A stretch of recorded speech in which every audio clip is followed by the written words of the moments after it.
Welcome to another exciting, explosive edition of a Collar Nation radio show. And like I say, this show will be a knockdown, drag out. Passions will be raised, tempers will flare. But in the end, you'll get the truth. The truth always reveals itself on this show, this platform. We don't come here with a little paring knife to peel apples. We come with a big double bladed axe to cut down the apple tree, cut down the tree of iniquity and whatnot. George Washington got shit on us. Did we cut down the tree? Yeah, we cut that motherfucker down. We cut down the cherry tree. Yeah, we got that fucking tree cut down. Cut it down. If it's something I built on a strong foundation, tear it down. And that's what we believe in the colonization here. We believe if something's not really set right, we tear it down. But that doesn't mean I believe that about Juneteenth. But tonight, I want to understand what Juneteenth is. What does it mean to Black America at a late date in time in our history where this was forced on us? And people, when I tell people, say, what do you do for Juneteenth? Not a goddamn thing. I went to my office today. I dawdled around and whatnot. Called Hustle Smart. Yeah, that's how I spent Juneteenth. I was talking Hustle Smart for 2 hours today. So that's my Juneteenth holiday. For Kala, what about whatever? Look, my sister-in-law's birthday tomorrow. I'm jumping in the pool. Okay, I'll sell that. Okay, I'll say that's Juneteenth. Whatever. Now, what's disturbing me while I'm doing the show is this. I'm seeing the ADOS FBA people rearing its ugly head. I don't know how to say how much I hate these people, because people always try to make you see I'm a closet FBA. I really hate these fucking people.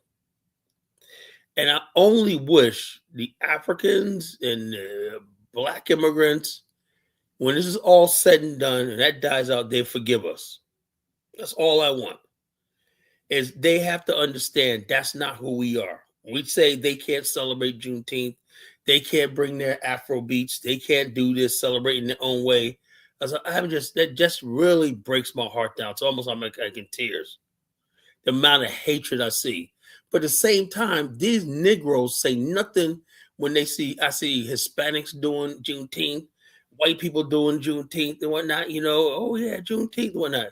But you have a problem with your African brothers, who your culture and your heritage derives from, celebrating Juneteenth. They're just basically saying the African experience in America, even though my direct answers didn't go through that, I still celebrate the fact that the African was liberated in America on that day of 1865. Let me celebrate with you. But no, you got these hateful people. I just want to let people know 99% of African Americans do not give a damn about what you call, you don't have African brothers. I do, because you only think in terms of Rico. This.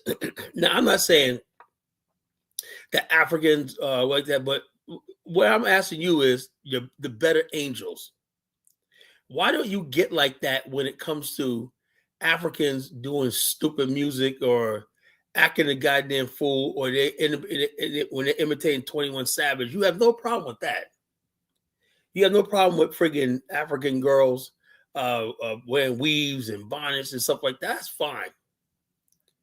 But when it comes down to something wholesome like Juneteenth, oh no, you can't do this. See the hypocrisy? It's just friggin' other hypocrisy. If you don't like it, man, just let it go. It's not that important. So I call Juneteenth Massa Biden Day. Like, oh, Lordy, Massa Biden. Thank you, Massa Biden, for a holiday and whatnot, Lordy, Massa Biden gave us a holiday and whatnot. You Negroes, man. That's why I don't fuck with a lot of you people with your stupid shit, But dude, Juneteenth came and went. Nobody even cared about it, Yeah, but that's why I said, I know majority of Black people don't care about Juneteenth. So why they getting all tissy fit when Haitians celebrate it and whatever like to celebrate it? I don't understand. I'll never understand Black on Black hatred. I'll never understand that. Nobody could ever convince me that black on black hatred is anything legitimate other than stupidity, ignorance. Now, there's times where, like I say, African Americans need to get together among ourselves and build among ourselves, but they don't even want to do that. You don't want to build among ourselves. You don't want to support other African American businesses, right? But yet you got a problem with African immigrants, but participating in the culture. We're like we're the most hypocritical group of people on the friggin' planet. But that's what we're talking about tonight. Juneteenth, who benefits from it? Who does it belong to? you know, you got a lot of white people up in thing. Well, how come we don't have a holiday? You got George Washington Day, white people. You got President's Day. You got whatever kind of holiday you got. Christopher Columbus Day. I think there should be a holiday remembering Black America. It should go beyond slavery.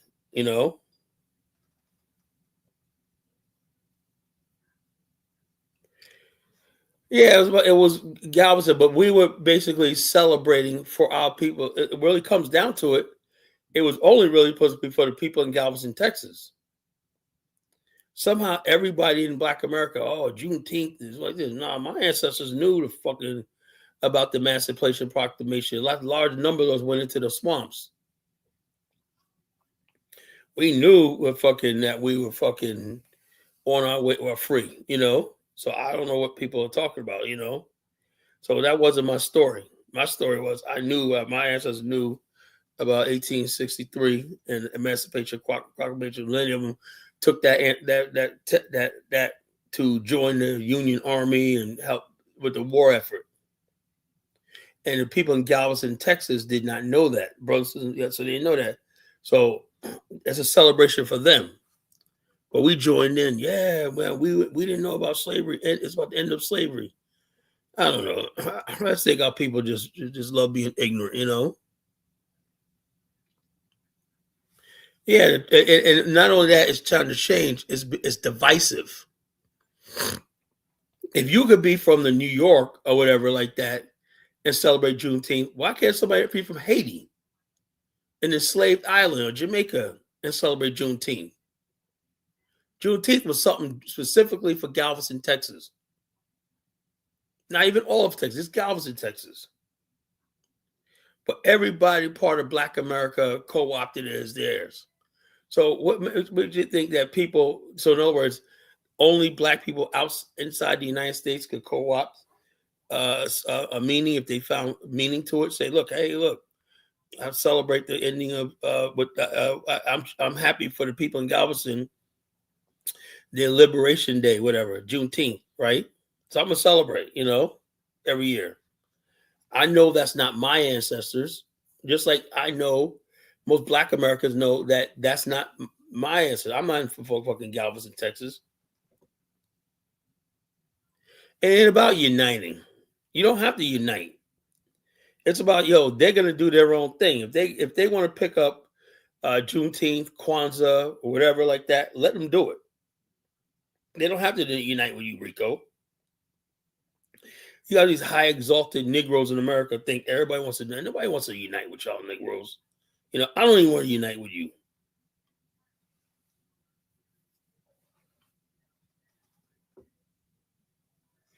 It comes down to the white man. You unite with him in a minute.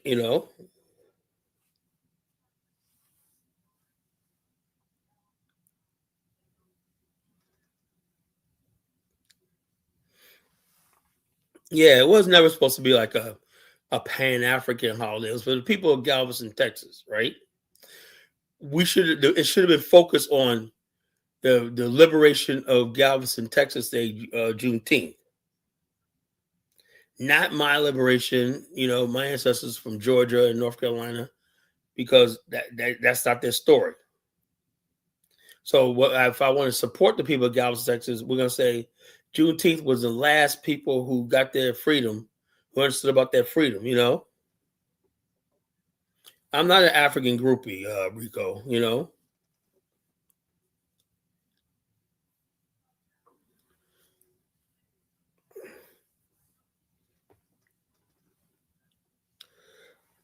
So, but True says Juneteenth is a made up holiday. You throw black people biscuit. Yeah, it was. White people at the time Biden got like we got Biden elected. So he had to throw something. A dog bone here, a biscuit here. Negroes love their butter biscuits. What can you say? Like we got a national holiday. How's that a fucking national holiday? It had nothing to do with me, my heritage. My heritage didn't know nothing about that shit.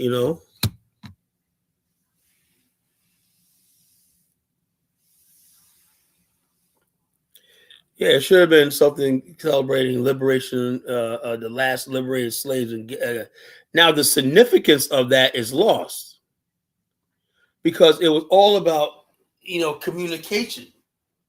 And why was this last group not known about it? They kept that from the black people. That's because we didn't have mass communications and stuff like that back. But we did, but only a few channels controlled it. Wiretapping and stuff like that. And the South had these pipe areas isolated. If, to be honest with you, right, had some parts of the South not been physically taken over, they could have continued slavery all the way up into the 20th century without black people knowing they were free. So that's what you have, folks.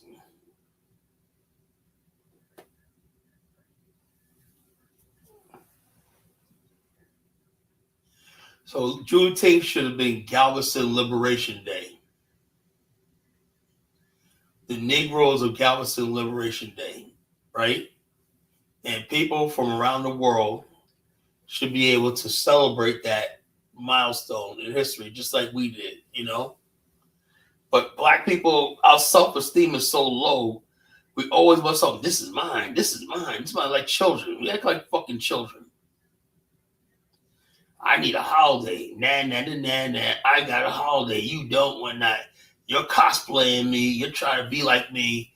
I'm a foundational black American. This is my holiday. I mean, this is all I know is, man, when it's all said and done, like this FBA shit dies, I just hope the diaspora will forgive us. And like I said, the majority of us don't think like that. Just these online people online.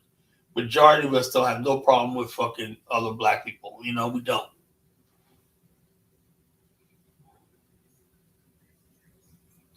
This is just some internet bullshit. That these people show up every turn and whatnot. Juneteenth is an FBA holiday, a fucking FBA holiday. I heard that. Juneteenth ain't supposed to be celebrated by Haitians. It's not supposed to be celebrated by anybody. Well, what about the people of Galveston, Texas say Juneteenth ain't supposed to be celebrated by anybody who ain't from Galveston, Texas? See how that works? You're not going to hear talk like this on any other channel because they don't bring you the intellectual capacity. They say what they want to hear. I didn't know that one dude, Pooh Shiesty, whatever his name is. I think his name's Pooh Shiesty. I did not know he was an African. God damn. That's another thing I do have a problem with, right? You got these people cosplaying us. And I have no problem with people doing what they thing, but you know, when you talk about Black American issues, man, I think Black people in America, Black Americans, should be the only one talking. That's one thing I will concede. Talking about Black American issues, particularly the white people and anybody else, you can't articulate.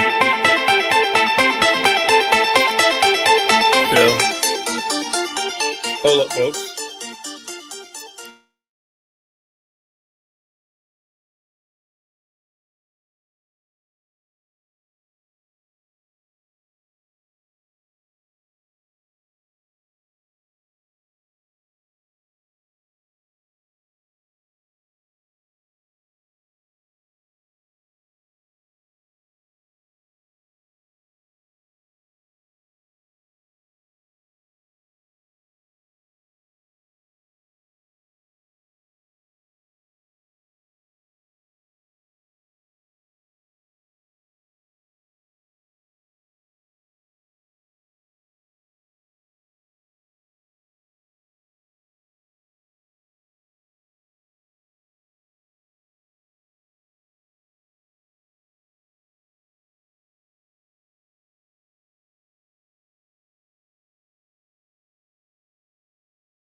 Oh no, I had the wrong guy. I'm talking about somebody else, not Pooh Shiesty. It's another guy. I forgot his name. He does commentary on YouTube, and he was trained by O'Shea Du Jackson. Now they're saying, I guess people are trying to pit him and O'Shea's taking shots at him, whatever. And then I didn't know. I did not know that he was African. I was like, wow. But he was breaking down this. The guy that breaks down the Chud the Builder thing, real good. I forgot what his name is. Not Puchaisi. That's the rapper. Somebody else. So I don't know. I don't know what the hell what's going on with that. So Plague Flacco, that's him. Yeah. And so, like I said, I have no problem. I got mixed feelings on this. Because I want to trust Nigerians, but look at that fucking Godfrey. You let him in and they fucking stab us in the fucking back, and I'm like, what the hell, man?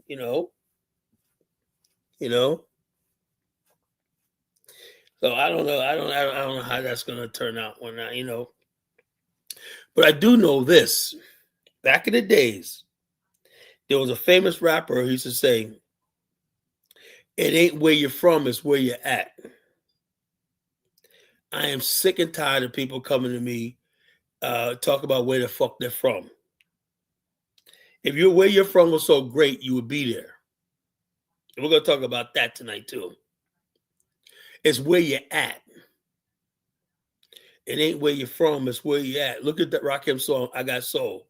Now if you're from uptown, Brooklyn bound, the Bronx, Queens, Long Island Sound, even other states come right and exact. It ain't where you're from, it's where you're at. See, we used to have rappers that drop science. People going about where they're from, that's why where you at. Let's kick it from here. Don't keep reminding me you're fucking from Nigeria. Don't want to hear it. Don't keep reminding me I'm fucking goddamn from Ghana. While you in our spaces. That's where a lot of tensions come from. It ain't where you're from, it's where you're at. Leave that fucking shit alone.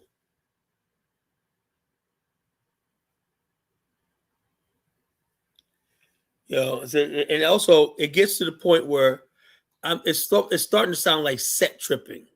You know what set tripping is? Set tripping is that one dude, you're with a crew, whatever, like you're out there, your boys whatnot, you think, oh, we got this new crew, we're chilling and whatnot. And then next thing you know, yo, man, I'm from this block right here. This is the way we do it and whatnot. You've been living over here with us for 6 years. The fuck you set tripping on us? Oh, I just meant that why the fuck you mention that? It ain't where the fuck you from, it's where the fuck you at.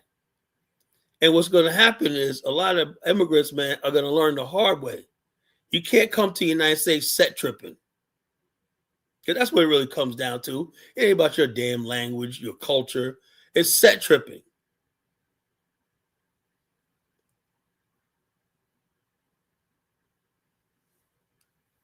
And I'm not stupid, I am not fucking stupid. I know human nature. I can read people. I can read people. I know people. I know a lot of this stuff that we're going through is bullshit. People always act like they're giving us advice and blah, blah, blah. What they're doing is they're condescending. They're taking shots. They say, I'm better than you. Like, I was watching conversations where was woman like, oh, the reason why Africans are treated better in America, how the fuck is that? By who? Now, if you're the type that just walks around and somebody calls you a nigga and you just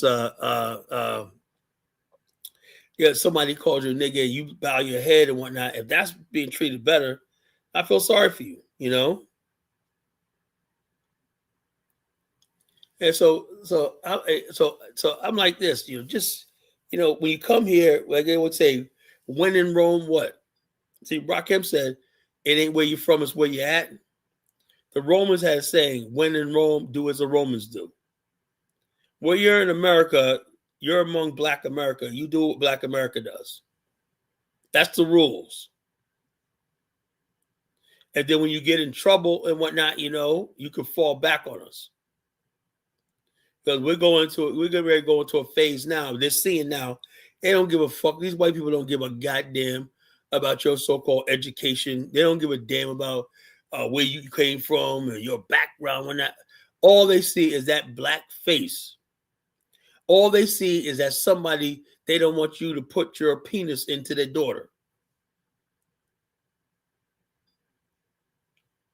That's what this is all about. It's a fucking race war. And we've been surviving this race war for 400 years. We know how to navigate this thing. So, like I said, I'm seeing record numbers of fucking, I know Africans getting online talk about, got their red, white, and blue talk about Carmelo Anthony was a criminal or not. How the fuck was he a criminal? Say he shouldn't have had a knife, whatever like that. Say things going to be better. But to be perfectly honest with you, I look at the size of that Austin Metcalf and the boys that would attack him. They could have killed him. Look at the size difference. Difference is Carmelo Anthony, he might be getting a new trial. He's alive. Austin's dead. And so, therefore, these foreigners, they don't understand. You know, they deliberately try to take sides against us to freaking, we don't care what people think. Oh, yes, you do. Yeah, yes, you do. You guys got your fucking nose so far with white people's ass. We all see it.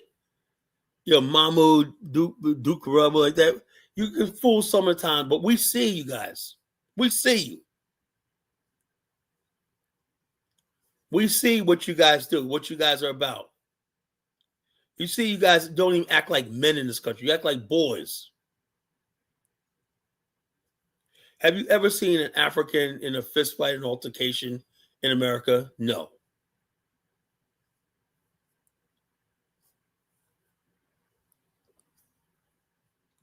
No, I don't see a lot of African Americans obsessed with, and we're going to talk about that tonight. There's two types of African Americans, right? People who belong to the African American nation and people, right? But I'm from, right? We've always been independent, whatever like that, right? Those are the people who live their whole life not even knowing a white person, live good lives, you know? And then you got the ignorant, poor ones, like the Carmelo Anthony family, right? Who was told to get a white lawyer because they don't have education. The uneducated black people and black African Americans trust white people. Majority of us don't. That's how we survived. That's how I was able to build a business. Being tough. Being more ruthless than they are.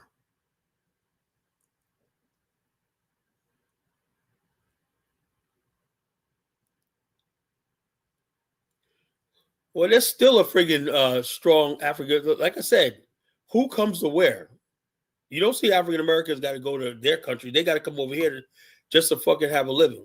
Why Afro theory? You're going to learn something tonight, right? Because for 500 years, the African has never learned how to add value to himself or his society. To get value out of life, he got to leave Africa. The Asians took their land and their region, and they added value to it, you know, and they caught up with the West. You know? So the bottom line is this. So when people talk about, oh, keep defending Africans, Africans will never, ever say, you know something, let's add value to our continent. Let's make this a place where people want to come to and live. Oh, he goes, Africa will grow in one. No, it's not going to grow shit. You know, Africa's a lost cause. You know? And that's what they all sit around. Oh, Africa will grow its own. Yeah, no. It's so far gone, I don't think it'll ever recover because of the African mind. Yeah, maybe. Yeah, Liberia too. I'll be honest with you. Yeah. You know? Give Africa 20 years, it's going to be a fucking another shithole. Probably worse than it is right now.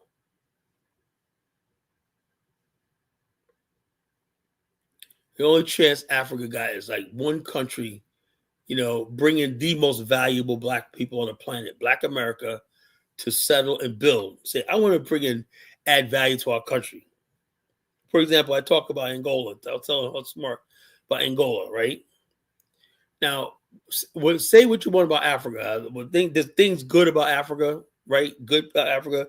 How long it's going to stay like this, I don't know. The majority of people in Angola are terrified that their country might turn into Rio or Brazil. They look across the Atlantic and they look at Rio de Janeiro. They don't want Luanda to turn to Rio de Janeiro. But if they keep bringing white Brazilians in and stuff like that, and the whites take over the friggin' country and everything like that, and the blacks get dragged down into poverty and stuff like on the bottom, Angola is going to look like Brazil, which is Brazil is a literally disgrace to humanity. South Africa is a disgrace to humanity because you got a white elite in the country and whatnot, and the black majority in grinding poverty. That can happen in any African country if you let large numbers of whites come in there and whatnot using religion. We're going to get rid of that Catholic religion in Angola. We're going to get rid of that's how they operate through that Catholic religion, you know? Yeah, the Angola, but the thing is, they hate the fucking Portuguese in Angola. They hate the Portuguese. And more than Portuguese, they hate the fucking Brazilians.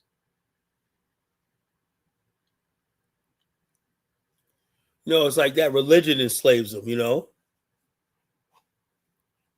Happy birthday, Elvis. You know, it would be Elvis's birthday on Juneteenth, you know?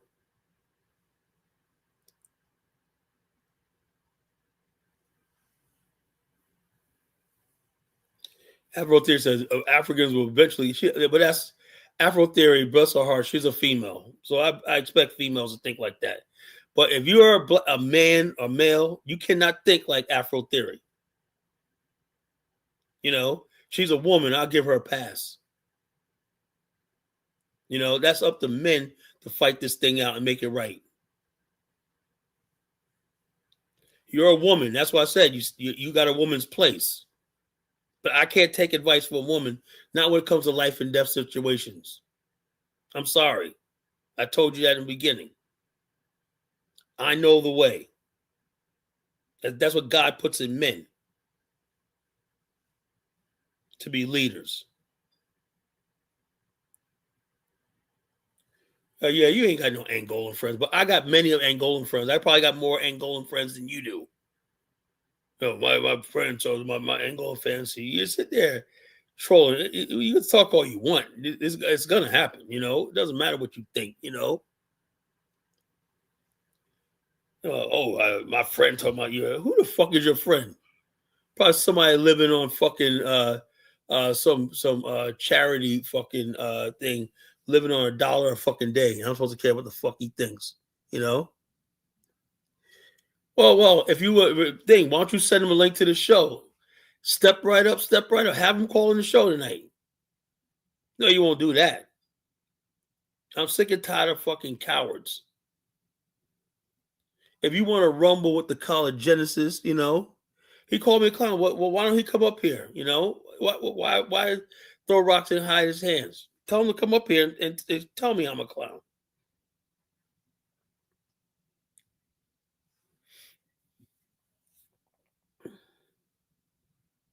Yeah, but we're gonna get rid of that. You know,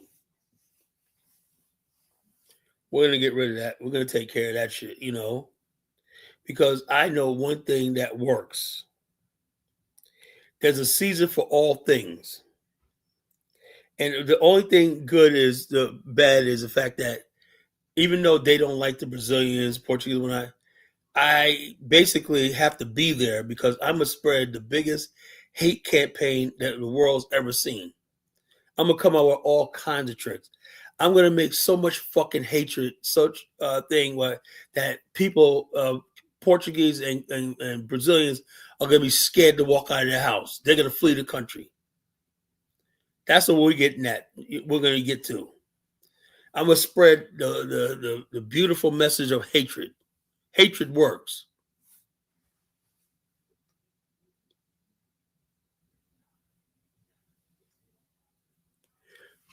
Now stop this bullshit. What do you mean? Stop this bullshit. Everything is based on hatred. What are you talking about?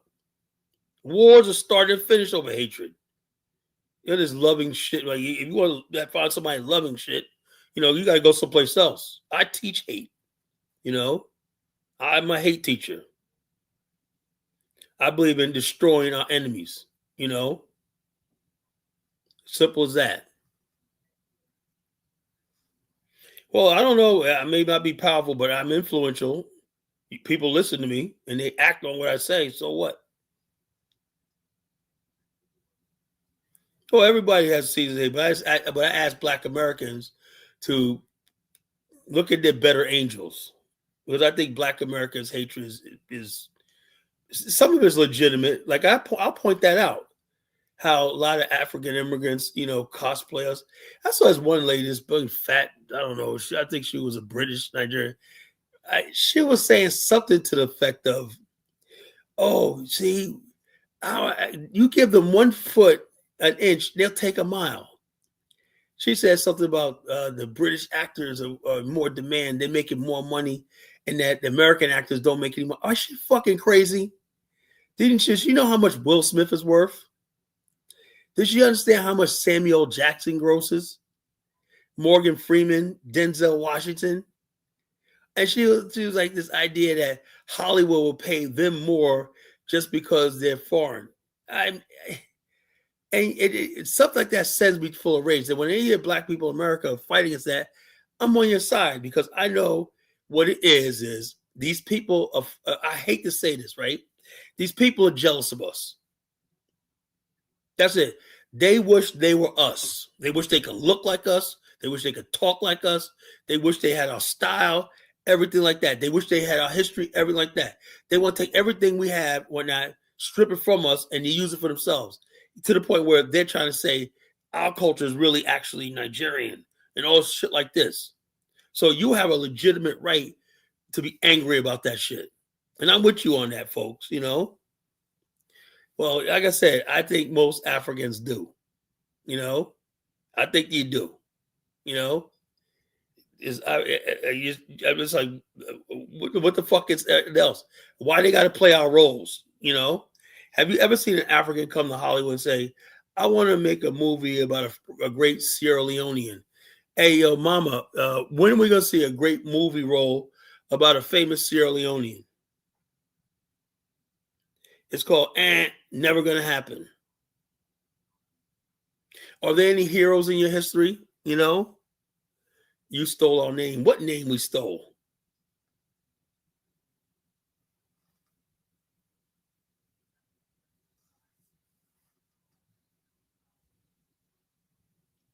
Yeah, he says slow down. What the fuck does our culture have to do with Nigeria? What movies about Sierra Leone? Not here in America.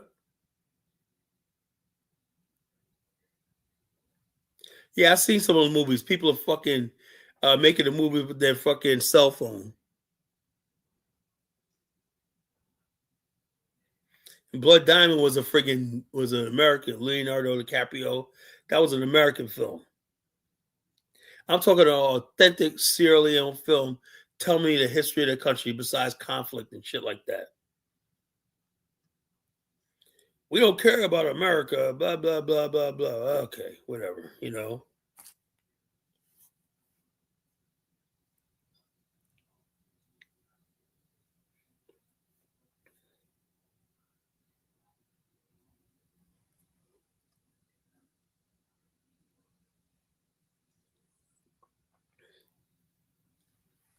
I see this one African girl talk about, oh, the first trillionaire was Mansa Musa and whatnot. Oh man, the white boys in the comments fucking had a field day. They said, yeah, man, we were kings, queens, and trillionaires and shit. She said fucking Mansa Musa was a trillionaire. Oh my god. Oh man, I want to crawl under a rock sometime. You know.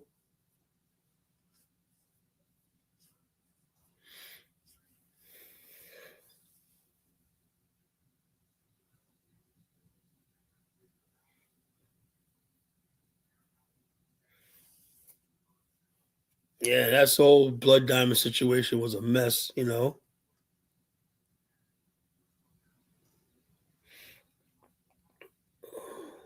whole blood diamond situation was sad, was a mess. Because I know people from Sierra Leone, good people.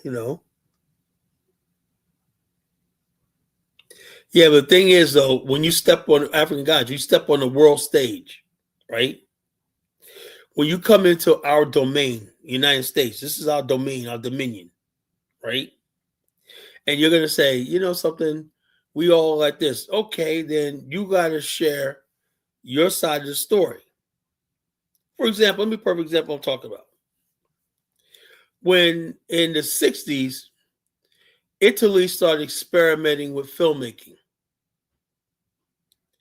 And Italy understood that, that a lot of its culture, Middle Age, wasn't anything except for the Roman, stuff like that. They figured that belonged to everybody in Europe, right? So the Italians created these things called spaghetti. A lot of the Western movies were actually Italian made. They call spaghetti Westerners. And the guy who sung the theme, like the Good, Bad, and Young, like Ennio Morricone, he was like most of the old cowboy movies, right? They call spaghetti westerns, cowboy movies were made in Italy. You know, before a movie gets exported to the world, they have a special film board, a censor board, to make sure messages go out and stuff like that. And everything in the film industry has to do with 90% has to do with something of Italian culture. So therefore, they make a lot of movies like the Gulf of Sorrento and stuff like that. They're building the image of Italy up through film. They know how important that is. Just like Hong Kong built the image of China up through the Hong Kong cinema. Japan built the image and the history of Japan up through the Japanese film industry, which was the best in Asia. All these countries have their film industries, right? And it basically exports to the world, right? A picture, a visualization of what their country's like in the present and the past. Unfortunately, you don't have that. I don't know much about Africa because a lot of them don't make movies showcasing their history and their past, present, or history, But yet they go to the UK instead of going back to Nigeria and working on building Nollywood up and saying, we're going to tell our history. We're going to talk about, we're going to make a movie about Uthun Danfadio. Beautiful, colorful time in Nigerian history, the Kano states and whatnot, I would love to see a film on that. I would love to see a film. Now, it's going to take, Ryan Coogler is working on a film on Mansa Musa. Why does it take a Black American to do that? We're the Africans.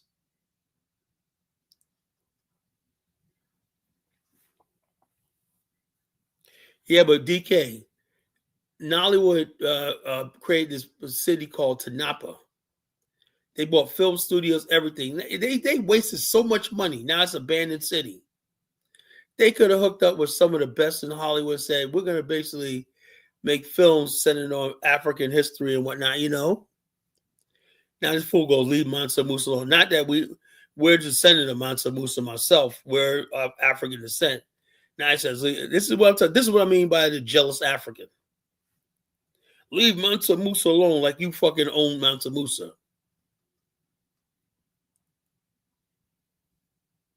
Stay away from African history because if we stay away, it won't be told. But poor people like this, Mama, whatever his name is sad. And I'm starting to see now where the Pan-Africans, where a Pan-Africanist will give somebody like this a pass.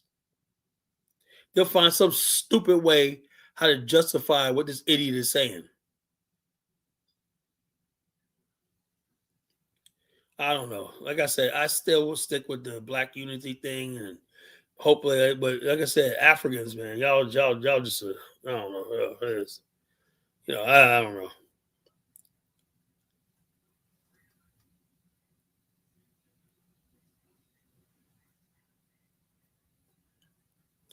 Well, like I said, why at the top of the show, African, I said Africans haven't figured out how to add value.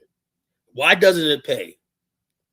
The African man has to learn how to add value to his culture, his civilization, his industry, his infrastructure, his entertainment, and everything like that. So he has to do all that. He has to add value. You have 500 years of devaluing yourself by selling your ancestors off into slavery. It's time to goddamn reverse that shit. What the fuck? I preach this shit every goddamn night. You know, we have like, you ain't got no damn value, bro. That's why you guys are Sierra Leoneans on rafts sailing to Europe, because there's no value in your culture. We are the value. Black America is the value.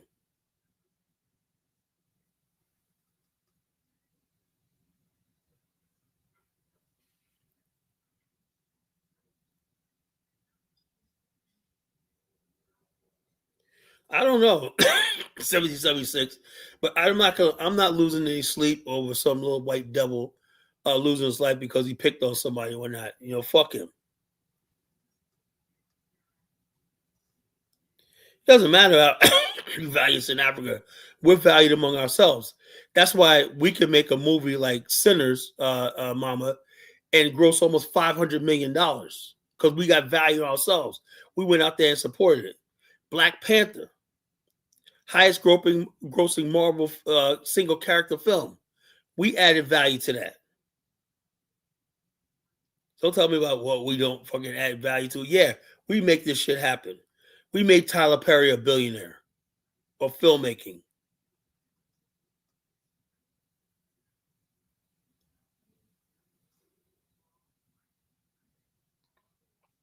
Instead of worrying about and being envious of us, build your country up. You should be so fucking far advanced. Like, your currency should have value. We got the U.S. dollar. Your currency. What is the Sierra Leone currency? We have our own films. Could somebody in the chat type in 3 Sierra Leonean films?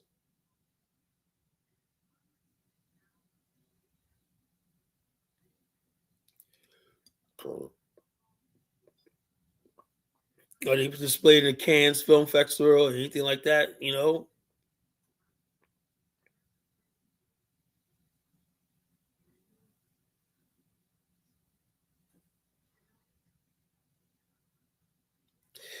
Uh, Afro Theory said, "Colin, you think Nigerians specifically are who FBA directly to?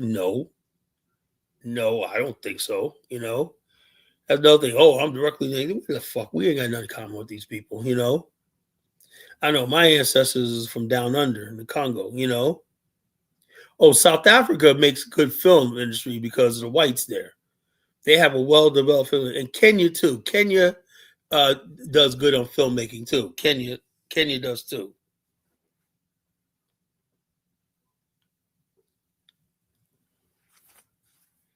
Yeah, I control what's in my fucking bank account. I don't know what the hell you talk about.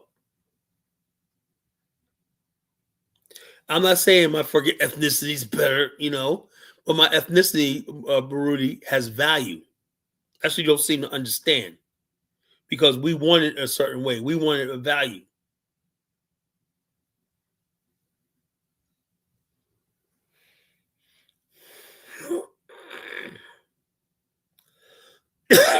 I say this.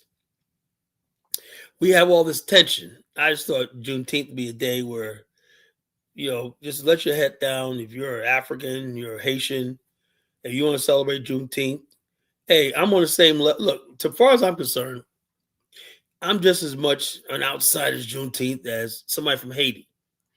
My ancestors came from Virginia, not Virginia, North Carolina, and Georgia. I have nothing to do with Galveston, Texas. In fact, Galveston, Texas is probably closer to Haiti than I was.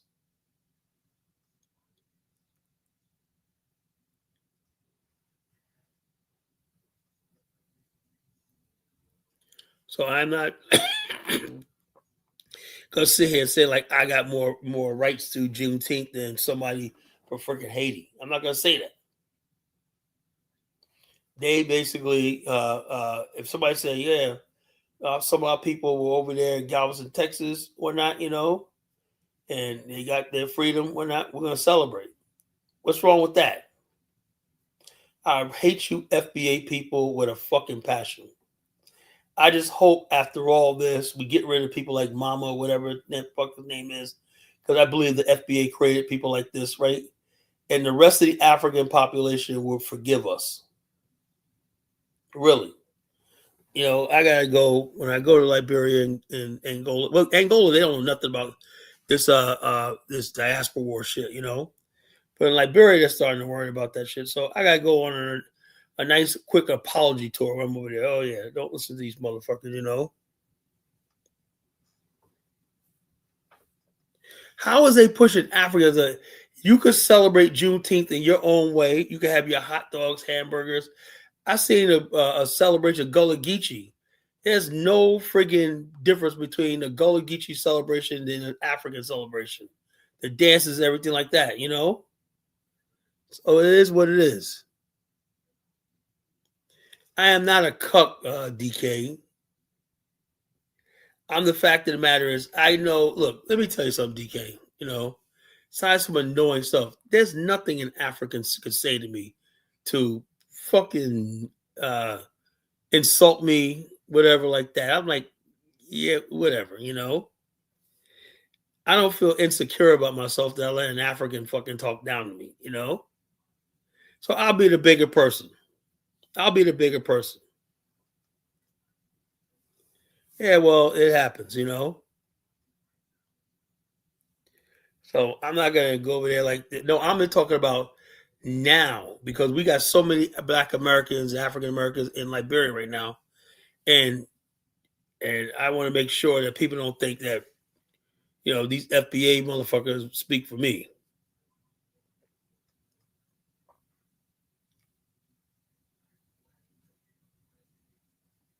Well, what about those of us who do, Rico? If that's your right, you don't want to bother with those people. That's fine. Like, I have no problem. Tweet your song, right? But I do. I'm heavily involved in Liberia. My wife's there. And I'm going to add another country to the mix, Angola.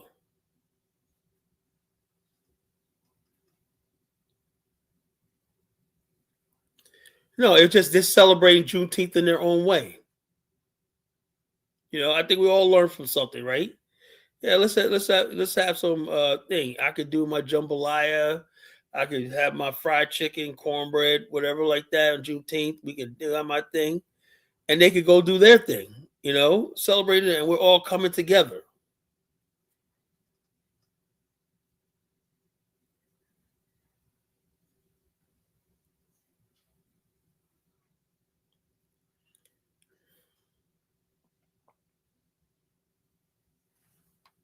But this idea that God forbid an African shows up, he's celebrating Juneteenth, and he got his, the AES. I think DK. I think I hate to disappoint you, right? But no, let me stop. I don't want to enrage DK. I don't want to enrage DK, but let me stop. Because he's fixated. All these people with this dreamy-eyed St. James on with the AES and whatnot. Yeah, but who? Like I said, DK, it does not matter who's greater, right? You know, like I said, I see you all this time, right? You got Dr. Campbell now. The people putting him up against me. Dr. Campbell is messing with the AES. Okay, that's fine. Again, what does that fucking have to do with the price of tea in China? What does that got to do with the price of tea in China? Liberia is a very peaceful country.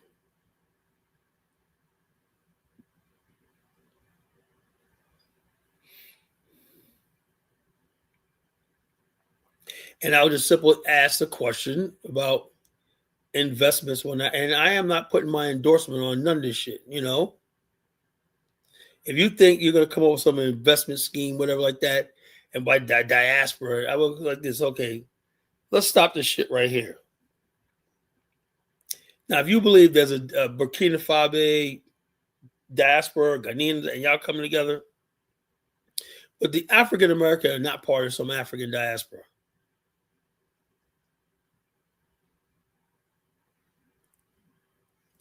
Yeah, look, I'm not look, Afro theory. I want to be hopeful, but I've heard this before. The Bible says, "Prove all things." I have not seen anything I see the resistance, and Mali's about to go through another thing. The question I need to ask is, why the fuck are you going through this with France? I don't get it. Either you're a sovereign state and that's the end of it. And if you are a sovereign state, how come you can't get the world to recognize you? You're only sovereign if people can recognize you. And they guarantee your sovereignty through treaty. The fact that these countries are holding on, I don't know. I saw how this turned out before. Now, Vietnam was different. They had to fight actual war.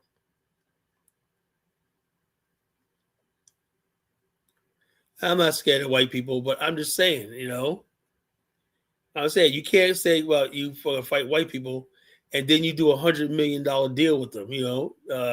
Troy took $100 million, and they got access to their healthcare data. I don't know. I don't know. Maybe somebody come up here and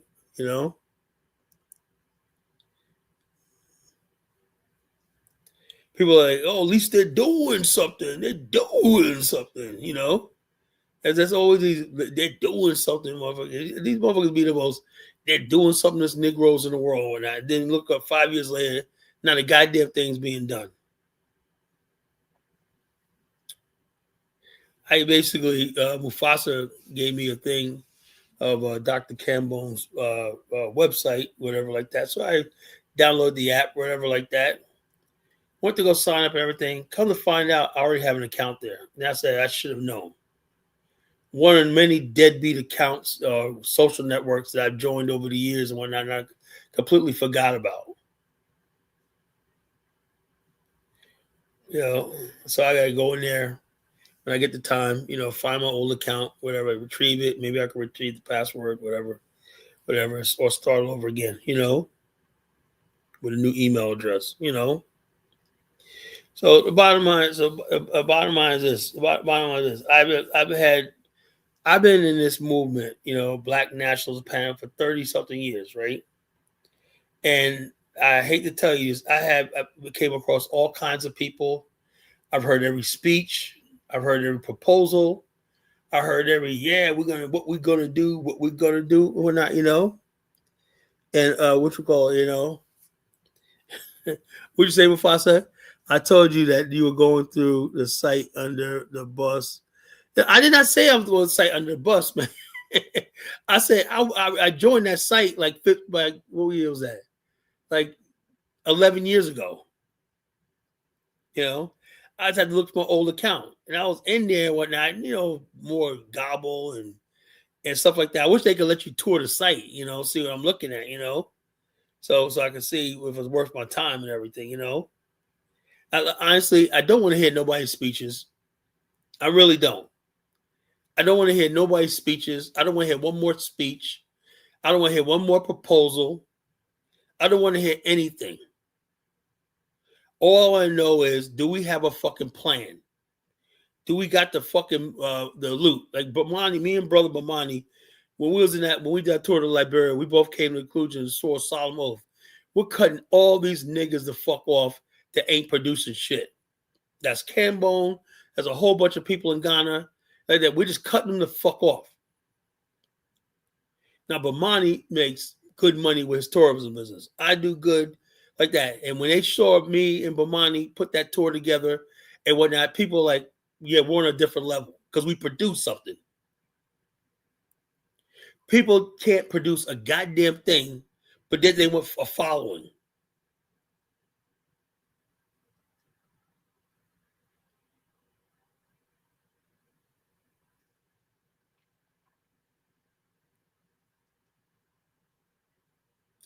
There's a lot we can learn from a lot of people, right? But one thing I'm not going to learn from is how to keep losing money. How to keep wasting my fucking time. Time is effort, And I used to call Bomani, man. Okay, Khaled, you got 15 minutes, man. Don't waste my time. Because he spends all his time making calls, setting up business, everything throughout the day.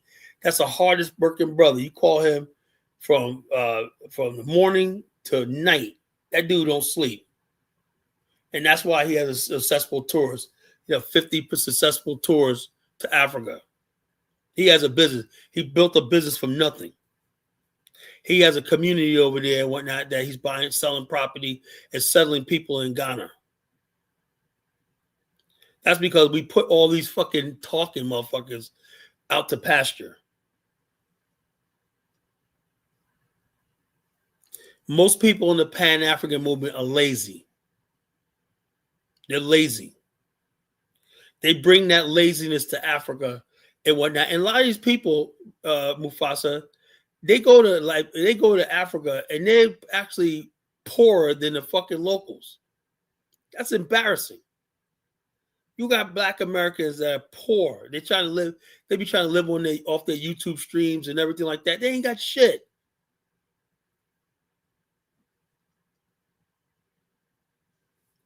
So it is what it is, I want to see results.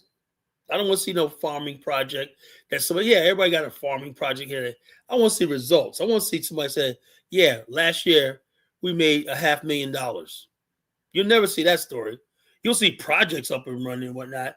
People going out there with their little patch of land and whatnot, doing something just to say they're doing something.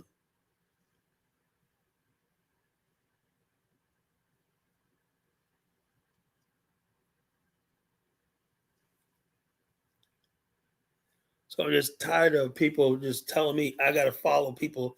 Look, I have a real business that I built. At my age, almost 60, now I'm finally feeling success, real success. And I don't think a lot of Black people ever felt success that like this before. What it means to have power, what it means to sit down with executives. Shaking hands with millionaires. And people basically saying, giving you praise and saying, yeah, man, you guys are incredible. I said, because we got a family, My family's like the fucking Black mafia. We go on to all kinds of business enterprise. But that's the way our father raised us, to be hardworking. So I'm bringing those same values to the movement. And all I'm doing is linking up with deadbeats. It's going to stop. It's going to stop. I don't give a damn about anybody's feelings anymore. You better start producing something to me. Showing me what you're doing, whatever like that. Oh, I'm going to cut you the fuck off. Because that's a part of the problem. We just basically just have these people with big names and everything like that. They ain't doing shit. People, we love them. They're our family. We love them and everything like that. But it's a tough point. You got to like this. Like, to be perfectly honest with you, Bomani almost cut me off. He almost cut me off until I got down serious and we pulled that tour off. He was about to cut me off. But I understood him. He said, Carl, I'm giving you a lot of my time. A year and a half. We did it like that. And we pulled it off. He was like, yeah, you did good. Even on a tour, I was on a tour. And that tour wore me the fuck out. It's like being in the fucking military. I get up in the morning. I like sleeping in, but I had to get up in the morning for exercise or whatever like that, get everybody together, blah, blah, blah, blah, blah, and we pulled it off.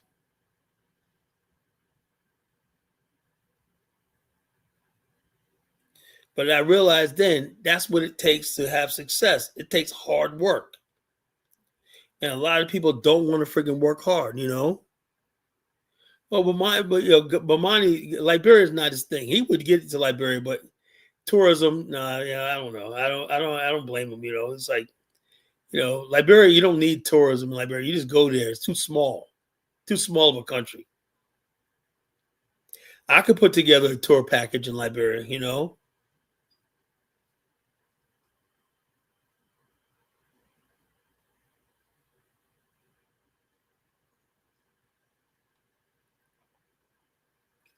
So it is what it is. It is what it is. So when it comes down to this movement and everything like that, we want to see shit done, I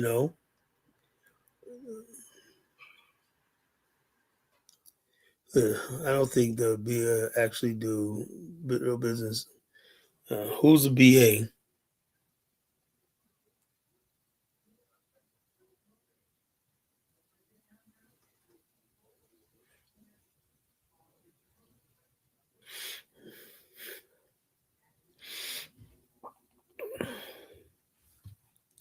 With that being said, with the smoke, there's fire, and everybody's going to get a chance to say what they have on their mind.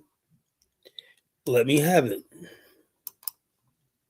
Step right up, step right up. Step right up, step right up.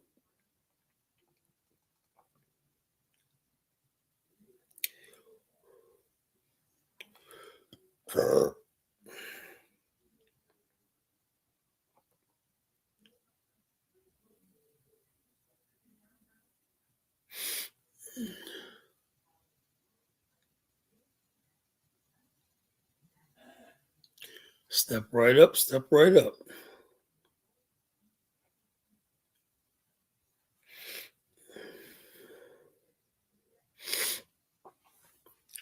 Yeah, he sounds like he's from the Gambia. He don't sound like a Sierra Leone.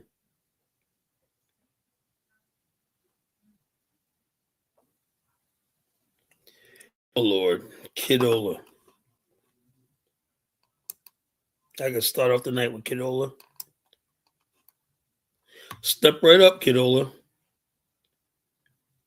Hala, What's going on, brother? I'm alright, bro. You like my monologue? I hear you. Hala, I want to ask Kidola, something. man. How come Nigerians don't add value to their culture? How come they haven't added value to their film industry? Why they got to go to the UK? No, those Nigerians at the UK, they were all born there. David Yellowell wasn't born in freaking UK. He was born No, in he was born there. He was born there. He came to Nigeria to go to boarding school and to know much about his culture or something like that. So he went back. He went back immediately. I think after his high school, or even before his high school was before he was done with his high school. So he went there. So How Nigeria, come he hasn't basically said like, you know something? We're gonna build Nigeria's film industry, tell Nigerian history and stuff like that. How come he hasn't done that? Kala, Kala, we're telling our history ourselves with Nollywood. When Yeah, but Nigeria what I'm saying movie, is Hollywood does not sell in the international market. We don't watch it here. but if you want to watch it, you can get to YouTube. We don't You watch can see YouTube. some of We like them. watching movies in the theater, and we like watching people on Netflix and stuff like that. We don't do YouTube for movies, bro. Kala, you get to there slowly. You know, it's a homegrown thing. You will get there. We were watching mostly those. We were having our anyway. They call it play. But later, they start this kind of movie storytelling about what is going on in the society. So they get in there. It will take some time, but at least the Nigerians are enjoying it in their houses. They play more. Nigerian people watch mostly Nollywood. Really, they're not the other people's film. No, ask Nigeria what is the latest film in Hollywood. They don't know it. Yeah, You well, know, I tried to watch a Nollywood movie when I was over in Liberia. White, I said, man, if I got to watch this shit, I'll commit suicide. You know, that's all just me. No, Like, you know. but the Africans love it. You understand? The Africans But yeah, love they it. love it, but me, like, nah, I'm sorry, I can't do this. You know, Even to all the way to the Caribbean people, they like to watch it. Caribbeans don't like Nollywood either, bro. What? I don't know why you guys have this thing that Caribbeans like African. They don't. We Black Americans probably like Africans more culture more than Allah, they look at history. Most Africans Allah, they come to the West, they come to America, they come to Harlem. They didn't go to the islands. Allah. You're right. No, because there's you see this hatred of Africa started with these people who are like goofy, who are like people who want to eat people's money. No, it's the trend now. There's a Jamaican girl who also, dancing to that something too in Britain, in UK, saying, to this kind of TikTok, they want to brainwash, they want to wash or they want to kind of erase Caribbean identity, by grouping that to West Africans. That is just the damn lie. There's nobody in Nigeria, people say, want to be part of Jamaica. What? Where did Jamaican have that? They have to be part of Jamaica.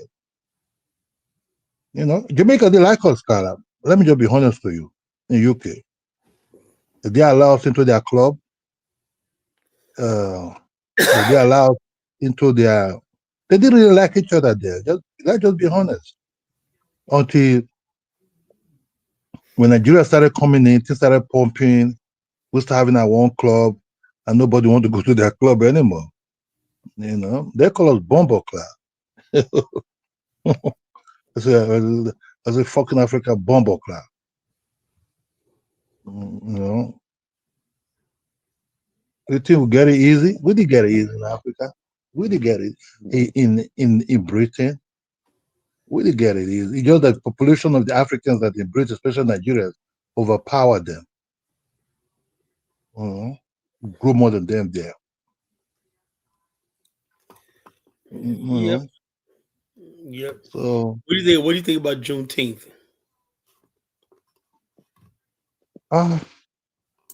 You think CB, the same people who hate Africans, they still the one promoting it on TikTok and everything, that Africans are coming to it, or the Caribbeans are coming to it. Yeah, but they don't speak. They don't speak for the majority of us. But let me This tell you. is what I'll say. I put this out to you, kiddo, because I know you probably came across this. The problem is this: Juneteenth was just supposed to be a holiday for the black people who from Galveston, Texas. Right? It should have been called Galveston Juneteenth holiday, and then if you want to celebrate that, you celebrate it for the thing. Black people made it a holiday for all of us, even though the event didn't even pertain to us, So therefore, those people who from Haiti, Caribbean, who some people were still enslaved or not enslaved, whatever like that, and people in Brazil were still enslaved. They have every right to celebrate Juneteenth, right? Just as long as we did, because if you look at Galveston, Texas, right, parts of the Caribbean is actually closer than where I'm from, So why wouldn't somebody be able to celebrate that and say, something, if Kyler could celebrate it and his family's from North Carolina, way up there, why can't I celebrate it, So like I said, this like we don't own Juneteenth. The people that are complaining in YouTube, right? Let me just be honest. What does Juneteenth have to do with somebody? Were you going to put big money in your pocket? Are you going to be somebody? All it is you got some people who just like being divisive, and it has nothing to do with Juneteenth, right? These same people who Juneteenth, they don't even like black holidays. They let it slip up. Somebody said they saw a Juneteenth celebration and they had the Pan African flag on it and said, why is it that these got these red, black, and green? Because red, black, and green is part of Black American culture. So it's like this. So in other words, Juneteenth is supposed to have the American flag on it. Mm-hmm. So these guys are full of shit. I just want you to be smart enough to realize that, I don't give a damn about these people making noise on the internet, because they're just making their own noise. It's part of their making money anyway, because that's what it's part of them making money, cashing in. If not part of them making money, why are they? If they make some certain statement that they think that will ban them for TikTok, they start say, I love TikTok, blah blah blah. If you take them out of TikTok, who are they? Kala, Kala, if you can grant me some a few minutes, few seconds. Kala, Africans will never be liked by people it's not only black Americans, Kala. That's I just want you to know. Black American might be the easiest one to pen, maybe to talk to, or maybe a little bit curious to know something about you.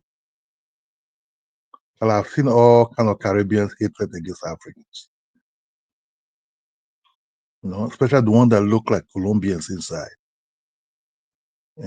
If you see, let me tell you, do you know people called Aruba, Curacao? It's an island belong to the Dutch. They don't like Africans, because of what they taught them in school. Some of them will tell, yeah, we see Africa. They say these African people are hungry. You know, it was when we start shunning them, because we start seeing them, they don't even have no brain. Because the white person control them what to do. Put money in their pocket, they don't have no job. Go call welfare. Then when they start seeing you come on Africa, you're driving a Mercedes Benz, then they start seeing you like Michael Jackson. None of these people, so-called diaspora outside of Africa continent, will love an African guy if that African guy was not rich. You feel me? None. Only when you have money, they will run after you. You're not like Michael Jackson in their eyes. That's why African men can stay long by marrying some of these Western black people. The marriage never lasts. Because once the Africa get in there, they start to see who the person is really. Yeah, this how you are. Oh, man. Go. So what I'm trying to say is black people would naturally hate other black people. See what is going on in South Africa. See what is going on there. We never build nothing together. We hate ourselves. That's why I don't roll with. I don't believe all this. Look, kumbaya, let's come together. You know. So when people in I my do. chat, like this guy, Mama, give Africa 20 years, it'll be all right. Do you think it's going to be any different in 20 years? 20 what? He said Africa will get itself together and you're going to see Colin in 20 years. So what do you think about the AES? You believe that's the future?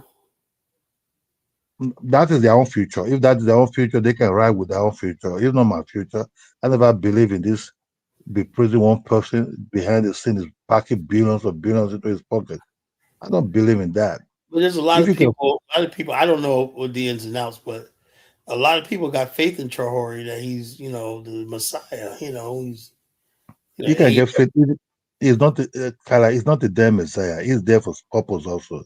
If he can free his people and make his country very beautiful, like the way you see Ghana be or other places be, he can create some institutions, some infrastructures, invest in quality healthcare, education, everything. Man, he's doing that for his own people, because that's his own country.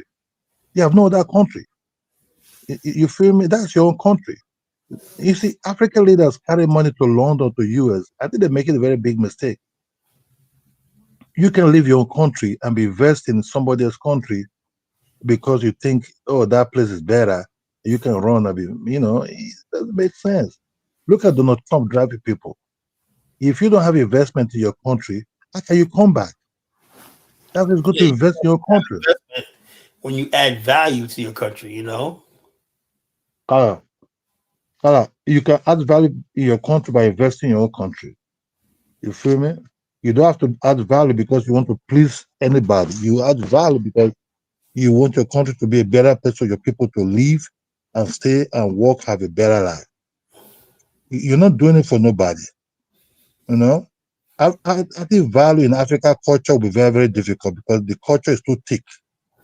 The culture is different from mm, uh, even Western culture itself. When I mean the European culture, it's even difficult for a normal. black people to even come into that culture because you're not born like that. You didn't come out of you're black, they're white, you know. Uh, Only what they have is they're able to organize themselves in a communal way that they didn't left nobody behind. They're able to build condos. Everybody's accommodated. If you don't have a house, they create job. It's time, eh? Even when they corrupt, the corrupt is very very minimal. You can't even see it in the twinkle of eye. You have to really have a lot of good, a lot of goggles to look at it. You know, they do things communally among themselves. You feel me? So stealing billions is not part of their agenda. Let me steal these billions now, go and dump it somewhere. No, that's why everybody's running to the white man country. Look at South Africa. See what the white man creates there. If you check, if you check what South Africans are doing now, in the white people are doing in Orion and other places that they are buying for about $1 million, and see what all of them, both the young and the old, and all of them putting hands together to build that community. That's when you know these people they're really builders. But the black South Africa can't do that. Can't do that. Yeah, black South Africans haven't figured out how to add value to their where they live in existence. That's why they got I more agree. land than the whites, but the whites' land is developed. Yeah. The same with the black Liberians. They need to add value to their country too. You Oh, know, Liberia, look, let me tell you something. the Hey, former president, oh, their hold on, hold former on, hold on, president let me can't say be something. traveling to the U.S. Hey, let me say So something. George Weah is in America watching his son play for Team USA. Yeah, well, Congrats. let Go me Team say this. USA. PK, Team USA all the way. let me tell you about bad value. Our ancestors. He's adding value to Team USA. So thank Timothy Well, Weah. I know. The country right now, the country right now is a fucking mess. I'll be up. You singing I'm to the glad you choir. admit that. My point I'm trying to make is this: in 1822, settlers arrived in that area, right? A swamp. Liberia was a disease-full swamp of yellow fever, malaria, and people died of everything like that, right? But they decided we're going to add value to this godforsaken land, right? They added value by making the flag the same as Oh America. no, That's that all. had nothing to do with it, because the original flag had nothing to do with that. The flag is a Lone Star. It was actually taken a They model. loved America. It was hold They up. loved It was America. actually. I'll tell you history. You want to learn, man? It's interrupting me. It was actually modeled on the state of Texas, the Lone Star Nah, state. come on, man. The state of Texas where they're lynching Carmelo Yeah, Anthony. hold on. That's Yeah, but that's a red herring. But they said when you talk about nation state, they said what symbolizes Liberia? Liberia, the blue symbolizes a dark so continent. they thought of Texas. They thought of No, no, Texas. no. I said no. The same mentality of Texas being the Lone Star standing out, which we call a Lone Star state. Nigeria was a Lone Star republic. Just like this, about the same time. I give Haiti credit. They made a beautiful flag. I Oh, give that them doesn't credit. matter, but it doesn't matter. So I'm not gonna go back and forth about which flag. It is what it is. It's history. It is what it is. But the main thing is Liberia is the only black civilization at the time, right?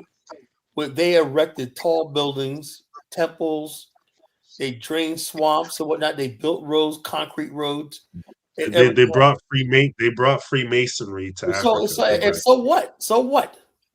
So what?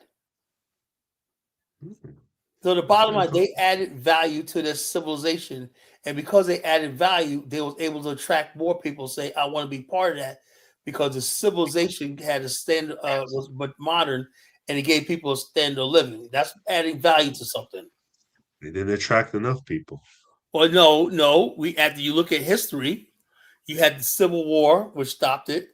And then, when it was about to have momentum again, you had World War One, World War Two, with German U-boats cut off the trade in the Atlantic. So it was like it is what it is. It is what it is. So, like I said, I can't go back and They erase attracted, history. but except Marcus Garvey, he wasn't allowed. They gave him Hold on. Hey, hey, you can't. Garvey's movement failed. When Garvey heard that the war was breaking out, he had a stroke because he knew his plan for Liberia was over with. You know. Well, they rejected. They gave him the stiff arm. Yeah, They yeah, said but he you know they ejected his initial proposal, but there was already Garveyites already in the country. You know that there was already like hundreds, thousands of Garveyites already in the country. You know, that was just a main project they were going to do. So which is They it? had Is agreement. Marcus Garvey call? Is Marcus Garvey a great man? I think he's a great man. So what Oh, is, you know? Liberia rejected him. They No, said no, you can't. no, no. You have to understand, DK, because you don't know history. You're being a smartass, right? Okay, go ahead. Liberia was in a situation where the Oh, British said, if you let Garvey's followers come over there, we're going to put your country in a receivership. And so so they at weren't the a same sovereign time, state. at the same time, Liberia had a choice: Firestone or Garvey. Firestone was more plausible because it came with the backing of the United States. So they, Firestone Plantation. yeah. So what? Okay, You keep that's using words like buzzwords and whatnot. It's a that's what they plantation. called it, bro. That It's not Firestone my plantation. buzzwords. It's what they called That it, Colin. They plantation, that called it that. Firestone plantation built modern Liberia. The Farmington River Dam, the first They brought electric the dam. plantation back to Africa. That's their. You know, see, like I That's said, what I they don't know, did. DK. I don't know. I thought real DK. I really thought one time you were smart. You know, I I'm thought you was smart. intelligent. You know, so let me get Elvis on, man. I thought DK was smart, man. I don't know what the fuck is wrong with this guy. Good, Elvis. Happy birthday. Thank you, Happy Kyla. birthday, Elvis. Thank you, Happy birthday. DK. What's up, Cadola? Man, today was a Yeah, great day, man. happy birthday, my brother. Thank you. And happy Juneteenth to other African Americans. As you guys say, happy Freedom Day to you all. It's a great day. Actually, Elvis, I would argue that how the hell is that Freedom Day when Mike? Kyla, I'm not going to argue with you tonight, Kyla. I'm in a joyous mood. Don't start a fight with me. Just accept it. Just allow it. Consider it a birthday gift to me, Kyla. Just be civil tonight. But man, it's a good day. Yeah, weather is pretty cool here. We had a little rain, but got one of the best gifts. So I'm happy, man. But no, I think the Juneteenth, I see a lot of people celebrating it. It's becoming a topic of discussion. Obviously, for us immigrants, we don't know the full history of it. For some of us who I researched don't it, know the fucking full history of it. So what's it? What, right? no one knew. No one knew about this holiday until Biden cut passing the law. Let's be honest with It ourselves. was that a bad thing, Carla? Well, I believe it was political, right? One thing, right? This, and also what it does, it took away the significance of the event. That was basically when you get down to it, that was about Galveston, Texas, and a certain amount of black people being cut off from the rest of the country or not for 2 years, right? And so, therefore, I'm saying that the majority of black people heard about the Emancipation Proclamation and they start joining the Union Army and taking up positions, escaping and stuff like that, leaving, fleeing, and everything. So that wasn't us, you know. Now, what we could do is celebrate the last remnants of slavery, which was Galveston, Texas, when the Emancipation. People forgot about the Emancipation Proclamation. But Carla, you know why it's important? Let me say this, right? Because there's that old saying, like, we ain't free until everyone is free, right? So even though people had freedom before the Juneteenth, in a way happened in Galveston, when every black person knew that they were free, they were liberated. Then you truly have freedom. So I think that's that's the symbol. That's why it's symbolic. That is the day that all black people in this country knew that they were free and nobody Well, I could know be. that, but what I'm trying to tell Slavery black was over. people, Slavery was over. So you can say well, what I once and was for trying to all. tell black people is that's coming up now with this revision No, history. slavery was over, but a lot of people didn't get the memo because some of them couldn't read. A lot of them was living in the deep south, and their masters or That's what whoever I was mean. Like hiding that fact Juneteenth from them. means that every black person is out of slavery. So that's what it means. So Right, that's what it means. So that's the point of it. That's what I'm trying to Oh say. yeah, So yeah, that's fine. But what I'm saying, but now you got people covenanting like, oh, like this. So if the whole entire black world is celebrating all the black people get liberated, why wouldn't people be able to? So, and I'm saying my point I'm trying to make is when you got black FBAs running around, well, this is our holiday, and when that this divisive shit that I don't like. yeah, That's what I'm. Carl, I you think you can you agree can with have both. us that we, as black people, should celebrate and be happy that black people who were once enslaved were finally free, and they're this is a good thing Yeah, for black people globally. yeah. I have no problem with that. Right. What I'm talking about is that people are going around the internet talking about why you having Afro beats and whatnot. They're taking over Juneteenth. This stupid shit. I'm Hey, tired of. Colin, put the link in the chat. I think Focus Dave wants to come on.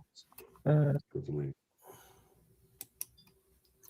Everybody's like, yeah. okay, look. I'm like this.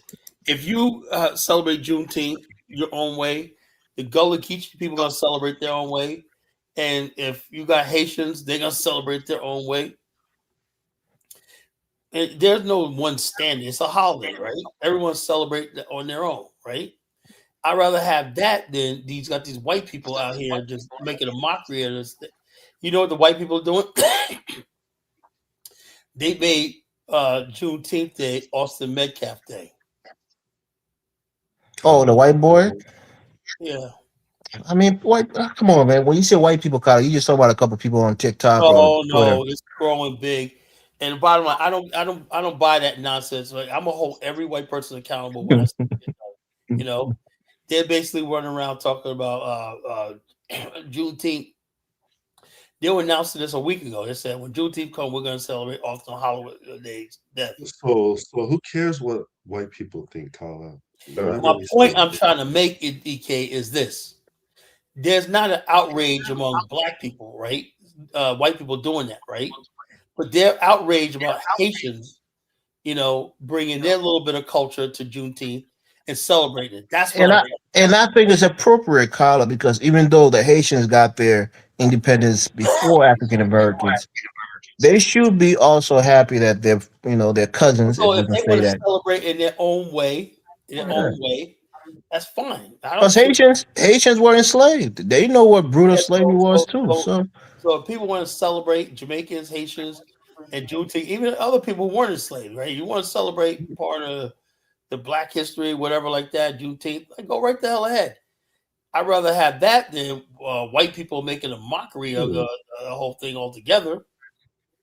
right. Kala. So Carla, oh sorry, Kadola, you could go ahead. But I wanted to say, right, don't you think like yearly somebody made the point on Dynasty show, I couldn't come on yesterday, but you guys should do like what Pharrell and those kind of people do, where they have like something in the water or whatever the case may be, but they do it every year. You know how we have white people Yeah, having I was down there concerts. for something in the Mhm. water. I worked it for a couple hours. That was the biggest concert on the East Coast in history, Yeah, right? The yeah, but women. you have it on TV where black people can perform poets We have and hold on, musicians. we have that. We have hold on. We have you don't know this. We have Afram Fest every year. I'm going to Afram Fest in Baltimore. Yeah, that's like the biggest festival of black people on the East Coast. Or is that Afram. something black people can enjoy that's not there physically? Well, I don't know. Some people could be have it online or stuff like that. But but I remember. Look, I remember. This is how far back I go. I remember Afram Fest in the early 2000s. Right? It was African American Festival. Right? African American Festival. You go out there and it was mostly neo soul until they fucking in 2006. Then the hip hoppers, fucking Clear Channel took it over and doing it. It was mostly neo soul, whatnot, reggae and stuff like that. So it was Afram Fest, but you had vendors that were set up there from Ghana, from West Africa, Senegal. I knew one brother from Senegal that had a shop, selling goods and whatnot. It was like a big. Nobody said this Afram, you can't be here because you're fucking from Senegal or whatever like that. And so I'm saying to myself, Juneteenth should be a day where if we do have these festivals, everybody black should be invited. I don't give a damn about your fucking whatever what you got to say.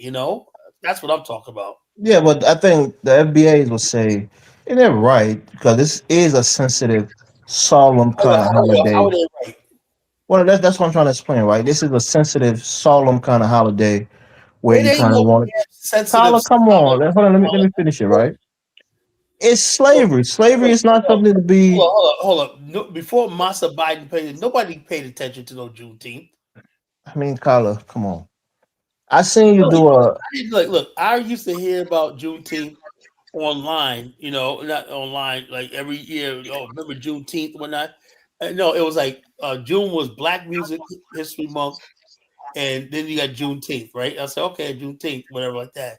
That's when the slaves found out they were free. Okay, like that. It was no big thing that we had to follow. So why are you So, acting Colin, like it's do some you big think solemn do you thing? think Biden shouldn't have made it a federal holiday? Is that what you're saying? It's just like what you Biden? all saying. Kwanzaa is a solemn day. No, No, Kwanzaa is something that was made up. This is something. This is just a commemoration of an actual event yeah, I that know. freed people. Kala, So Kala, what festival? So, Colin, What is Colin, you think you Kala? think you think Biden shouldn't have made it a holiday? Is that what you're saying? No, what I'm saying is, black people, the Hispanic got something from Biden for helping him win. Gays got something. Black people got a holiday. Kala, Kala, what I'm saying here, right? Why is it that somebody have to give you your holiday? Why that you people cannot form your holiday and create your no, holiday? a federal holiday meaning that is recognized by the federal government. So Yeah, but you people can get the create. day off, Yeah, kids get the day from school. That's yeah, a big but deal look, to build. yeah, but look, what I'm saying here, right? What I'm saying here is that there's actually no unity among you people. Also, everybody just like everybody just scatter everywhere. I saw this guy Dizzy Mavis, LeBron James attacking Mavis, be like run down place. Man, look, jungle can be built as a city, But what I'm saying here is, if you really want to look into the Black American culture that the FBI are all shouting about, crying about, oh, that you can really see it like that because you people are very, very different. People in the north are different from people in the south. You people don't even see eye to eye. You know, Even this Juneteenth, it might be from Texas or whatever over there, but in the real say, people that shut in these goofy people in internet that shut, oh, Africa, because they want to make money out of it on YouTube. All these guys that spread around, disciples of their masters, of FBA master, that talk nonsense on this thing, they, after making noise in internet, what I noticed, they will go back and start eating pickles, looking for pancake, something to put on the microwave to get heat up, and after that, they will take a walk out, come back again. So that instant, that's where they have power. Real power is not on the internet. You feel me? You people Right, don't but let me notice let that me what let me is, say this, right, Carla. I guess you man. agree with this. You think that I think, and perhaps it's the truth, that black people, perhaps people in Congress, lobby former President Biden at the time, the president, to get this as a holiday? Because I don't think he just did out the blue. I think people lobby him, right? So I tell you what it is. I tell you what it is. Just like when you got somebody older like Biden, right? And you got a lot of these loudmouth people on the internet, and black people know how to get stuff by being loud, right? We need Juneteenth holiday and whatnot, and then people saying, "Oh, let's do this one." And there was no consensus among Black Americans. Nobody polled us and said, "Is this necessary?" No, there was no poll done. well, Carly, I'm guessing you would agree with it, right? Well, I say it can't hurt, All right. but I knew there was priorities in Black America that, like I said, right now, Black America, the inner city Black America is really bad. The billions of dollars that were not, even we were better off during the Reagan era. Because at least Carla, Elvis, Ronald Reagan? Are you serious? look, if I'm talking about the 70s, right? There was all kinds of programs in the city that somehow Reagan and them weren't able to touch, summer job programs and stuff like that. You come to an era, right, where like a generation of completely benign neglect. There used to be all kinds of work programs, training programs by the federal government targeting inner city and disadvantaged youth, called at-risk youth. So therefore, I thought that was priority, right? Minority set-asides, right? There used to be a time where if you were a disadvantaged business, you got preferential treatment or consideration when getting government contracts. Now, if you're the president of the United States, that's what I say. Do you know America, the federal government purchases $1 trillion a year worth of goods and services from the public? I'm saying like this: if we get to the point where we're saying we're going to get more and more black contractors into the federal government and on the payroll and the contract thing, that would have been something. But that wasn't discussed. They talked about Juneteenth. Oh, I missed that. Dave, go ahead. Kala, Dave, go ahead. Kala, let me tell you, you see person like Hold Elon on, Musk. Dave, hold on. I want to say Dave. Man. It's up. Dave, go ahead. Is that Dave or Bantu? Did Dave drop off? Yeah, that's not Dave. That's Madman. That's Bantu Mandinka. I think Dave got that. What? Dave dropped off. Go I ahead, didn't see that Dave was on. Benton Mandinka, what do you think about all this, man? You think the Africans are taking over your Juneteenth holiday? Nah, it's not possible Why not? because everybody know what Juneteenth is. What is Juneteenth, Bentu? Do we have to go over it again and again and Yeah, again and man. again? I want to understand, you know? Tyler, don't do this to Bantu, man. You don't do this to anybody. Don't do it to him. No, let him go. Let him start me up. I haven't been on the show in a long time. I'm ready. Let's go. Okay, FBA all day, FBA all day. No, what I'm saying is this. What is Juneteenth, right? How does that significantly add value to us, you, or anything like that? So I bet it's a holiday observing the end of slavery, right? But if black people already were liberated, you know, but so and everybody said we're gonna all celebrate the last people to get enslaved, to get free. Why should that be limited to just Black Americans? Can't Caribbeans, everybody else say, you know something, man? You know, that's a significant thing in history. I'm gonna celebrate. Nobody's trying to limit it. That's you.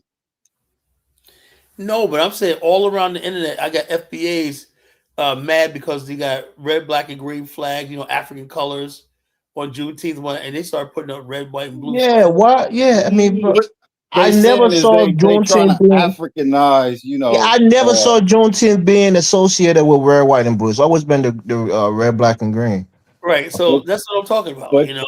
But you know, yeah, that's interesting too because that's the same thing I seen. I was trying to think. I was like, every time I seen Juneteenth, I always seen red, black, and green. But Right. But the FBAs, they want to claim it as American and they don't want it to be associated with Pan Africanism or Africa. So maybe that's why. well, I mean, you have to admit it. Just it is what it is. I think it's a shift going on, man. And the shift is Yeah. Black people need to embrace America more I'm and not see gonna say themselves as nobody I cannot don't think so. celebrate it. I would It's say online. everybody can celebrate It's it, very but deceptive don't online. try to wash away FBA while you celebrating it. Yo, look, listen, I don't think it's no one try to watch LA FBA, right? But what I'm saying is, Yes, you are. no, I'm not. You know, all I could do is ask the Caribbeans, Africans, and everybody else for their forgiveness because these FBAs Forgiveness for what? You see how I cooked Kala earlier on Liberia? He said, Oh, "Why go DK, ahead?" I like you, DK. So I don't want to talk about your evil lane. Stop coming at Liberia so hard, man. Leave us alone, bro. Oh No, yeah, I because like how you. I like how you. Burkina Faso. That's why. Hey DK, I like how you highlighted the LIE in I don't Liberia. come Burkina Faso. I'm just saying. He keeps coming at AES. There's no LIE in Liberia. It's only LIBE. But he put the E in it. Yeah, but he added something to it. It's not the original name. If Kala stop coming at AES, DK got that from BB Rodriguez. She been doing it night. What did she say? Oh, the Nigerians Liberians, yeah. and Liberians. They all put the lie there. As if to say, no African Americans don't lie, or other people from other countries don't lie. Only these people lie. It's in your name though. Liberia. No, the lie is not LIE. It's LIB. It just means liberty. It means land of liberty, man. It's Come in on, a man. Liberian name, just like Nigeria. I think Elvis, you're mad because I brought up George Weah and Timothy. No. I'm not actually. I'm just saying, like you know, I get it. Some of the things you're saying is true, and Kala got to come to terms with it. But you're always harping on Liberia. Like, what do you want from us, bro? Wants to give what's his name, Burkina Faso, take cheap shots at him. I'm like, come on, man. Who? Oh, I got the. We got a new. Yeah, we got a couple of new guests. Miss T is up here. She's a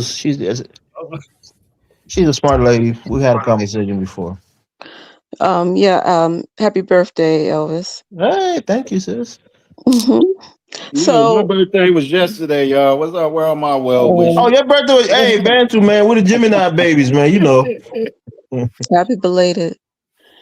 So I wanted to weigh in only because where I worked, anything Black American related, I typically was sponsor it and do the research and everything.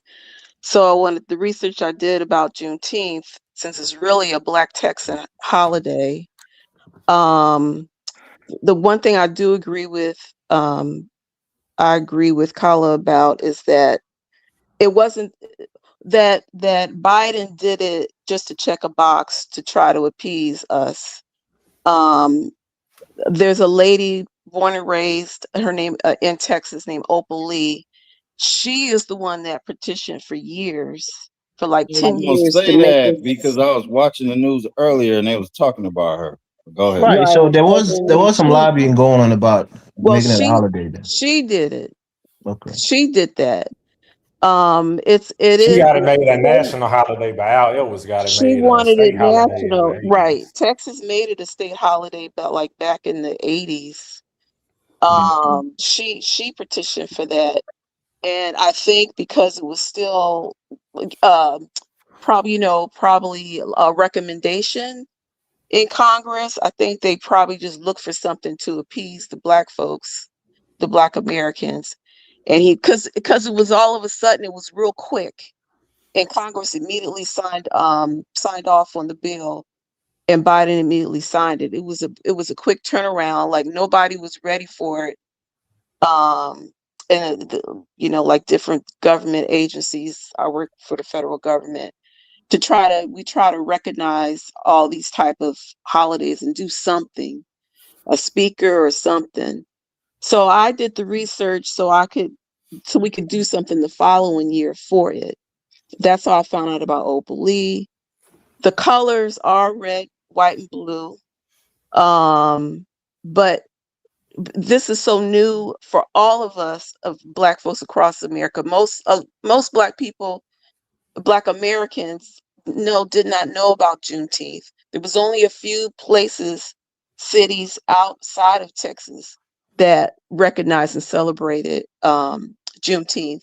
Like Chicago did it. I have family in Buffalo, New York. Buffalo been doing it since the 1970s. I live in the state of Maryland. There's one county here in the state of Maryland that celebrated Juneteenth since the 1990s, but nobody else in the state of Maryland, we weren't recognizing Juneteenth. So it's new. That's why I think the colors of like the red, black, and green and the gold that we see a lot, because that's typical of us being, I would say, being raised up since the 1960s, having a Pan-African mindset. But the colors are red, white, and blue. So quick question. Who established those colors?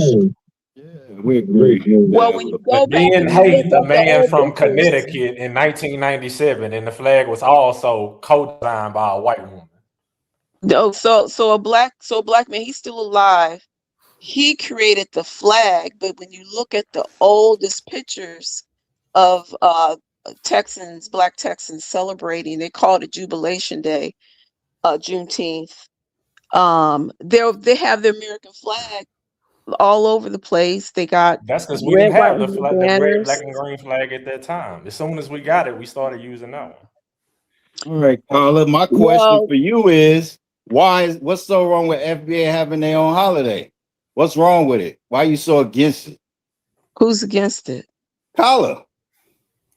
Yo, my Oh, point I'm trying to make Kyle is ain't against it. Kyle is just double-minded. He don't know what he know. He don't no. know what side I'm gonna he get on. to you. So Man, Colin, you gotta give me my birthday gift, man. No arguing and no fighting tonight, man. my And whole don't kick Nah, nobody Carla off. want You that just like, smoke. Carla hold on. want that smoke. He want You that could think, fire. look, check this out. I'm looking forward to when they have the next Rutgers basketball game, whatever like that. And then people just, people all over the inner city playing basketball tournament. And then this is an FBA thing, man, because it's just so fucking annoying. The FBA weirdos are fucking annoying, What you gonna say? The Ruck is saying FBA? Did that just come out your mouth? Well, look, hold up. There's if you look about New York, there's all kinds of people in New York who play basketball. They ain't all so-called. Let's be honest. Who made Rucker Park Bro. popular? Who said it wasn't all kind of people there? But you trying to say it's not? Look, there's all kinds of people that participate. See, college trying to start shit. Look at it. No, I'm not trying to start shit.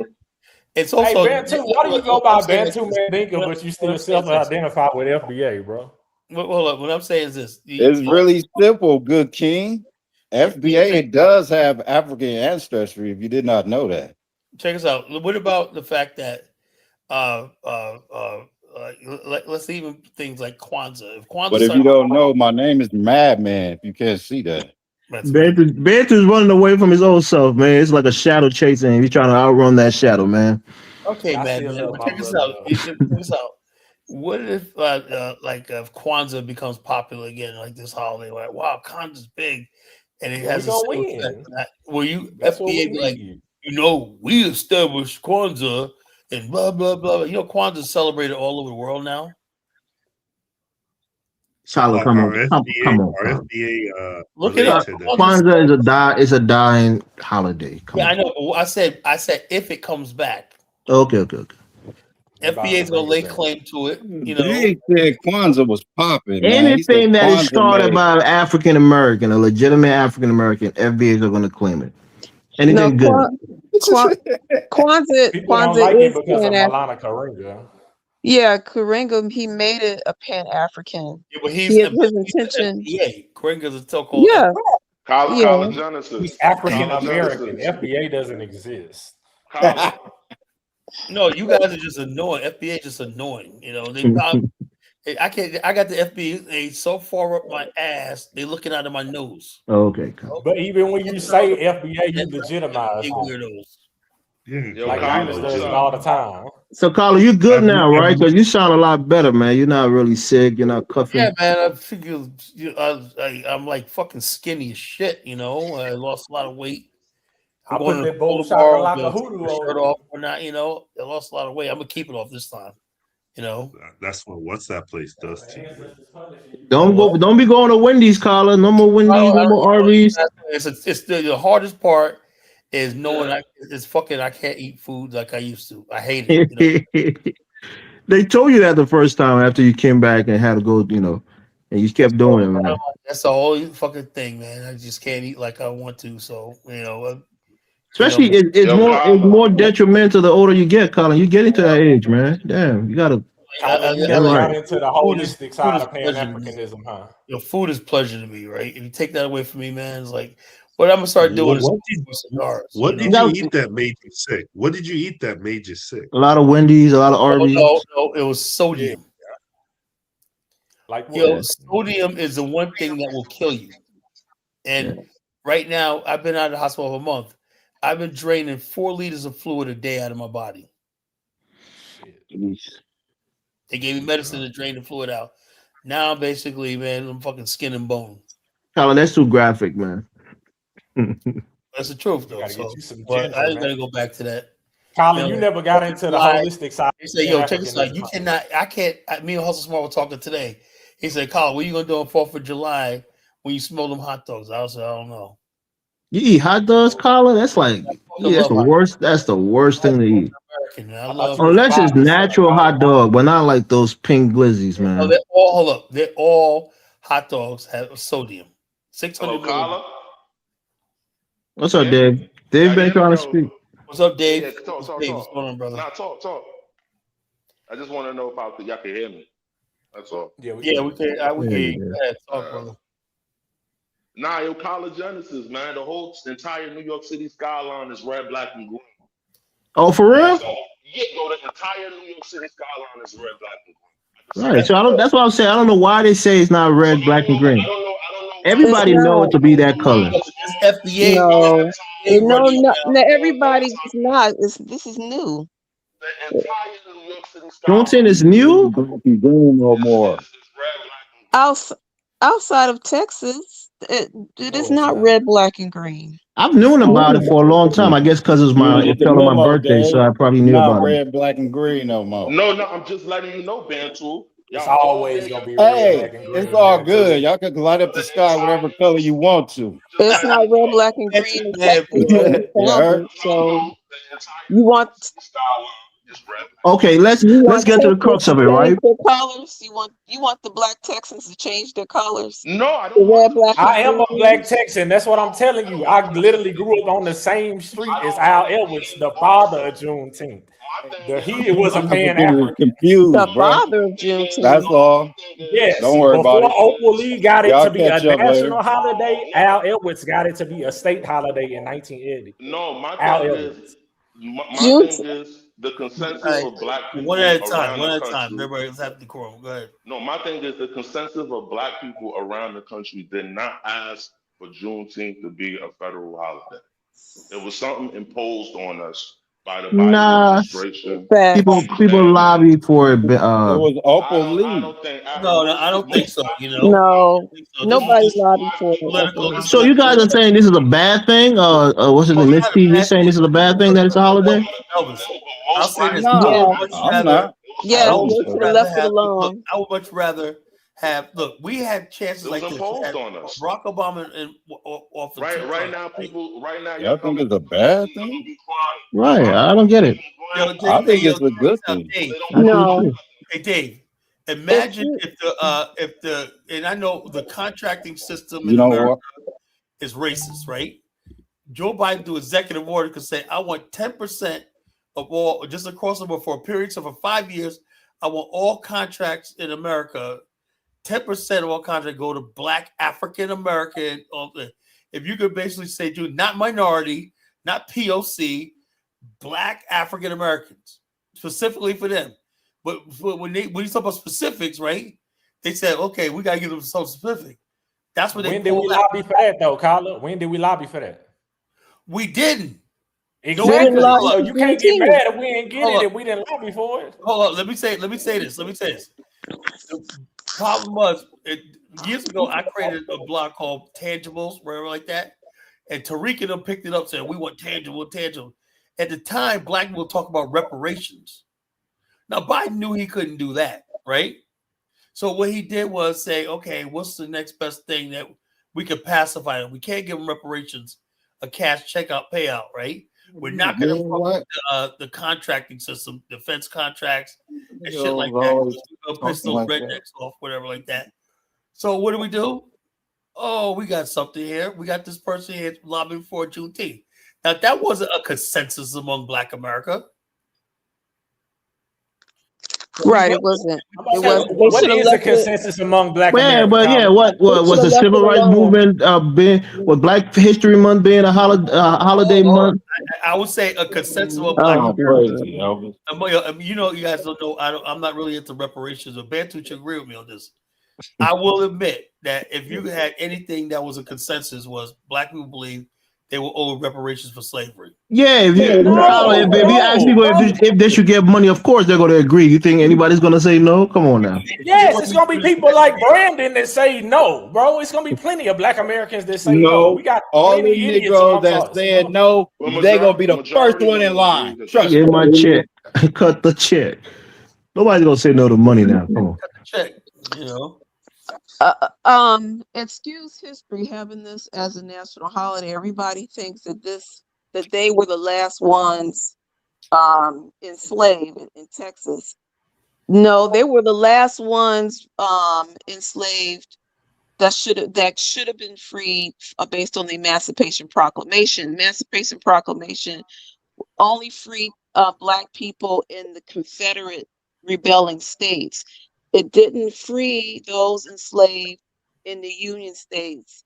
So what Maryland, free Those the real people that Delaware, got it West last. Virginia, Missouri, and what free those Kentucky. people? Was there another law that freed them? Delaware, The in those 13th states, slavery Amendment, naturally died the, off. Okay. thir- the Hold up. 13th Let me say it. Amendment, the Interesting. So, Emancipation a lot of Proclamation those is places, equivalent to slavery an wasn't executive strong. order. So it was naturally dying off. In Delaware, slavery just died. The last slave walked off the plantation, and that whole Northeast slave was dying naturally. Well, no, the states had to abolish it.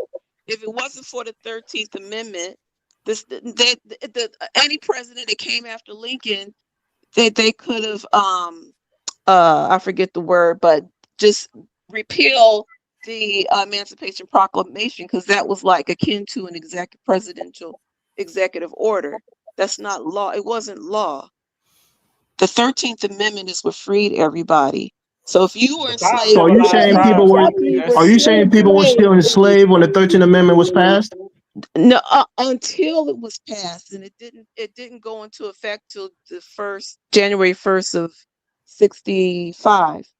So you But that's had what I'm people saying. Are you saying enslaved in people were Kentucky. enslaved then? Yeah, yes, people were enslaved up until it came into it passed. It needed the what is it, 2/3 of the states, Ratification of the states, because like to, Kentucky, to ratify it. they were the last state. So December 1864, people were still enslaved in Kentucky, past um, that, and the five Missouri. civilized tribes didn't free their slaves until 1866. Well, I'm just talking about, but they're sovereign. I'm just the United States, but right, yeah, the United States forced them to do that, to free those black Yeah, people. Colin. So Texas wasn't the last black people enslaved. No, but everybody thinks it is. And So I guess the Texans are wrong then, right? no, but the Texans fell under the No, it was Emancipation still a Emancipation Proclamation. Day. It was still a day of Jubilee. They fell under the Emancipation And all the also, by rebelling the time states, the Texas Confederate realized that, states. the So why do you 13th guys say it's a Texas holiday? The people that It fell is under a the Texas It holiday. hold on. That's Let me their originated ask. in Let holiday. me ask the Texas. question in full. So the people who live in those Confederate states who rebelled, they also should consider this their holiday. Why is it only for Texans? It Because originated they in didn't Texas. It know. has been extended to all black people because we all share a common ancestry and story in the Ma'afa, the transatlantic slave trade. But it started as a Texas holiday. It is a Texas holiday. Nobody was it started to gravitate outside of Texas, to a few places. But there are a lot of black people who didn't know yeah, about black people, there's Juneteenth. some black people, even though it started a Texas holiday, and used to observe the unique history of black folks in Texas. Think about it. That was the deep South, Yeah, Instead of so that, people want to covet and become victims and, oh, you're taking my holiday away from me. I mean, the only people that should be salty about I this are the mean, black people descendant that still live in Galveston. No one ever talked. How come no one's ever went there and asked for their story? Let So me let tell me you what ask you I'm this, telling you. caller. Then aren't let me y'all ask both from you this. Texas? We have two Texans here. I'm from You know, I Texas. I'm think we from got Mississippi. one. He's originally from Oh, Mississippi, but he lives in Texas. And I oh, I'm not think Miss originally T from is from. Mississippi. I'm born and raised in Houston, Texas. My grandma's from Mississippi. Oh, okay. My bad. No, I think T's from up north, right? Or you from Texas too, T? No, I'm from Maryland. Okay. oh. Now, you want to ask me something, T? Yeah. So the comment that you made. So what about the Caribbeans, for instance, who want their, say, they're like the Caribbeans in New York City, the Labor Day, they want that to be Caribbean focused. They don't want Afro beats. They don't want rap music. Yeah, They, I think that's the one thing. You got these Caribbeans. The Caribbeans got a festival for goddamn everything. but I'm saying, but I don't see anything wrong with that. Like I would go as a Black American to experience them and their culture. Yeah, like I would say, I'm like not going to go center. Why would I center us and say, no, I want to hear Beyonce or something? but check this out. This is the problem I have, right? The Haitian girl was waving the red, black, and green, and the colors that you see usually starts there with Juneteenth, the red, black, and green. The orange and stuff like that. And you got these FBA talking about, no, man, they're trying to look. Red, black, and green started with us, and what they're doing is pushing all red, black, and some Pan African conspiracy to take over their holiday. That's what I'm talking about. But it's an American. It's That was an American event when that general walked Yeah, into that's that, Galveston that- and look, went He to that's just the order. only told way. you that the This was flag is about red, white, and blue. She so gave why you the can't receipt. What else you want? why can't Black Americans have it centered around an event that happened in this country. Why does it? Yeah, but hold on. But over the years, I've been seeing Juneteenth. I've seen nothing but red, black, and green. It was an era. It's the same thing for me too, Carla. Why can't they? It was an era. They didn't know it was red, white, and blue. It's red, Bantu, white, you and had blue. that flag flying a couple years ago, Bantu. That Juneteenth I flag still came got out it. in 90. It's in the bottom of my suitcase. That Oh Juneteenth man, flag came out in 07. So what you was doing before 07? It was the red, black, and green. It was an era. Bantu then switched up That on us like a flag Tyler came Perry out in walk, 07. man. Before 07, you was red, black, Pause, and green. man. Oh, Sorry, so Paul. be with that motherfucker. I just think it, so what do Black Americans get to have that are centered around Black Americans? Juneteenth is centered around Black Americans, right? What is? Yeah, everybody knows that. Juneteenth. Elvis. College is up here trying to start shit. Is centered around No, black. I'm saying it's centered around Black Black History Americans. Month centered around Black But Americans. I could be wrong, right? But every time I saw Juneteenth, I thought it was just another emoja. You was wrong. No. You being corrected today. But Carla, of all people, I thought you would have known more about this, Carla. Come on, man, you disappointed with that. Now, he hating the South, so he gonna neglect all everybody. history. Look, should Juneteenth have the rebel flag colors on them? Hell no. It should be The who? red, black, and green. It should be, and it is. I don't know why the FBI trying to beg into like the American thing. It is American. It happened in Texas. This is not global. This is an American thing. Well, listen. What's wrong So what is with the that? red? Hold on, What is the T. color? What does the flag stand for? What is the color in the Tell them flag the stand history of for? the flag again. I don't think they heard. It shouldn't be an American thing. It should just go back to Texas. I don't think they heard. Well, Because you know, flag has meanings, right? Flag colors and symbols, they have meanings. So what does it mean? What does the flag stand for? Because you're gonna always have this problem. Everybody everywhere they're gonna celebrate Juneteenth differently. Some people Miss T, you know what the flag stand for? The right, white, and yeah, yeah. Let her explain it again. Because y'all can't catch. I don't know if Dave is catching us. Maybe he just got his phone to his mouth. So that flag was created in the 90s. But he explains what everything symbolizes, like the star in the middle. It does represents Texas, the Lone Star State. Then there's a big, like, squiggly, like a bigger star around it that represents the starburst. And I forget. I used to know even the way you have the blue on top and the red on the bottom, but it's kind of like an arch in the middle. That even represents. I forget what it represents. But there's a breakdown. You can Google the meaning. From Connecticut. You don't need to explain yourself. Don't explain yourself. DK, why you getting so mad for? Why you so Don't mad? explain yourself. What happened? Why is DK? the Liberian flag red, white, and blue? If it's DK, calm down, brother. Why is this so bad? Why is this so bad? The Liberian flag is red, white, and blue. Why is this so They bad? changed that shit too. Why is this so bad? Go take a couple of pills, man. Relax, brother. So bad? Don't talk about what's the flag mean.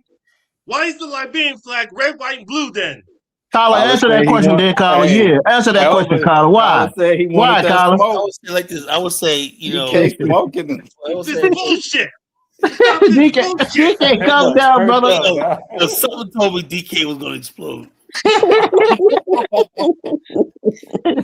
DK, you gonna pop a vessel, brother, man. Relax, bro.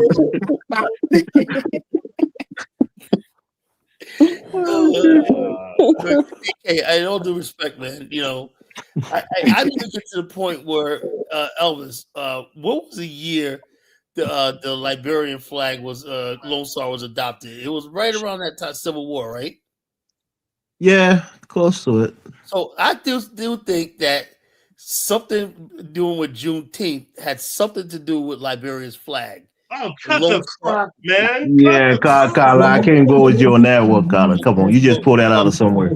So when Step right up. The American flag, whatever like that. Remember, so a lot of people had red and white is in their colors. Yeah, I mean, red, white, and blue does stand for liberty, and in a lot of countries have that red, white, So and why blue. are you saying that? Oh, why are they celebrating the red, white, and blue for Juneteenth?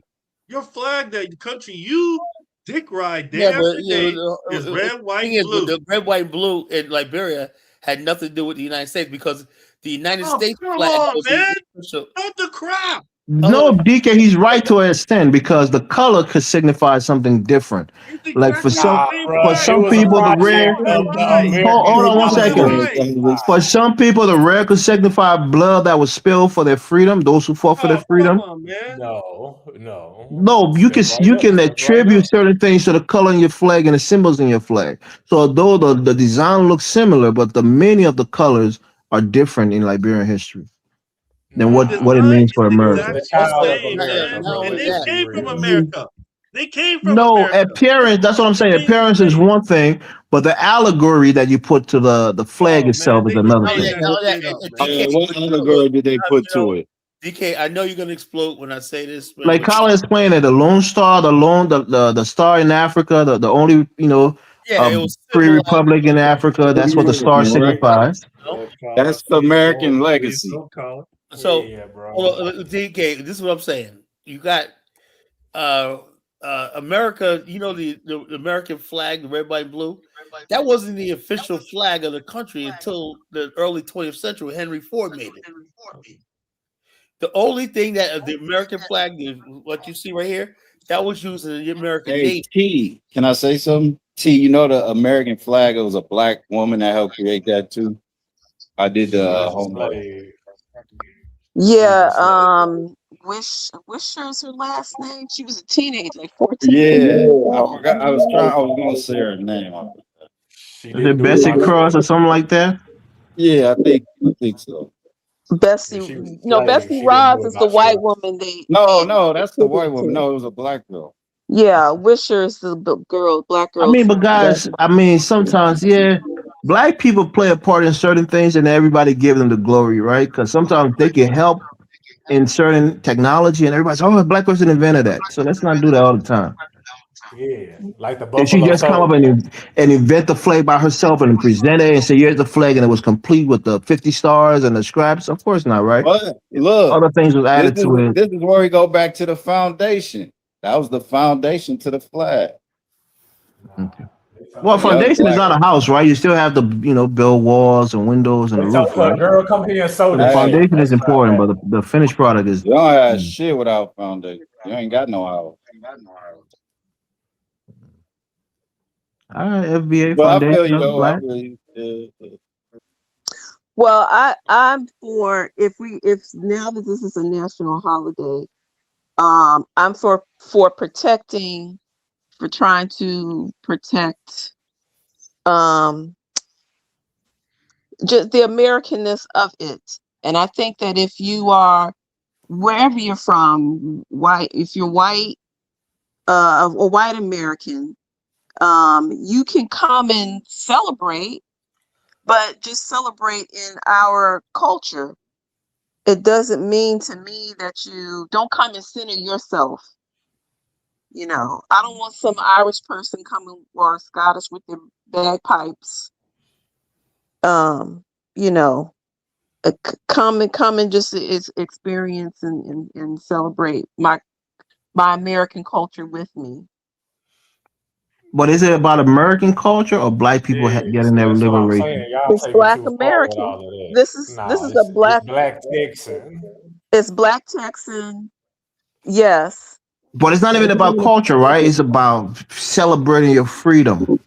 That's the Well, I key. mean, That's the crux the, of it. uh, well, yes. I mean, symbolically, like my people originally from Alabama, so so they were affected by or freed by the Emancipation Proclamation.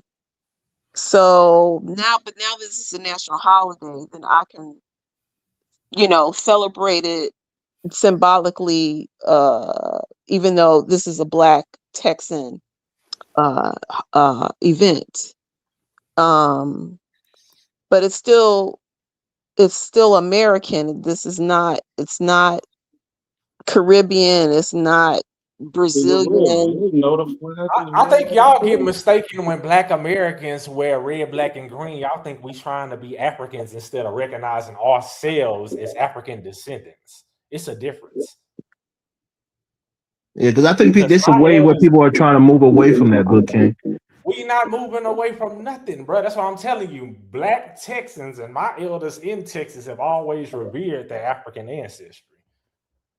What do you think, T? You think they're moving away from it? No, I don't think that Black Americans are moving away from our African ancestry. I think No, I the mean the association with that colors. red, black, and green flag. Oh, I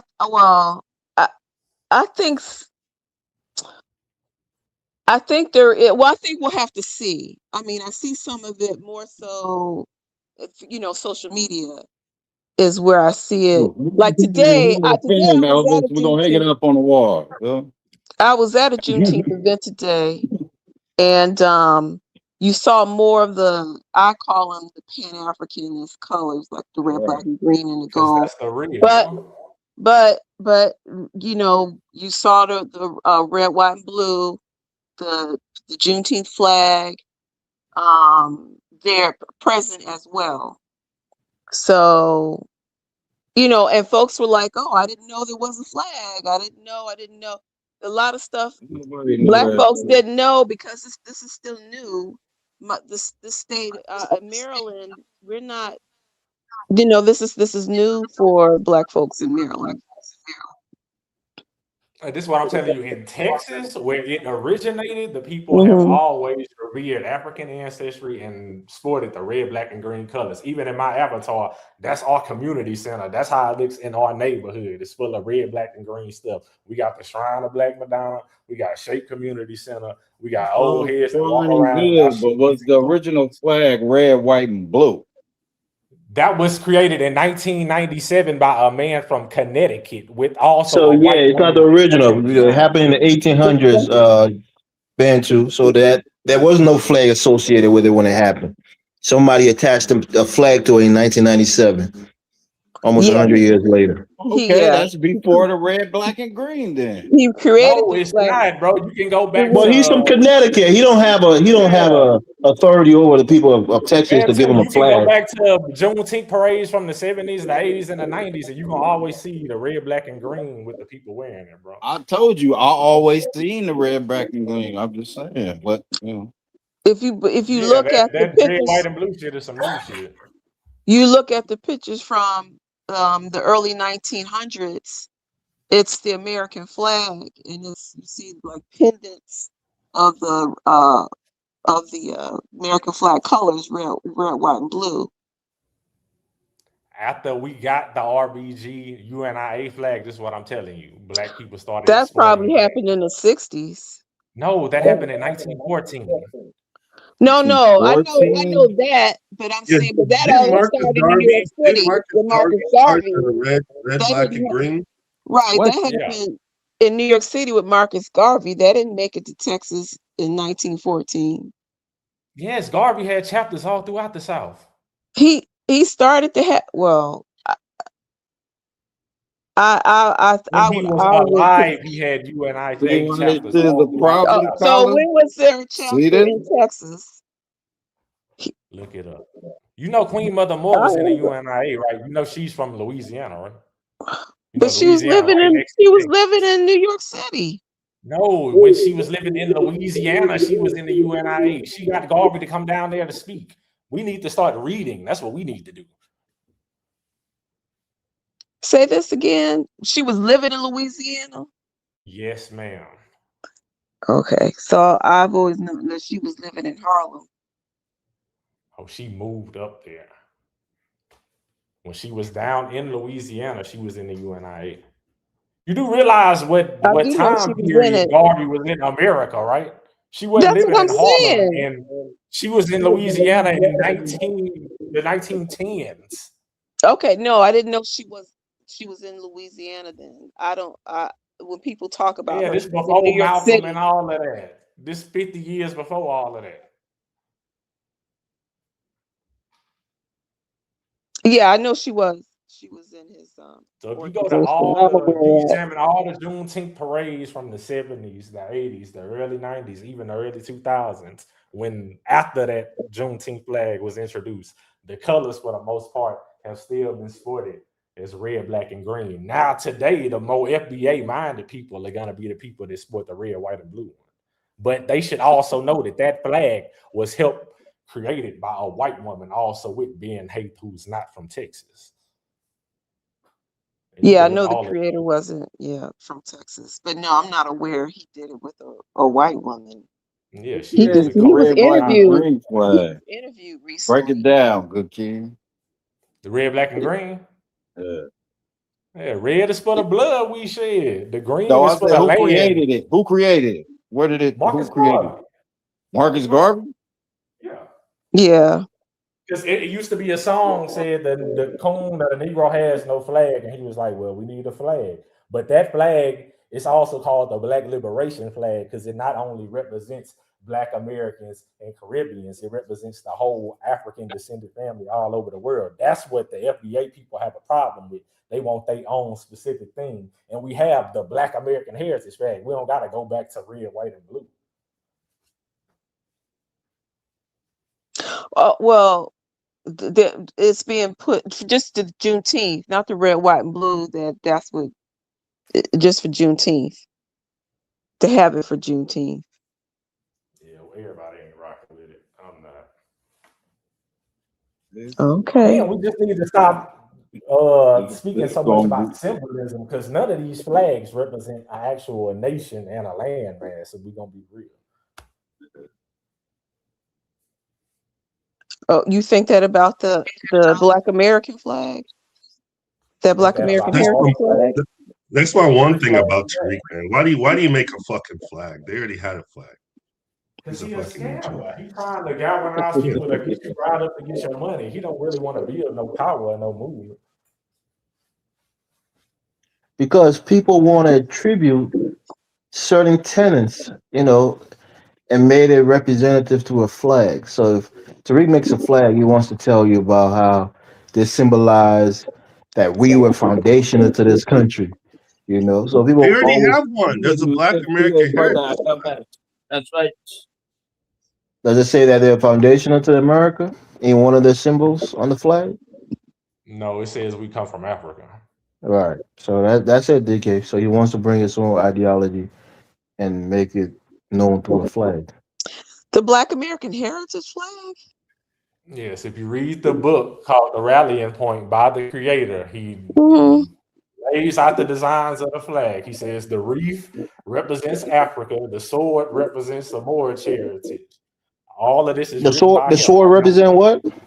Moorish Moorish. heritage. Okay. Oh yeah. See, that's a bunch of nonsense. Now, just off the rip. Yeah, I don't agree with that either. But I mean, at least Morocco's still in Africa. At least, Hey, Elvis, I give you credit for checking Africa on that shit, saying we invaded Spain. That Yeah, bullshit. Tariq even I forgot his last name, but he was not a black African. He was an Arab.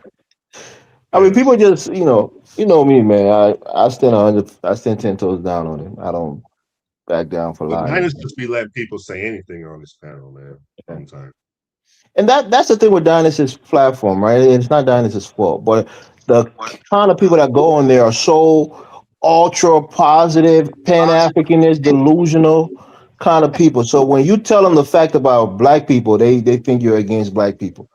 If we were capable of developing, we would have been long developed, man. We just ain't. We nah, we can just stand in thrive. our own way, bro. We just disunited. That's the only thing. We That gotta and get that's that our unity. problem. That's what I'm saying. So smart people would know. Well, what's holding us back is disunity, right? Let's unite. That way we can move forward. But we're not doing it. So are we really smart? If we can't see, But if we we ain't can, even using the instruments we got. Like, bro, I love Dynus, but Dynus get on the show and just let Africans argue for 3 hours, bro. Like, that shit ain't even. it's the Africans that be coming, man. I think that the China's kind of going down a little bit. I don't know what's Oh, happening, yeah, but it ain't even Black Americans on there no more. It's just straight Africans talking to each other. I just be no, seeing that shit. there's some Black Americans on there. Yeah, But he I'm needs to saying like the topics is probably not as engaging to many people because it's mostly African topics.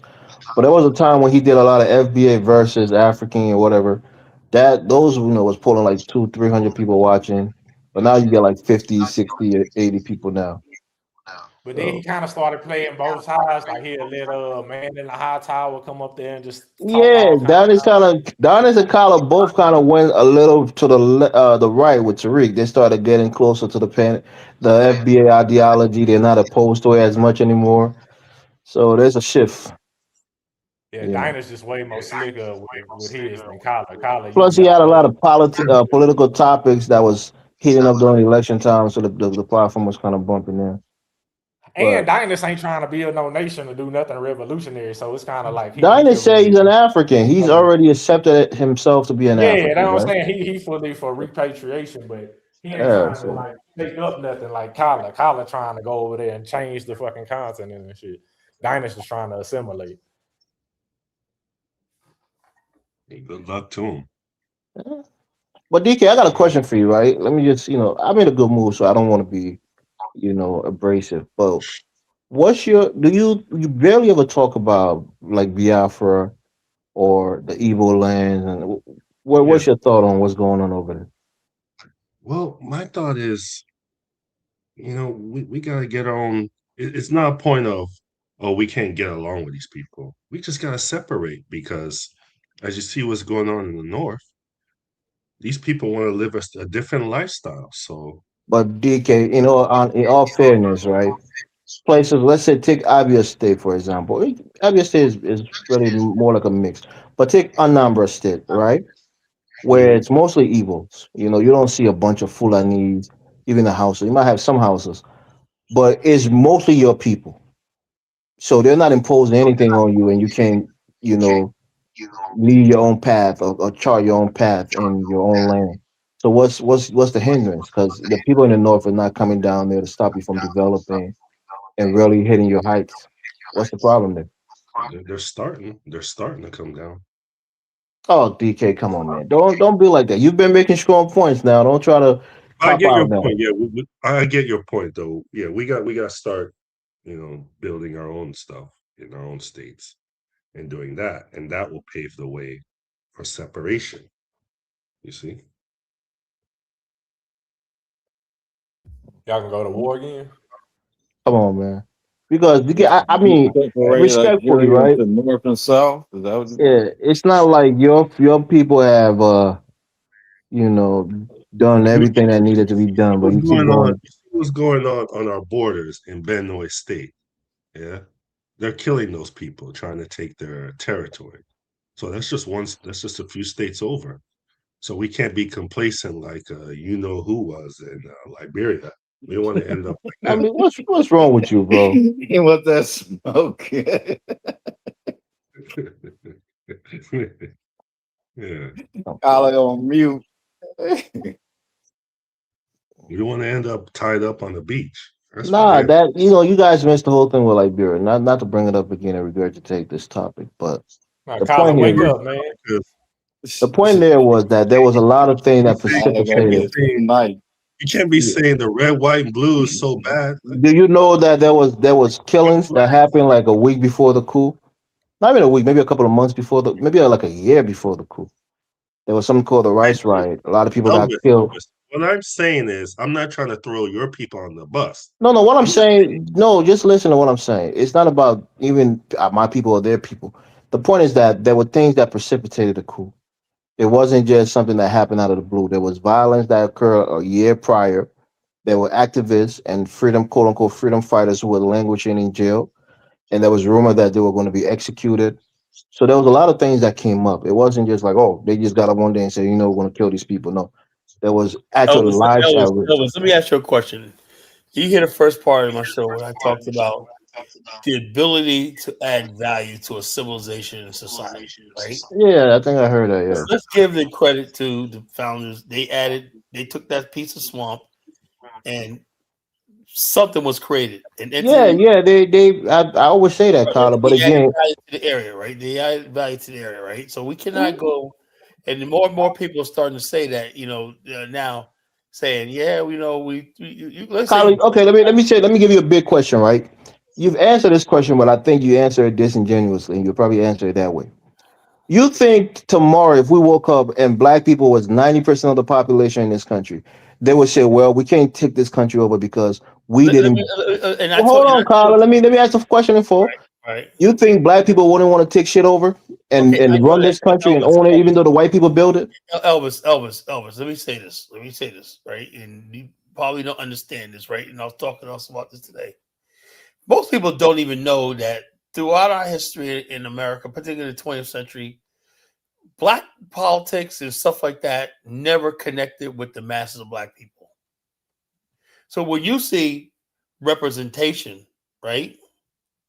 All we see is somebody getting in office that looks like us. That's not representation. Carla, that's not what I'm talking about. But no, what I'm saying is this. So when you say we're gonna take it over, my city where I live at right here, right? We don't give a shit about having black people on city council. We don't give a shit about having black people in the mayor. We don't give a goddamn. Because you've come to the understanding that you're outnumbered, you're underpowered, and this is the white man's country. But if you had the numbers, you would take it, Carla. No, because you know why? Because we have our own agency, we have our own businesses, we have our own stuff like that. Our kids are going off to college and stuff like that. A lot of us in the military here and whatnot. Okay, Carla, you got your point of view. Let's hear everybody else on the panel. If black people were 90% of the population in this country, would you take over this country? Take the government, take power? I wouldn't. I know we're not capable of running. You wouldn't, Colin? No. That's what I said. I think Carla, you're you're being not even disingenuous when answering you the say that. question genuinely. Hold He said if we were 90%. Hold up. Black people became 90% of the population of Gary, Indiana. How'd that turn out? So this is what Colin's saying. He said it before, and I thought he didn't mean it, but I guess he meant what he said. So, You're Colin, 90%. Why do you want an African if you say black people aren't capable? I'm saying like this. Hold up. First of all, I don't believe if we were building Africa. I don't believe in democracy. I believe only a technocracy or elite people. If we had 90% of the population, it wouldn't be no fucking democracy. I don't believe in no goddamn democracy. No, I don't. I don't trust black people making decisions over my fucking life. Because if Carla, where does your system of government exist currently today? Singapore. Carla, I can't believe you. You think if black people are 90%? The way you be that's the whole thing. That whole thing is when people talk about, yeah, man, we gotta take over the fucking what? And then Carla, you just don't want to admit it, because if you admit it, you have to think about Liberia. He's talking about that at the beginning of the show. Majority rules, Carla. Majority rules. Majority rules what? Majority rules because they have the numbers. All right, where'd you get that from? Majority rules. I mean, I guess it's the first time anybody has ever heard that on this platform. So that majority Junior want to go up. Well, majority rules came from societies that were highly intelligent, highly developed, and homogeneous. Democracy is a majority rule, Carla. The people who have the majority of the vote, they rule. Look. First of all, even in Rome, right? Not all Roman people voted. Yeah, we don't have that style of government, Carla. Everybody in America knows the party that wins the most vote and get the most electoral college vote. They rule. Like I said, you guys, that's called ruling by fiat. That's how it works, Carla. You voted for Trump and you were hoping that he'll get the most electoral votes so that he could come into power. The bottom line is this: I don't want people that I don't think should be anywhere near office ruling over me. I don't give a damn if you are the majority. That's the way I feel it. So what are you saying? Even though somebody gets less votes and less electoral college win, I'm saying they should still be able to rule? I say like this. I like competency in government and stuff like that. I like my values being protected. This is what he's saying. He want a dictatorship where he in charge because he think he the greatest mind. That's what he's saying. That's right. I do think so. So what, Yeah, like, hey, Carla, bring Steve up, man. Steve in the back.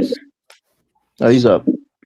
But yeah, what do you guys think? Will you guys take over if you're 90% of the population? Absolutely. Come on. What kind of question is that? That's what I'm saying. So that's why it's crazy for what Colin is saying. What about you, T? What do you think? Crazy, man. Elvis. Hold up. Black people are 90% of Detroit. Look what happened. Oh, Colin, come on, stop it, man. That don't mean nothing. We know that don't mean having numbers of the same race means nothing. Wow. White nation. You don't get that? This is your Afro-Stan leader. I'm saying the black people are going to have to live under a Supreme Council for 100 years. Boy, oh boy. I know fucking we're the majority, and I got something to say. The only thing you need to say is you sit your fucking ass down and do what you're being told. Oh man. What army? But Steve, what you got to say about Juneteenth? Well, you got something. I got something to say. I got man, nigga. If you don't get your ass in the corner and sweep up a floor or something, you know. Colin, where's the Afghanistan security forces that's gonna implement? Well, we're gonna break that, you know. What's up, Frankie? Everybody else in the chat after theory. Just don't follow the Liberia model and wait 100 years. Oh no, Liberia was this thing. We thought we could bring civilization and democracy to. That was the dumbest mistake. And it's, what Liberia should have did was they just forgot to build a military. Tyler, you did not bring democracy. What are you talking about? Personally, looking at history, right? It was a situation when they were forced out of America. When they had the chance to come back to America after World War II, instead of building Liberia, because I call that the golden years, 1945, 1980, the golden years. I think they should have came back to the United States. That's what I'm saying. The simple answer is there, Kyler. And shit, the simple answer is hold on, Kyler. Let me speak for a second. The simple answer was we're 10% of the population. We're 5% of the population, right? Let's incorporate more people. We can be. They could have had a sub. Hold on, Kyler, please. Let me say it, Kyler. I would have gave you the whole. Fine. Let me make the point. They could have had a South African model. The whites in South Africa, they're not the one running the country. They're not the presidents, but they have the economic power. They have the real power behind the scenes. White South Africans, basically. Tyler, you got to be patient for 30 seconds. Let me make the point, Tyler. Hold up. They control all the wealth. And you know how armed the white South Africans are. They got their own private armies. They got so They could have done the same thing. They didn't want to give up the political power, even though they were only 10% of the population. The native were they even 10% of the population? Not even 10%. They're like 5 to 6, maybe 6% of the population. So imagine wanting to rule a country with brute force and and authoritarianism when you're only 5% of the population. I would have said, with no army. I would have said, look, right. I would have brought them all back to the United States and said, let them figure it out. That's what I would have done. That's what I'm saying. It was a sign of hubris and just arrogance. Like you don't have the numbers, and you think you can hold onto your power by force. Bring more people in, control the economy. In apartheid South Africa, they had an all-white army. In Liberia, they let natives in the army. Yeah, the natives in the army. That was the stupidest fucking thing. Even then, Carla, the native people, it was 133 years before this coup happened, right? Yeah, it wasn't like the native was trying to attack these people and kill them. Put it like this: they should have never trusted you. Fine. It wasn't like the native was trying to kill these people. Yeah. What? Hold on, Kyler. Black people could run a government. That's Kyler. Hold on, right? There was a situation. Kyler probably knows about this, but I'll give you this quickly. There was a mayoral election in Monrovia, right? And usually the mayors are, have always been like American Liberian or Congo people in Monrovia. So to test that we were progressing and moving towards actual democracy, the president at the time, Torber, said he's going to let new parties register. So you had an all-indigenous party that registered. They pulled forward Emma Sawyer, this brilliant guy, to run. Hold on. And everybody got excited because it was the first time a pure native man was going to run, and then the vote was going to be free and fair. Hold on, Carla, let me finish. The president canceled the election. Instead of holding that election, this was all before the coup. So there was hope, there was a glimmer of light that democracy is going to be there. We're going to have our own party. And he canceled the election. Folks, this is why right here, right, that mentality here. Look, Elvis, what did I say that was a lie, Carla? Did he not cancel the election? Hold on, Elvis, let me tell you how I am, right? Somebody comes into and says, I'm from Kenya. I'm going to do my own Juneteenth celebration. I'm going to have hell like that. You know what my culture is? It's so strong that I'm like, go right ahead, right? I don't give a damn. Essence Festival Essence was taken over by Richard Dennis because we don't see fucking tribe and shit like that. Why did the president cancel the election, Carl? If the African is not seeing himself represented in stuff like that, he rejects it. In other words, basically, I'm asking you a question. Why did he cancel the election? well, I don't know. Okay, then. So that's the problem. Maybe He was hold on. wrong for doing that. It could have been the people that Elvis, they was there weren't competent. Elvis, did the American Liberians provide like free education to the Yeah, they did. natives? Yeah, they did. They sent them abroad to study. Amos Sawyer went abroad to study. Oh man, Colin, what boy? Elvis Colin, let Santana, me ask you something. Colin, let me ask you something about Liberia. How do you criticize Ibrahim Traore for the $100 million he taken from the U.S., but then you I don't know. You ain't even let me finish the question. Right, go ahead, finish your quick question, right? How do you criticize Traore, but then you applaud the Firestone situation in Liberia? All right, let me say this. Let me say this. Don't forget, it was called Firestone Plantation. Let me first by saying, don't forget that. You want to ask me, DK? You want to ask me a question, right? So I'm gonna answer the question, right? First of all, I don't know anything. I only know about Burkina Faso through St. James. I don't know anything that's going on in the country. I hear a lot of AI stuff, a lot of things. Ibrahim building a ladder to the moon. I hear stuff like that all the time. Ibrahim Traore, man, he touches the sick and heals the sick and raises the dead. I hear all this stuff like that. He walks. That's how Yahya Jammeh used to be. Fan. Turn water into wine and whatnot. I don't know anything about that. Ibrahim. So I don't know what's the truth. So whatever. So anyway, I don't know what to get. I don't know anything about that. Steve, go ahead.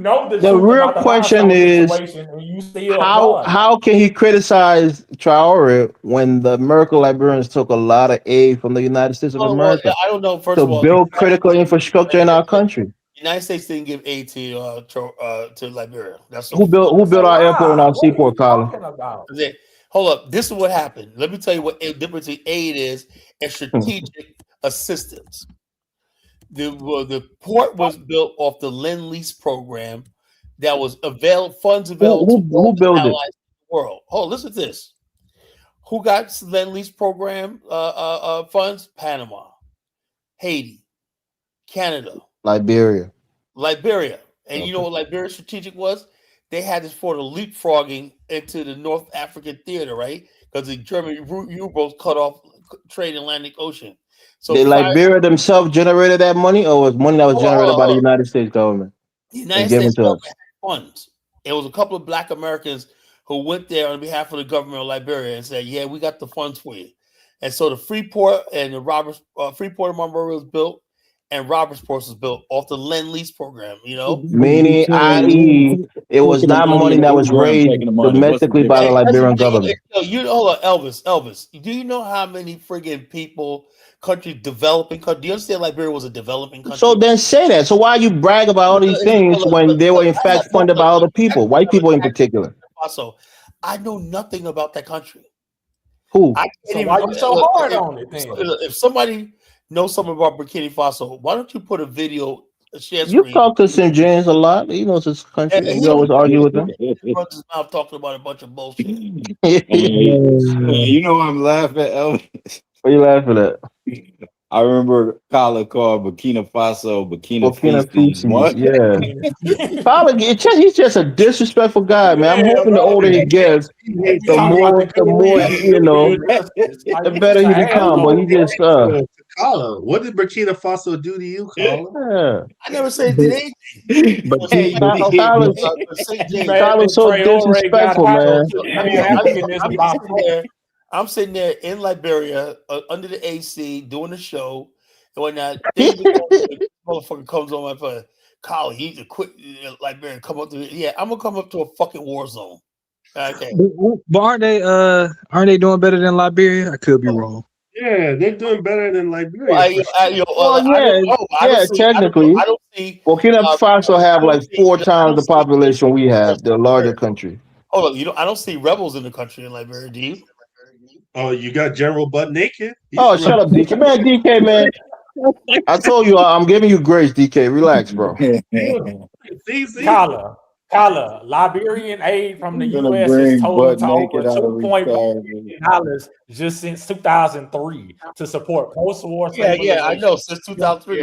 Liberians were taking a lot of aid, but throughout its history, whatnot, Liberia was a country that had the least foreign aid out of any African country. They had a balance of payments and No, everything. So, it But had Kyler, foreign aid all of since those day one. numbers, are something like it was like a what do you call a paper tiger, right? Because so those were my not genuine point I'm numbers. trying to make, Elvis, is this: like, Hold on, Kyler. I mean, I can't even speak. The point here is a lot of countries didn't have independence. So who were we comparing ourselves to in Africa? Nobody, because we're the only independent country apart from Ethiopia, right? which was a, So, a monarchy. only point I'm trying to make is this, right?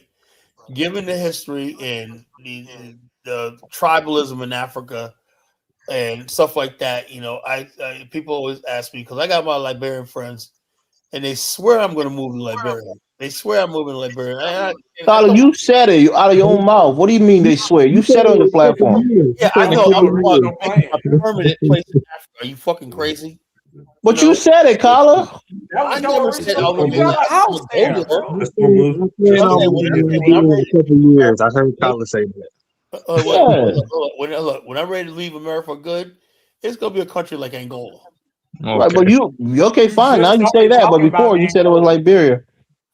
No, I Yo, never. I said you've I been never. Kyler, saying don't go there. Angola. You said it 100 times. Stop it, Look, I Kyler. advise anybody You, that likes yo, Liberia that you've when you been get a talking house, about Angola. build it. When you actually gonna visit Angola? When you actually going there? I want to go next year, right? But I know I got to break the trip up. I was gonna go to and go in Liberia at the same time, like go back and forth, but I can't do that. Why So what don't I'm you gonna do just is go to skip? Liberia in Why don't you just February. skip Liberia and go to Angola? No, I gotta go see my wife, bro. I got my family there. And so therefore, in the summertime, I'll go to Angola, right? Spend time down there and start stuff like that. And that's gonna be a year-long process. So I transition to the country. So Carla, what's the chances that you end up just dying a Liberian nationalist? never, I never. think that's gonna happen, bro. I think you retire on a beach in But Liberia, but I do like. mad Look, at the I like world, Liberia. But I look. writing a book The about thing how is, black no, look, nationalism failed. the thing is about Liberia. If I go there, I gotta really have some. Like a lot of my Liberians that are coming there, back there. A lot of my friends, they got land.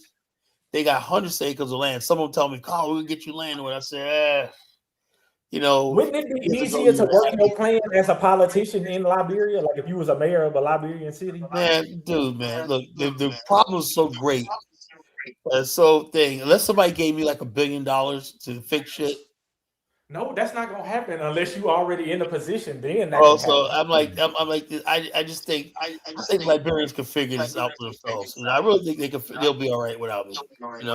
I really do think so. Kyler. I'm not I talking mean, about that, Problems are Carla. I'm way talking we more. try about we try to we try from to the tell you, average Kyler, and standpoint. you thought you knew more than we did. What's the bottom? No, it's no. The reason why it's like that is because not because you got all the resources there. You got land, you got open land, everything like that. But you don't know how to add value to your land. You don't know how to add value to your society. So why not show them how to do that? Well, you try to tell them, right? I try to tell them, look, and a lot of them listen to me. They're going back to their traditional lands and they're opening up. Kyler, really. I tell them, man, don't just sit around. Go out back into your rural Kyler, areas. Kyler, you know when you do that, it's being so disrespectful. You think, That's the truth. respectfully, Kyler, you think you go there and tell people, I No, mean, Kyler, but they're not gonna listen to me though. well, what are you talking about? They listen to you, that they're not going back to their No, traditional I'm land. saying now people see You that. make the Liberians sound like they're some kind of idiots that don't know anything, and you have to go there and civilize them and put sense in them in their brain. Come I on, never man. That's Well, how you think would you about get a Black Liberian Americans too. passport? Would you get a Liberian passport? No, He hell has a no. diplomatic visa. I got a diplomatic Okay. visa, bro. What does that do? That means I when all that big line of hundreds of people trying to get in at the airport, that little box over Really? booth over there says diplomats and IP. I go to line, but who is he? I'm there with freaking important people, diplomats and from around the world. When I show my diplomatic visa, Yeah, Kyler, they just did a crackdown on that now. So, well, yeah, Elvis, I will still have my diplomatic visa next yeah, year I'm sure you will. because I How you get I don't know if you saw the news, Kyler. What's going on in the country right now? Things are real bad. well, the bottom The line, no, security situation at the airport has that's been that's under two scrutiny. people trying to. This is another thing, right? But Kyler, it just shows that you're corrupt, right? Because that's a corrupt thing to do, to take a diplomatic passport when you're not a diplomat. Corrupt. Check this out. I brought a tour group there, and because of me, Liberia now has a tourism industry. So everybody that carries a tour group to a country should have diplomatic visas. Well, no one carried a tour group there. You understand that? He's the head of African. I brought the first organized tour group from Black Tyler, America. I'm telling you, DK went to Liberia and said, "Bro, let me get a diplomatic visa." You know he could get it. Hold on. First if of he all, pays a couple people. First of all, can I get one of those? Yeah, anybody could get it. Hold on. Shit. Hold on. It took Bomani and me 2 years to organize that tour.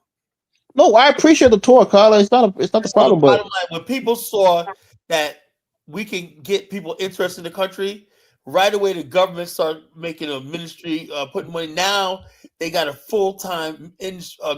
My guy Ross, he works for a new ministry office called the Ministry of Tourism. It's the main part of the economy. What, Carla? Carla, tourism was not even on the agenda. How much did we bring in for tourism in our last fiscal year, Carla? Hold on. No, there was nobody coming in as organized tour. So why do you say it's a main part of our economy when it's a non-existent part of our economy? You're going too far. Country and whatnot, and staying in hotels and going like this, like the. No, I get all of that. You're right on that part, but why do you say it's a main part of the economy? Come on, part of the economy. That's money coming in. Tourism is always the main part. Oh, we have a that's one of our problems. We have a non-existing tourism sector. So why would you say people now because of that? You got people doing surfing tours. When I'm learning about Liberia's surfing community in Robertsport, all of that is good, but it's not even a fraction of the money did they make realistically, Elvis? How much? Probably less than $5 million. Well, no. It's the bottom line is this: when you talk about a country, right, and you got people coming into restaurants, and restaurants are packed. They're buying food from the local vendors because all the vendors benefit because the restaurants buy all their fish. That's a lot of money, but it ain't no main part of the economy. Yeah, we brought. No, it's not true, Carla. We brought in 860 million dollars in domestic revenues from our what I'm saying, our LRA, Liberian Revenue Authority. Growth industry. You know why? Because tourism is going to bring investments in real estate. Yeah, but it's not one of the, when you say it's one of the main parts, just take that back. It's not one of the main parts. It's almost non-existent. What I'm saying is this: you got to get people coming to your country, interested in your country. Now, right after we did our tour, a couple months later, a tour group from Barbados came there, brought 400 people. No, Carla, that had nothing to do with that. Let me explain it. Let me explain it to you. If you give me 10 seconds. Liberian Tourism Association use our tour guide as a template, right? Say, look, Tyler, let me explain it to you, right? This was during the time of George Weah, right? No, it was the time of fucking whatchamacall. You know, this is 2000. Well, yeah, said a year. During the time of George Weah. No, 2024. 2024, you took a tour group to Liberia? Yes. Well, no damn. It's the main part of the economy, yo. Yeah, the main part of the economy is our seaport, the Freeport. The bottom line is not only because with tour, like Andrew Young always said, tourism is how you get people. Let me just tell you this, Carla, because I remember the Barbadian president. We gave a speech about people like William Blyden and a few people who came from the Caribbean and people who came from Barbados. We had Carla, can I speak for a second, bro? We had a few people, and she said, okay, she didn't know how deep our history ran, that we even had presidents who came from Barbados, who have ancestry. So she wanted to make a deeper relationship with Liberia and Barbados. So she sent an invitation for Liberians, especially those who are Barbadian ancestry, to go and visit, Barbados. And then we reciprocated with an invitation, and they came to visit us in Liberia also. That has nothing to do with what I'm talking about.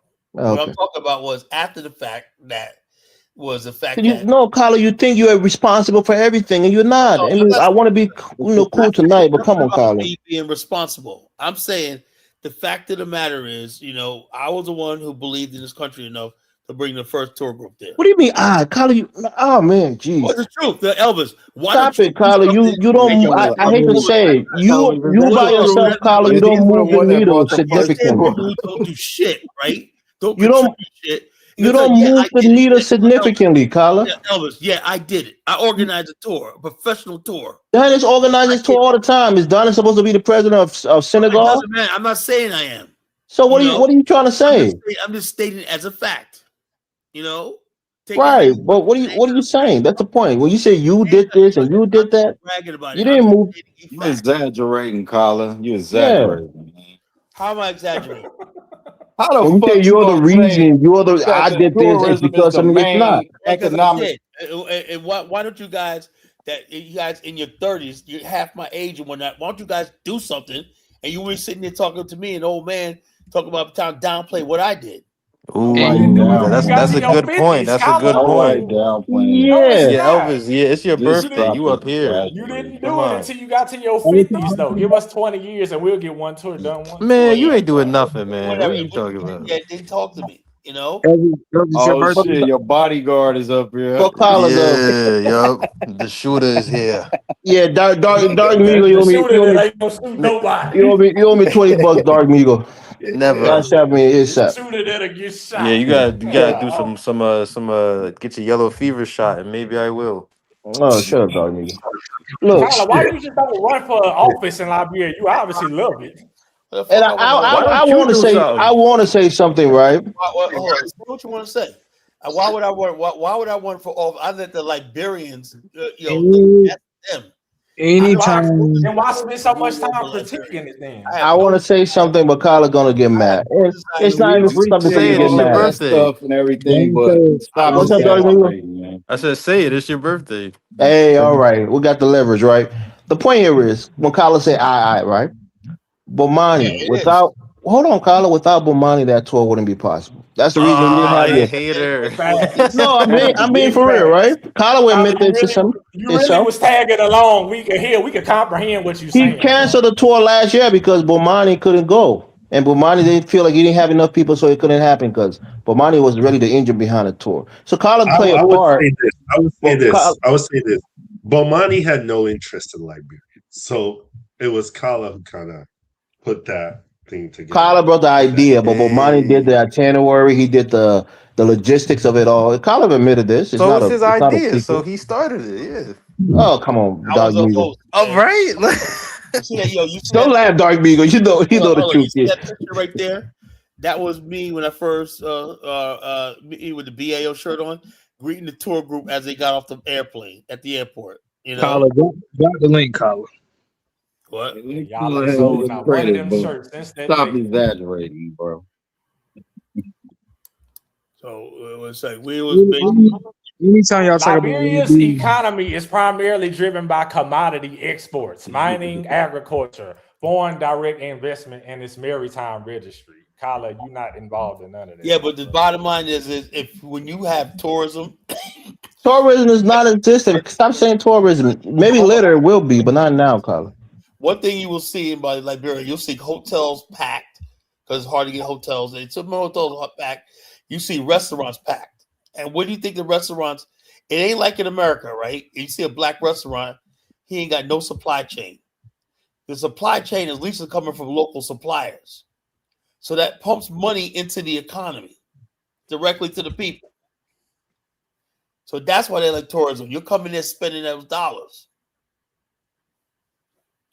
So they say tourism is definitely a major part of not just, not even government member, but circulating money into the economy to reach the average person, raising people's standard of living. Look, taxi rides alone. You got people in Monrovia that go from the airport to Monrovia, taxi. You know what just got some of those guys make when the airplane comes in? If they could get like Paolo, we're talking about tourism. Many people hold on. That's the problem, right? When you get there, you now got Liberians that got their own Uber ride apps and everything like that and whatnot. And taxis, these guys are making like sometimes like $300-$400 a day. So there's money pumping into the economy, but the airport is constantly packed with people coming into the country. That's what we're talking about. Oh, this is exaggeration, man. What do you say, Carla? Exaggeration is the thing of what enthusiasm is the bastard child's enthusiasm. Fucking Liberians, fucking Dubai. When that plane lands, there must be 100 cars out there waiting to take Yeah, somebody. college people go back home all the time, and a few people come in. Let's say those guys charge about $100 to go from the airport to Monrovia. Yeah, it's a long distance. College like a 45-minute ride. Therefore, if you got 2 planes coming in that day or 3 planes coming in that day, you got $300. Most people in Africa don't even fucking make $300 in half the year. Whoa. Damn. Tourism They do that in Liberia America though. They currently be at the contributes airport. less than Yeah, I 1% did Uber and to the Lyft. nation's The airport's GDP. where the money's at. Yeah, They just camp by the because airport. Yeah, they just camp they next to it. upcharge you at the airport. So the bottom line is this, and people are. So how do you benefit from that, Carla? How did you bring something to that? What do you say? No, when we're talking about you benefit, because somebody mentioned that you said that you did something with tourism. So that's just basic stuff. What I'm saying is this, right? Every country has that. What I'm saying is this: if you get rid of tourism, you get rid of people coming here on leisure. A lot of people just come. You got a lot of white Americans and friggin' Europeans who go to Liberia on leisure and stuff like that. The thing that harms our tourism sector, Carla, is that Monrovia itself is not really where the attraction is. A lot of people want to go into the hinterlands. They want to see. I don't know. Hold on, Carla. Let me speak. They want to see. Hold on, Carla. They want to see the forest. It's one of the things that Liberia is known for. The Sapo National Park, where all those biodiversity. Nobody goes to Sapo National. Oh, Carla, hold on, man. Let me speak, bro. Come on, bro. Just permit me. They want to do that for science. There's a lot of biologists that want to go there and look at some different animal species and things that's unique to that national park. And then also we have places like the Patui waterfalls. We have the Lake Piso, the Blue Lake as we call it. We have a lot of attraction, but the infrastructure around those attractions is something that's lacking. We don't have. I don't know. I go to Robertsport. The road's almost paved going up to Robertsport. Yeah, but we're talking about hotels. We're talking about amenities that people want to go on a 1-week trip. They don't have the kind of hotels they would need. Lodge. That's an Echo Lodge up there. That's the people that lady Lisa, girl Lisa that owns Libasa, that French girl. She owns that too up there. When I went there, I said those things are not associated with. No, what I'm saying, my point I'm trying to make is we got all those things in Liberia. You don't. I'm just explaining it to you. You're saying something else. Elvis, he know that Liberia is not ready. That's why he changed his mind. It's not ready. So have a tourism. Hold on. As far as like tourism, because you know what Liberia feels like to me? It feels like I'm on a permanent vacation. It's a vacation spot. That's why I feel like I'm in Liberia. I feel like I'm on vacation. If it was really that good, it would really be a part of their main economy. No, because to be personally, when I came to fucking Virginia, I felt the same way. I fucking felt like this place was a fucking vacation spot, whatever like that. I wanted to go back to New York. Yeah, when you leave the hustle and bustle of New York, everywhere feels slow and vacation. So I didn't like it when I moved to Virginia. I don't like vacation areas. Why you think Liberia don't have the same hype as Ghana? What? Why you think Liberia doesn't have the same hype as Ghana? We're not as developed. I would say like this. We lack the infrastructure. Liberia, the way Monrovia is built, you just have to know cities when that's built on a rock and stuff like that. All the cliffs and everything. The certain restaurants they got in there blows Ghana out the door. Follow, stop it. Come on, man. And everything, if 9 times out of 10 I say something, I'm gonna kick you off. Nah, it's his birthday, man. Don't kick him off. Collar. You have a fucking disease. Collar. Collar, you call my name more than I call your name, Collar. Why did you say that? That's my fucking opinion. What? Okay, all right. So that's Collar, okay. You don't like other people having opinions, man. That's my fucking knock me easy at, bro. I want to see if they celebrate Juneteenth in the Netherlands. All right, Collar. I'm not gonna say anything, man. What you want to say? Then you act like I'm a fucking tyrant when I got an opinion. I looked at the maps of Pride and whatnot, and I looked at Monrovia. It's not a comparison. Monrovia is a way older city. It's old, that's for sure. So the bottom line is, so you drive down Tubman Boulevard, it's like you're driving down, like you're in fucking Manhattan. Come on. Hold on, we just got on. You're exaggerating again, man. Dave, where's Dave at? Dirty Dave. Yeah, hello, y'all hear me? Yeah, so it was Steve. They've already spoke. No offense to you, Dave. It was Steve. Steve haven't spoken. Oh yeah, I forgot. Steve. So about the topic, right? You said who's it's Black Americans holiday. I mean anybody can celebrate it though. We got one color. Well, say okay. You say it's Black America's holiday, right? Black American holiday, right? So Well, in other words, basically, let me say this real quick. Black Americans, some Texas holiday, because I ain't gonna lie to you. Me being from North Carolina, I've never heard of it until a few years ago. Okay, yeah, exactly. I agree with that. Black America's holiday, right? I give it to the Texas Do you people. have a problem? Do you have a problem with somebody from Haiti saying, "Yeah, I'm gonna celebrate Juneteenth, but in my own way"? Whatever, like, and I think to be honest with you, I think a lot of FBA was just mad at the fact that Juneteenth. This is funny. Banter's not gonna like this. You're gonna get pissed off me, right? But I think a lot of FBA are mad because they seeing all this red, black, and green all over the place on that, and they're thinking they're getting the kick in the nut. What it is. That's all it is. That's all it is, you know. Yeah. But somebody posted a video of the woman that I forgot her name, the one that tried to make it a federal holiday, right? But she all dressed up in African clothes and everything. So I mean, that's how elders in Texas dress. Yeah. I mean, you know, all these old people was brainwashed, man. I knew he was gonna say that. Bantu, come on, Bantu. He got a point though, because all the elders all on that Africa stuff. So no, because your elders know more than you. They know where they come from. I gotta give you some credit. Yeah, they know where they come from. They know who they're attached to and associated with. It's the new generation that don't know. They know who they got brainwashed by. They just don't like Africa. Africa. Everybody run away. The FBA run away. That's what I'm saying. The main thing is they want to de-Africanize Juneteenth. That's all it is. And color, like I just said, the entire New York City skyline is red, black, and green. When I saw that, I said, yeah, it's still alive.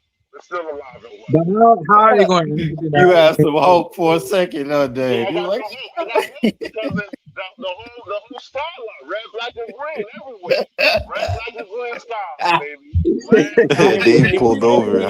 Hey, yo, there's nothing African about pulled over and took a picture, Dave. Hey, T, do you see yourself as a person of African ancestry? You think you come from Africa, or you think you came from here? I have African ancestry. I have. Okay. I'm an amalgamation of different tribes of that. Can I answer the question? I'm an amalgamation of different tribes of Africa. I have English and Irish ancestry from these white folks here, and the settlers that came here, and I have Native American ancestry. What's the majority of your DNA? What's your majority of your ancestry? I got Native American ancestry. You know, I don't. Well, you say African is the majority of your DNA. Native American ancestry. I'm sure it is. Steve, are you a Lumbee? Are you a Lumbee, Steve? No, I'm not a Lumbee. Steve, I'm gonna ask you, Steve. You know you're a good old boy. What's the majority of your ancestry, Steve? Where does it come from? You Elvis, yeah. That's where. And it comes straight from the rice coast. Yep. Yeah. Mostly Benin. I got mostly Benin DNA, and then Nigeria, then the rice coast. Yeah. It's called the Green Coast, not the rice. I be wondering how Colin be trying to run away from his Nigerian DNA. Like you all Congo. Yo, you're gonna cut up with that shit, man. Colin don't want to be associated with DK's people. He's ashamed of his evil ancestry. If I was Nigerian, I would kill myself. That's what makes you great, Colin. That's what makes you great, Colin. Sure. Man, that's where your fucking fucked up side come from. Colin, your Nigerian blood. You got some Nigerian blood. The flip side comes from That's Colin's problem. He don't have enough Nigerian blood. If he did, he'll be a lot smarter. Yeah, your fuck side, your crazy side comes from Congo. 25% you don't. Congolese are crazy, man. They're violent. They're quick to anger. You know something? I was ask how smart is one thing, right? I just pondered this, right? And since we got an African on the panel, Elvis, maybe you can. Why you singing me out, man? We got any other Africans on the panel? No, 3. no. DK. Yeah, DK's DK. African. Dave have African, as we know. DK, I'm 100% nigga. DK That's is a the freaking FBA, whatever the hell he is. He's an FBA. So what I'm saying, my point I'm trying to make is this. People always say, "Oh yeah, man, work hard." And I thought about something today, right?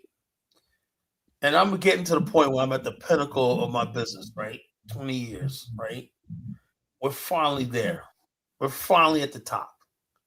We're finally breaking that corporate glass ceiling and whatnot, Took us forever. No one gave us a damn thing. Let me tell you something about how the life is. No one's going to give you a goddamn thing in this world but a fucking hard time. And I'm bitter about it, right? Because I came into this world thinking life was fair and whatever like that. You'd work hard and everybody like this. Man, motherfucker can see you working hard, see you trying. And I thought there'll be some, I just think there was going to be some older black guy that come and say, "Let me take you under my wing, young brother." Well, they front you $100 million because you see you working hard. Yeah, I know what you mean. So basically, what I'm trying to say is, and then I talk to my white business partners, right? And I look in their eyes, man, they going through it, right? Like, damn, everybody's searching, trying to get that break, that, yeah, we get this contract, we get this, we're going to be here and whatnot. And we're all fighting so hard and whatnot. No one like this. You can go to, let me tell you something. You could go to golf with people. That's not enough. You can go have lunch with people. You could be in the circles. But still, the gatekeepers and people, decision makers, they got to say yes or no. And it's almost impossible to crack the code, You get lucky once in a while, once in a lifetime, and your life changes forever. That being said, why is it that people keep thinking that people are jumping off the boat? Yeah, in a year, man, we're doing so well in America. And I was like, are you fucking kidding me? You haven't built the networks and the knowledge and everything like that even white people can't even. Majority of white people never make it to the top. Most people never friggin' make it. Most people never get to that top. Everybody's on that precipice of, okay, I wanted to get there, I got there, and everything like that. Why is it that we allow Nigerians to come here and say how well they're doing? And I know it's fucking doing well is relative, Colin, right? A person who achieves, because look where they come from. Where they come from, they're doing great. Right. If a person comes here and get a master or doctorate degree, we're advancing in American society. His earning potential has skyrocketed maybe 1,000 times more than he would have made in his home country. Let him have that shit, bro. Hold on. Colin, what's the point you're trying to make? Yeah, the point I'm trying to make is we have to stop beating our people up over success, because I know 9 times out of 10 of you Negroes ain't gonna make it, And I'm cool. Okay, Colin, if you say that, then you gotta self-reflect, because you do that every show. What? Oh my Lord. Man, let's not go there, man. It was my birthday yesterday. Let's not go there, man. Man, happy late birthday. Thank you, Steve. What do you do? Yo, brother, good. What are you talking about, man? They're gonna start going back and forth with each other. It's gonna get ugly. It's Juneteenth, man. But the same thing you critiquing the Nigerians. The caveat to what I'm saying was, I thought that that if I turned to Pan-Africanism, these things I'm going through wouldn't exist. I said, "Oh man, if we get the Africans together, Nigerians together, and whatnot, we could build Africa, we add value to Africa." Hey, you know something? You didn't realize that Pan-Africanism is just an ideology. It's not the people. The people have to change their minds for the ideology to work. So I'm saying myself. So we can't make it in Pan-African because no one's serious about building business, right? Yes, somebody's telling me they can go to the white man's world and succeed over me. I don't get it. That's what the point I'm trying to make. And that makes a mockery of the years I put into the Pan-African world. No, Colin, let me say this, right? And respectfully, no disrespect to you, right? You got your insurance brokerage license, which is good. But there are people who come and get real education, right? Who got doctorates and masters. Those people have a higher earning potential. They become respected in their field. That's highly successful. So when a person tell you they're successful, especially a Nigerian who has acquired education and has an upward trajectory, Hold on. they're successful. To me, if you're getting a paycheck from somebody, that's not success. Oh, Colin, man, stop that whole thing. If you No, if you if you have a That's business and kind of you're making true. $30,000 a year, and a Yeah, person is Colin, if making you making $1 $400,000 a million year, on but they're working for a insurance law and they firm, making $3 Oh, I make million, over six figures, so I don't. yeah, that even that. Ooh. The point here is, So if a person is making also a lot my of money working for for a firm or a 5 years. big corporation, they're still Like in doing another well. years, I'll be making $500,000 a year. So Okay, Colin. Ooh. Catch up, Elvis. Yeah. Colin's doing really well, man. He's big balling out here. We want to be like you when we grow up, Colin. no, it's not. It's more so that. And I'm just saying that I almost gave up years ago. I'm saying, man, this is bro, but somehow we're stuck with it and whatnot. And now we're like, okay, we're on a top exec. We have a whole team under us. One night, guys come into our office next week. And one night they say, we want to see you off. What the hell are y'all doing down here? And so now, I Colin, I'm don't. going to accept everything you say. I'm not going to challenge anything you No, say. I'm saying You're I doing think well. ask my sister to become a partner. I was gonna ask her to become a partner. Then I move up to where she's at. You know, but the You bottom think you'll move up to where she at, or your brother will move up to where she's at? no, I'll move up to where how is she. that different from working from somebody though? I'll move up to this way. No, we're all the agency. We're all together. We're all independent, right? But I'll move up to her position in management, and whatnot. If I move up to her position, I figure if I move up to her position, I can live overseas because, you know, she don't do nothing but just take calls like executive calls like once a day, whatever like that. The meetings and then Respectfully, Colin, you're almost at retirement age. You don't have a long time. I mean, there's no such thing as retirement, bro, Elvis. I'm been Huh? working till I'm 80 years old. Elvis, when you're out here making money, real money, and you're working for yourself, there's no retirement. What's real money, Colin? Give us a definition. Real money. When you out there, you can make like You 40. make 15 grand a month. I'm getting there. You know what I'm saying? If you could basically get to the point where when I know I will, right? And I know another year in 2027, I'll probably hit 30 grand a month. You're making 15 grand a month now. Sometimes I do, sometimes I don't. That's It's a like, lot of money, Colin. If you're making that much, so the bottom line you're doing says real well there. sometimes I gotta go drive still. I can go to like 4 months without making a 9. So respectfully, Colin, why didn't you rent a car this year in Liberia making 15 grand a Because month? I didn't know I can drive a car. That's one Not thing. drive, just rent it, get a I driver. didn't know that. I didn't know. I didn't know. I do usually do rent a car, right? But I usually hire a driver. I did not know until now that I could actually rent a car and drive. I didn't know I could drive in the country. I did not know that. So next time I go there, I'm getting a rental car for a month. One of my guys, my drivers, Robert, he rents cars now. He's gonna rent me a car. I got several people gonna rent me cars where I can rent cars. Get the car for a month or not, pay him like $400, and then basically I got a car. I'm driving. I'm not driving no driver. Yeah, that's pretty good. 400 for a Colin, let month. me ask you something. That's Let me ask you good. something serious. If let's say 2 years or a year from now, when you go to Angola, we know if everything goes well, the Afghanistan plan is on. What happens if you go there and you get disgruntled with Angola, like you got disgruntled with Liberia? No, I don't. Not disgruntled, disillusioned. My whole thing is this. My whole thing is this, right? I actually knew more about Angola.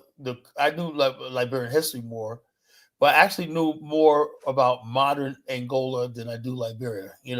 I knew them because I've been talking to them for like 12 years, right? Before I even got to really. I have my Liberian friends here, but I really didn't have nobody on the ground in Liberia, right? So anyway, when I get to Angola, right, I know some things that they want, right? And some things that they fear, right? One of the things they fear is being taken over and becoming another Rio de Janeiro. Now, has anybody seen that movie City of Gods? Yeah, I've seen it. Oh yeah, I've seen that movie. Was that movie Hell on Earth or what?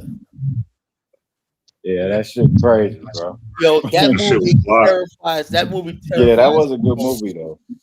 That movie Those are good terrifies Angolans. Right? They say if their country ever becomes like that, and they figure if you keep having these white people from Brazil coming there, setting up these mega churches and taking their diamonds and become the ritual, it could become like that, right? So I'm gonna gin that up when I'm there. I said, look, let's add value to your country by building an Afghanistan. That means we. How they gonna understand you? You don't speak Portuguese. Well, it doesn't matter. I'll get my message. People for capital speak English. I know there's people there. Yeah, they speak English in Rwanda. Portuguese. No, that You gotta become Lucifer, Colin. Yo, somebody just got on. Let me ask a question. Is Miss T still here? Yeah, she there. I'm here. Okay, where your people from? Alabama. Alabama. Okay. Alabama. That's how those country white Alabamans say. They say we're from the great state of Alabama. Alabama. Not how they sound. Nah, they don't sound, bro. like that. Alabama. Nah, they don't sound like that. They don't sound like that. I forgot. Good Kid Justin. Your people from Mississippi. They say Alabama. No, that's an African saying Alabama. Alabama. I was watching Judge Judy, man. I see this guy from Alabama. He said, Judge, I'm from the great state of Alabama. I said, okay, that's the right way to call it. He was Mandingo from Gambia or some shit, bro. Nah, he was a white man, man. He was a white old dude. He said Alabama. Alabama. Bam. Why you asking her, Steve? You think she's from South Carolina? So Elvis, you took some shots before you came on here. Yeah, I know, man. I got a lot of good things today, man. My dad came through. My mom, she sent me a couple things. I got something special for my, so I'm feeling good, man. Palm wine and that Jollof. Nah, man, I don't drink. I'm a sober soul, but I'm happy. It's been a great day, good week, busy week. I after being in Liberia many years, I'm free to say this palm wine sucks. Palm wine is what? Let me ask y'all, what y'all think? Is I'm not hearing Colin. Hold on. Palm wine is what? Me personally, I tried to like it, man, but I don't like it. Yeah, palm. That you can't drink everybody's palm wine. You got to go to a reputable person. I don't even drink like it. this. Hold up. If you make it as a shot, it's like a liquor, palm liquor. That's actually pretty good, And you drink it as shots and whatnot. It's liquor. But that wine, oh no, I can't do that shit, man. Do people cook with that? Do people cook with? Oh no, yeah, palm oil. That's what I'm thinking about. Yeah, no, we also got the cane juice, right? Where we make it from sugar cane, but that's like real gin. It's almost like a gin. It's like because it's called cane juice. Yeah, that's real liquor. Yeah, that's right. Yeah, that's liquor cane juice. That's what I like. Cane juice. Of course, Colin. Of course, that's what you like. There's cane juice. I like cane juice, man. It's nice. Colin, you still be smoking cigars? I thought you said cocaine juice. I'm like, what the fuck? Cane. It's made from sugar cane, so they say it's cane juice. As the sun comes up, Colin will always fucking smoke cigars. I don't give a fuck who doesn't like it. Colin, you're killing yourself slowly, man. You got to get a 75, Colin. Colin, where can you buy good cigars in Africa? They got lounges in Africa. They got smoking lounges there in Liberia. I don't know if they sell cigars there. What country known for the good cigars? Where can you buy weed at in Liberia? Oh, we don't even have weed. We have what we call opium. We smoke opium. They smoke opium in Liberia. Opium? Y'all niggas on here. Crazy. As a foreigner in Africa, word of warranty, don't get caught with drugs. Yeah, like what's wrong with it, Steve? Yeah, I'm sure they have marijuana, but when I was younger, when I was in Liberia, there's this disabled lady. Hey, her name. Weed is legal. Weed is legal in South Africa. Just like her name was Mary Cho, right? Mary Cho had a shop. She had like a little provisional shop. Here I come. In the back of that shop, she had like a den where you had a lot of people smoking opium, right? And Just That's not there's good. been drug. When people say that Africa don't do drugs, there's been druggies in Africa since I was a kid in Opium Liberia, ain't bro. shit like weed, nigga. Y'all on some 1300 Yeah, AD that's shit, smoking opium. Yeah, that's the thing. that's big She do a stuff. den where you smoke your opium and you just lay there and sleep the whole day. And you buy some food that she Nah, cooked. You we buy not some fucking provision with. from her. Okay, so we don't never want to hear Africans say don't bring that nigga shit to Africa because obviously y'all already got it. Yeah, that shit is there. They be smoking They bones. smoking And all then they got the the different kind of weed. Our hey, weed be they strong, but the smoking on African weed dead be people real bones strong. in Sierra Leone and Weed is shit, bro. legal in They South smoking all that Africa. shit. They They got smoke weed what that's is called free. Kush, right? Kush is like Yeah, you see that it's shit, Elvis? yeah, Kush. It ain't the Kush. It ain't like the marijuana Kush. It's mixed Yeah, with that's some dead toxic shit. bones and Yeah, shit. it's bones. I Yeah, seen that. Yeah. all type of Bones. crazy stuff, man. He So said, "Oh yeah, they smoke we just had a bones." $19 million drug bust at our airport. It's a big news. I'm sure Kyla heard about that, but he's not mentioning it. What do they find? Oh, in Liberia? Cocaine, 819. It's really like $53 million worth of cocaine, but the government is trying to downplay because some government official has been implicated in it. Simpletons. Look like the drug trade is worth more than They tourism. got hold up, check this out. They got people over there bookers out there in the drug trade. They call him a drug trafficker. They call him Pablo Escobar, Boca, and whatnot. You know, No, not him. His son. He has a son called Tantan Boyka. He have a nightclub called No Stress around his father's house in rehab. And he also had a ghetto right around that area. And it's been rumored, even before his dad became I don't president, remember that he seeing was any involved in ghettos in drugs. rehab. I don't remember seeing any ghettos in rehab. You know. Okay. Because kind of you don't know, man. Come on. No, I'm dead serious. I must have missed something here. Yeah, you wouldn't know a ghetto when you see it. Maybe. I stayed at Area 2 at one time, and I don't remember seeing nothing like that. You know. Well, we know, the people know.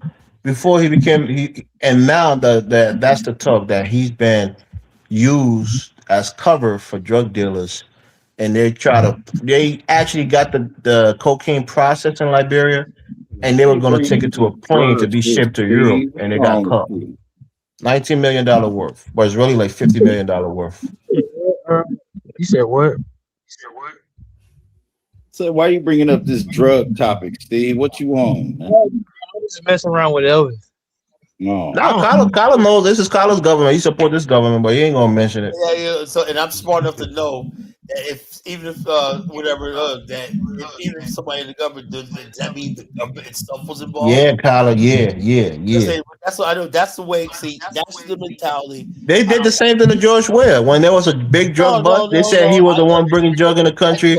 It helped cause him to lose the election. All of us gave George Ware the benefit of the doubt, even with the COVID money and all shit like that. We're like, What happened to the COVID money, Kyla? That COVID money is just a rumor. It's not true. Hold up, look. I said this to Uncle Steve, right? I go, tell me about George Ware, right? He says, man, he can smoke weed with you, he can smoke pool with you, and that. When you start talking to him, he goes like, in one ear, the dude's really stupid. You know, that's what he said. Uncle Steve worked for him, you know. Yeah, the guy. He said the dude is really what? Stupid. Yeah, the guy who beat out Europeans to a war best and who could play soccer. Because you have to be smarter than the white people to be able to beat him and score goals against them. He's stupid. He's a soccer genius, but yeah, he's stupid. My point I'm trying to make Became president of a whole country, and Kyla can't even get his African thing, but Kyla thinks he's smarter than him. Okay. My point I'm trying to make is, look, anybody on the panel, He's the first African bound. you guys get elected. You guys elect people course. not on brains, anything like that. You think a stupid person could go in Europe and play football? You got to out strategize the people you play against, Kyla. You have to have sense. Can you name one speech you did? Well, you think being able to speak, is a sign of intelligence? Yeah. Okay. That's how you articulate your views in a civil. No, say somebody has a speech impediment, right? But their mind works well and they can write, they can articulate on paper, but they have a speech impediment. This is why I'm walking away. This is why I'm walking away from Liberia. Second of all, DK, he barely learned English. Away. That's what I'm saying. Yeah, he barely learned English before he left Liberia. He went to Cameroon, then France. Going back to Liberia. So did he learn French?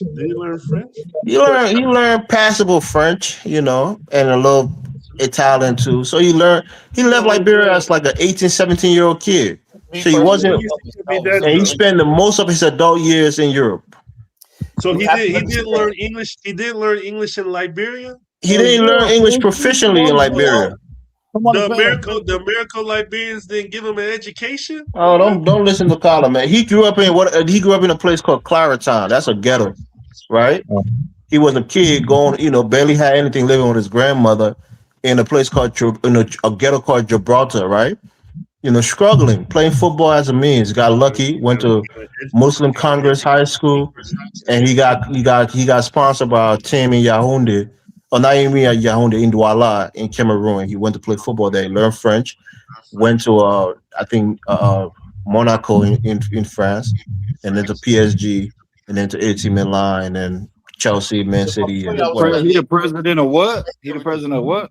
He was the former president. Despite the fact that when I went there, Liberia? Yeah. Despite all that, right? When stuff was going on and whatnot, I just kept telling people, I'll give the man, I don't have any real proof. When people always say, George Williams, I said, do you have proof? Mismanagement and incompetence is one thing. Do you have proof that this man is stealing people's money? And I didn't believe it. I said, no, I don't believe he's doing that. No, Colin, you know why they say that? Elvis thinks, I think the worst of no. No, you know why they say that? Because when they actually had to pay the money, because most Liberians in the diaspora, they don't pay taxes. They don't pay taxes like we pay taxes. They might send money and the lower percentage might go to the government and they think they pay tax. But when they actually had to pay that COVID fee because it was mandatory, coming in and going, now you got to pay that 70, they got so mad because they assume that the government is going to take that money and it's their money. And so when I went there for the first time, there was a thing at the Brussels airport saying you have to show $75 at the airport. You have to verify you got $75 cash money before you can board your plane in Liberia. Yeah, because it was a global thing. You had to show that you took a test. The test costs money. The test is not free, Carla. Elvis, I had my shots. I had my record. You still had to take it, Carla.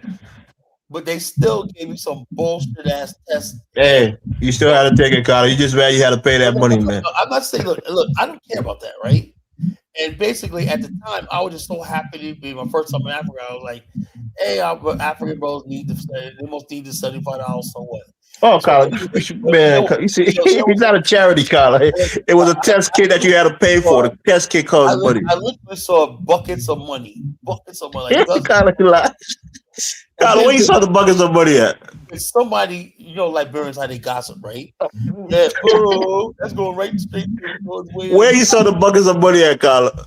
At the airport. They don't put buckets of money out in the airport for people to see. Come on, Carla. The bottom line is the money was, you put the money in thing, and they had buckets, they collect the money in buckets. They do that COVID test, now you're in. Carla, stop it, man. Buckets of money. Buckets of money. Carla, you're an exaggerator, man. You love to exaggerate, Carla. Somebody was like, that money's going right straight to George Williams' house. That's what they said. They took buckets of money. Bro, you go to the place before you leave, like a week before you leave, or usually 2 weeks if you're smart. You pay it, they got to give you a test kit. Like, we're in a poor country. We don't. Hold on, Carla. You had to take that test. You had to pay $75 upon landing, or you could not get on the plane. That's what I'm saying. It's 2 times. So make sure you don't have, because we don't have the kind of resources to do free tests for you. You got to pay for your own test. Yeah, I took the test on my. So all the tests you took, you paid for it. I did not know that. Shit, man, y'all got robbed. Bro, they don't tell you that until you get on that. No, it was there. You got to do your research. I say, look, they don't tell you that part, because all they told me, I'll give you my yellow fever shot and stuff like that. Well, Colin, you make 15 grand a month. What's $75 to you? That had my COVID shot. You had to have a COVID shot within 48 hours.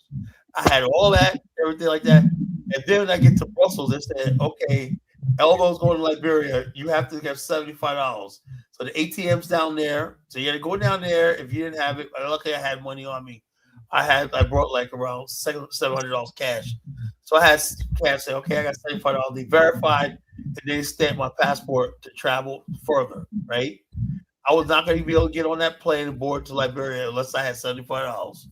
Yeah, it was mandated by the government, Carla. So the bottom line is this, and I know it's just a money grab. It wasn't, bro. You think Africa has COVID kits to be giving people free tests to make sure you're not positive? They gave the Africans all this free COVID stuff, but it was still a money grab. Come on. Nah, man. We need it. Wait, Go ahead, go ahead, bro. you gotta go to have a COVID shot to go to Africa? Or Yeah, It was I a mean, money to grab, leave Africa man. to They come to the gave United States, Africans all in fucking so the test kits American for government know free. you're not positive going to Heathrow or going to New York. You know, so those are all things that was meant to protect the United States also and other countries. That's one exaggeration, I believe. They have buckets. Shit. But that's bullshit. Colin is exaggerating like a bug. I believe that shit. Right. Did y'all take the COVID shots? Anybody take? I didn't. Hell Nah, no. I didn't take it. I didn't know. I did get COVID, man. My mom just made me some ginger thing. That was like a few years. That was like how many years before I got COVID? Like, it was like 2020, a while ago, like almost 6 years ago. I caught COVID twice, like the same time, December, like twice, 2 Decembers in a row. But it wasn't too bad. Yeah, it left a sore on my lung. I could feel that for like a year, bro. Ain't no such thing as you wasn't gonna catch COVID. It's just like catching a fucking cold. So nah, it was not like catching a cold, bro. That shit was the That worst shit was, I didn't take yeah, no that shit was fucking severe. shot. I ain't gonna say it, no, it wasn't severe. I don't know about all that. It's just, I couldn't breathe. I felt like somebody punched me in my lungs. I couldn't breathe. I had like a bruise on there. That's how it felt like. Right? You took it, right? No, I didn't take it. I'm saying when I got the COVID, man. I think my uncle gave that shit to me. I just rolled it out. I wasn't taking no fucking Who's up? Dave, you spoke. Wait, who came up? Oh, that was Jay Miller. Jay Miller. Oh, Jonathan Miller in here, or is that Rico Miller? No, that was Jay Miller. I seen him. I think he dropped off. Cause I'm blocking the thing. I don't know if there's somebody down there at the very last, or is it just Steve? Jonathan Miller keeps coming in. Jonathan Miller's right. We got to monitor Jonathan Miller. He's probably doing something big on the continent, man. We ain't heard from him in like a good while, so he's probably busy out there. Jonathan over there taking over Nigeria. What's a lie about Nigeria, man? Shout out to African Giant. Man, y'all stop hating. What's the lie? Every time that motherfuckers open their mouth. Shit. Man, Bantu, you got a Nigerian girl right now, bro. So you don't believe she cooking you egusi soup every day, man. Let me ask you a question. Now, Nigerians are running around saying that what? You cut out. They don't know when to shut the fuck up, you know? They put themselves out. They're delusional. They really you gotta start over. We didn't hear you. You was on mute. What the Nigerians doing? No, what I'm saying is this: they're going around and they're making this play for Black America. I'm like, dude, man, like this one girl chick's like, whoa, they really think they got some relationship with white America that they're gonna replace us in the acting and everything. And they said, "Oh, you mean David Oyelowo, that guy?" Yeah. And not only that, there's one chick, this Nigerian chick says, "Oh, Black Americans actors don't make as much as African actors in America." Is this shit fucking crazy? Why y'all like watching this stuff? I don't understand. You amplify people with no voice, Colin. It's called the audacity because you're trying to be positive, right? It's future critic. You know that's the then we hear that stuff like that. And you're like, oh shit, man. I don't like FBA, man. But Why not add on amplify the Nigerians that don't? You know you gotta side with FBA, Colin. You know. I still saw FBA. But my point I'm trying to make is FBA got legitimate when he JLL erases Black American culture and history by saying it's just Nigerian with a fucking. In other words, we're fucking Nigerian. Yeah, that was the stupidest shit I ever seen. And we're Nigerians with a fucking slave. How the fuck? Yeah, that was dumb. But I think we give stuff like that too much. I don't know if he was just bullshitting or if he really meant he was that. that serious. He got really y'all really believe that shit, but it's still we shouldn't be over. They take the littlest thing. He cannot really believe that shit. He can't be that fucking stupid. But what did he say though? I saw the interview with Garfield and the other guy, but I didn't watch it. Our accent comes from a subservient Nigerian accent. Yeah, he said from a subservient or from a southern accent. Is a Nigerian accent slowed down. That's a Yoruba. That's a Yoruba British man with a white wife. Just Oh, shut up, bro. Stop calling this tribe. It ain't got nothing to do with it. A lot of African Americans are Nigerian by heritage, so there's a little bit of Yoruba in there. Yoruba British man. He's a British black man. Married to a white. I'm gonna just take it like he was joking, man. Nah, that nigga wasn't joking. He was dead serious. David Yellowwolf is one of my Black favorite. people get more offended at him than they. David Yellowwolf is one of my favorite actors.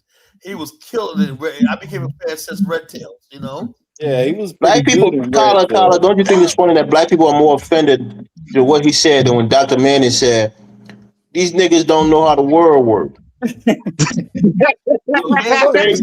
let go of Harlem. Yo, always got to pass it, man, in our community. You know, it's part of the decoration, man. You know, the black man don't know how the world works or whatnot. You know, what's wrong with y'all niggas? What's wrong with you? Stupid ass. Crazy niggas. Bro, I ain't gonna lie. Yo, Manning is fucking hilarious. And like I said, man, we got beat by the fat man. You know, Manning. You know, I try to run up against the fat man, and I get beat every time, man. You know. What's Jonathan Miller? Who's the fat man, Tyler? Jonathan Miller must be drunk or something. You try to debate with Pastor Manning? Yeah, I tried to debate Manning one time before, back in like 2010. One night he came on Block Talk Radio. I was like, Manning, let's dance. He gave you that work, huh? Well, you know, he just, you know, the people was on. You guys jokes and everything like that. Comedian. Anytime somebody say, well, you know, yeah, David, what's wrong with y'all, Steve? You can't hold on to Harlem. And I don't think David Yellowwolf will. He's such a good actor. He's not going to be canceled. That's the one thing. He's the power of the FBA. You know. They will throw that That's nigga in the another trash. thing. With as much as you critique like Detroit and Mississippi, why you don't get the same energy to Harlem? Well, first of all, right? It's your New York bias. Are you guys gonna let me talk? You gonna let me talk? Really? First of all, black people are still in Harlem, right? They're still there, but this is how it works, brother. Harlem was just like a refuge place, right? It was a safe haven for black people in the Great Migration, right? Over the years, right? What was Detroit? Everybody else moved out of Harlem to the surrounding areas, right? They moved to Long Island. Like you go to Islip, Long Island, Central Islip, those are Harlemites. Hempstead, Wyandanch, those are all Harlemites, you know? South Jamaica, Queens, those are all Harlemite black people, you know? You can tell who's indigenous to New York and who's a Harlemite, right? Because they came in the 60s and everything like that. For the most part, right, in the 70s, right, we used to always say, I'm going to the city. Harlem was a mecca. Bishop Bonner was there. Abyssinian Baptist Church was there. But what happened was, over the years, as more immigrants came and stuff like that, you know, you got crime wave took over. A lot of black people just moved on beyond Harlem. You know, before we used to be in Harlem. Even if we lived outside of Harlem, Harlem was packed. When I was a kid, Madam St. Clair and Bumpy Johnson was there. It was crime. That was the 60s. But did write an apology letter, Afro Theory. About crime, right? Even though there was crime, right? Harlem was still in silent at night. It was real peaceful at night. Whatnot. You didn't see gangs and stuff like that. You had black mafia and stuff like that, you know, but you did not see it out in the open. People could walk the streets at night when I felt safe, you know. You also had the Nation of Islam there.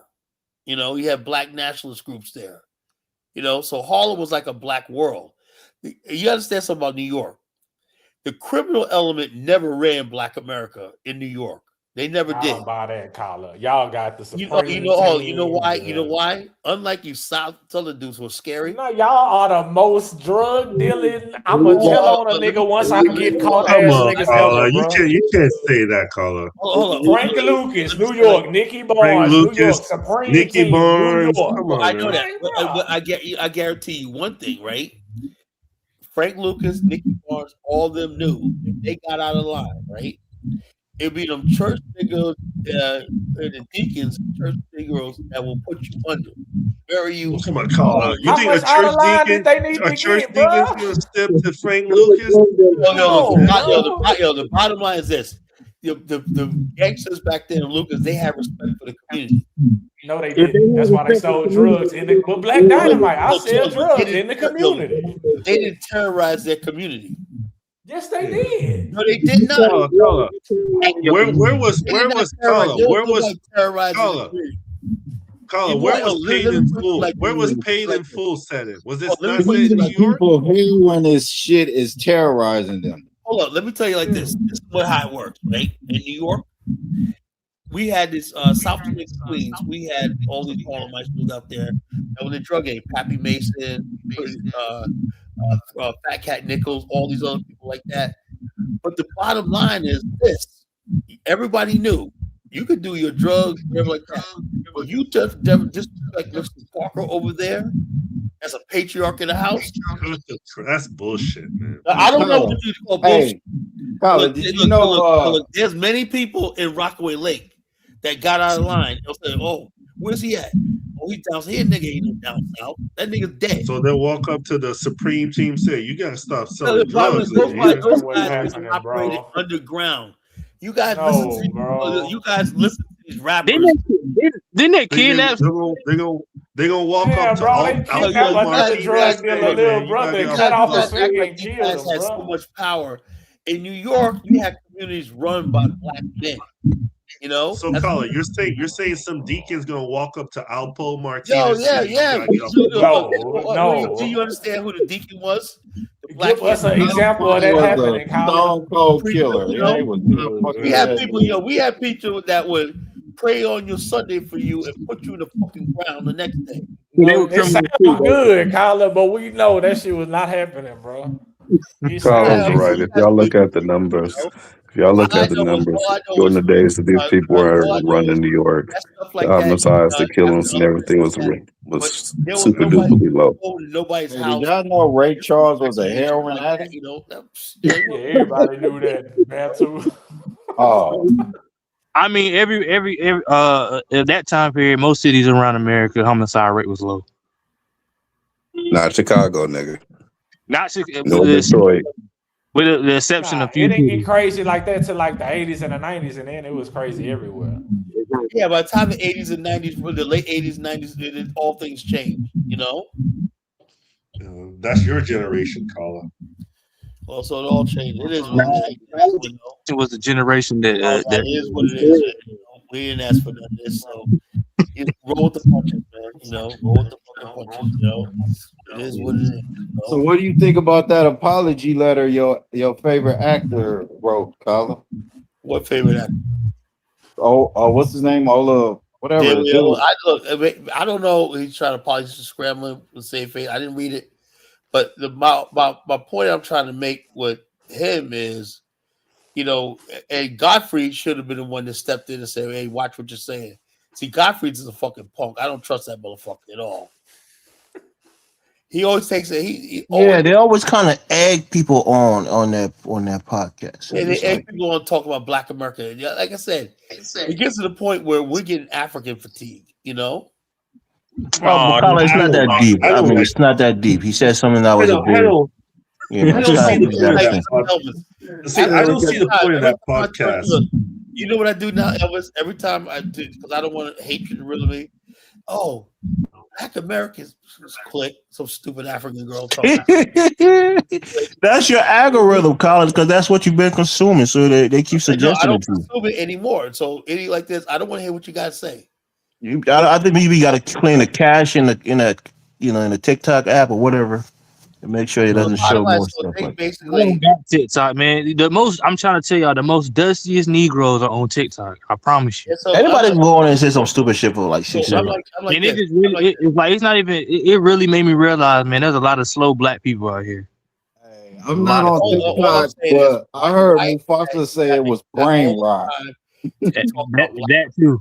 instead of adding value Cause to it's It's like 7. 6, 7. most add most value people. to your country, add value to Nigeria, and you wouldn't worry about Black America,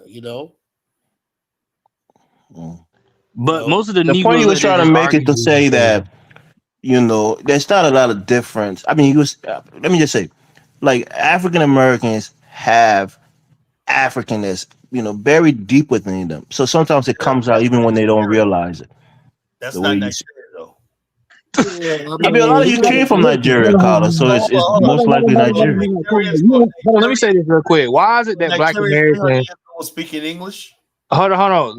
Let me say this. Why is it that Black Americans always say that the people that they feel what's the word?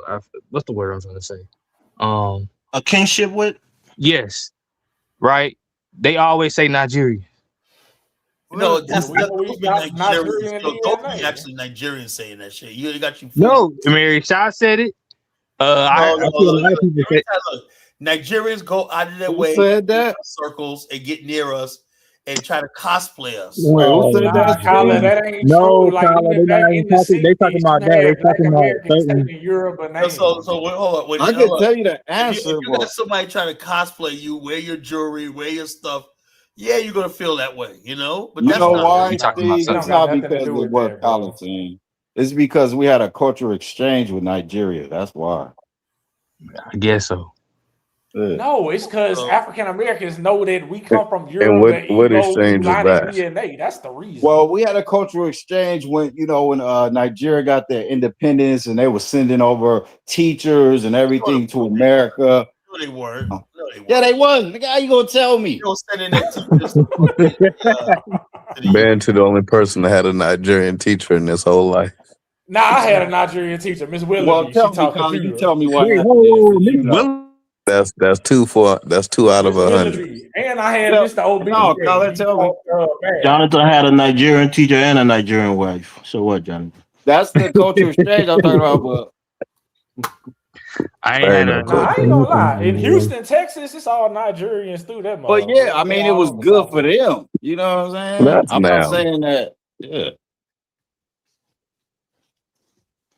Jonathan love him some Nigeria, but he keep talking shit about Nigeria. Yeah, Man, I know. That's Jonathan crazy. Jonathan talk shit about Nigeria. Your definition of honesty is talking shit. That's not a good thing, Elvis. Jonathan, tell the panel your like black people. You told me this Shut before. off, Steve. You gonna have to repeat that. Like The connection how is so many? bad out here. It doesn't make What you sense. think about Juneteenth, Jonathan? God bless Juneteenth. All I right. think Jonathan just Not want us to against it. build something. Why would I be against it? Do you think anybody should be able to celebrate Juneteenth? You should want to celebrate Juneteenth. Why wouldn't you? Nah, I'm saying some of the FBAs be like, other groups of people shouldn't be able to. They Those should people are celebrate. stupid. Fuck those people.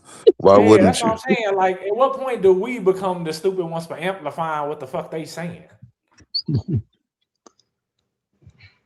The FBA say you shouldn't celebrate anything that's not American. They're the most stupidest people on the planet. Them niggas is white people dipped in chocolate, bro. Chocolate covered coons. Yeah, bro. Did you hear that? Did you hear that, Bantu?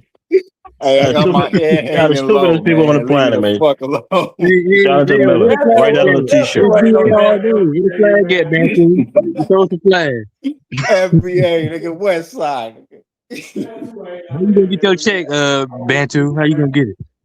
Hold on, let me show y'all the flag since y'all want to talk shit. How old are you, bro? Show that shit off, man, too. Just don't let it be no blue, red, and white crap. Hold on. Let me show y'all the black. Really, y'all.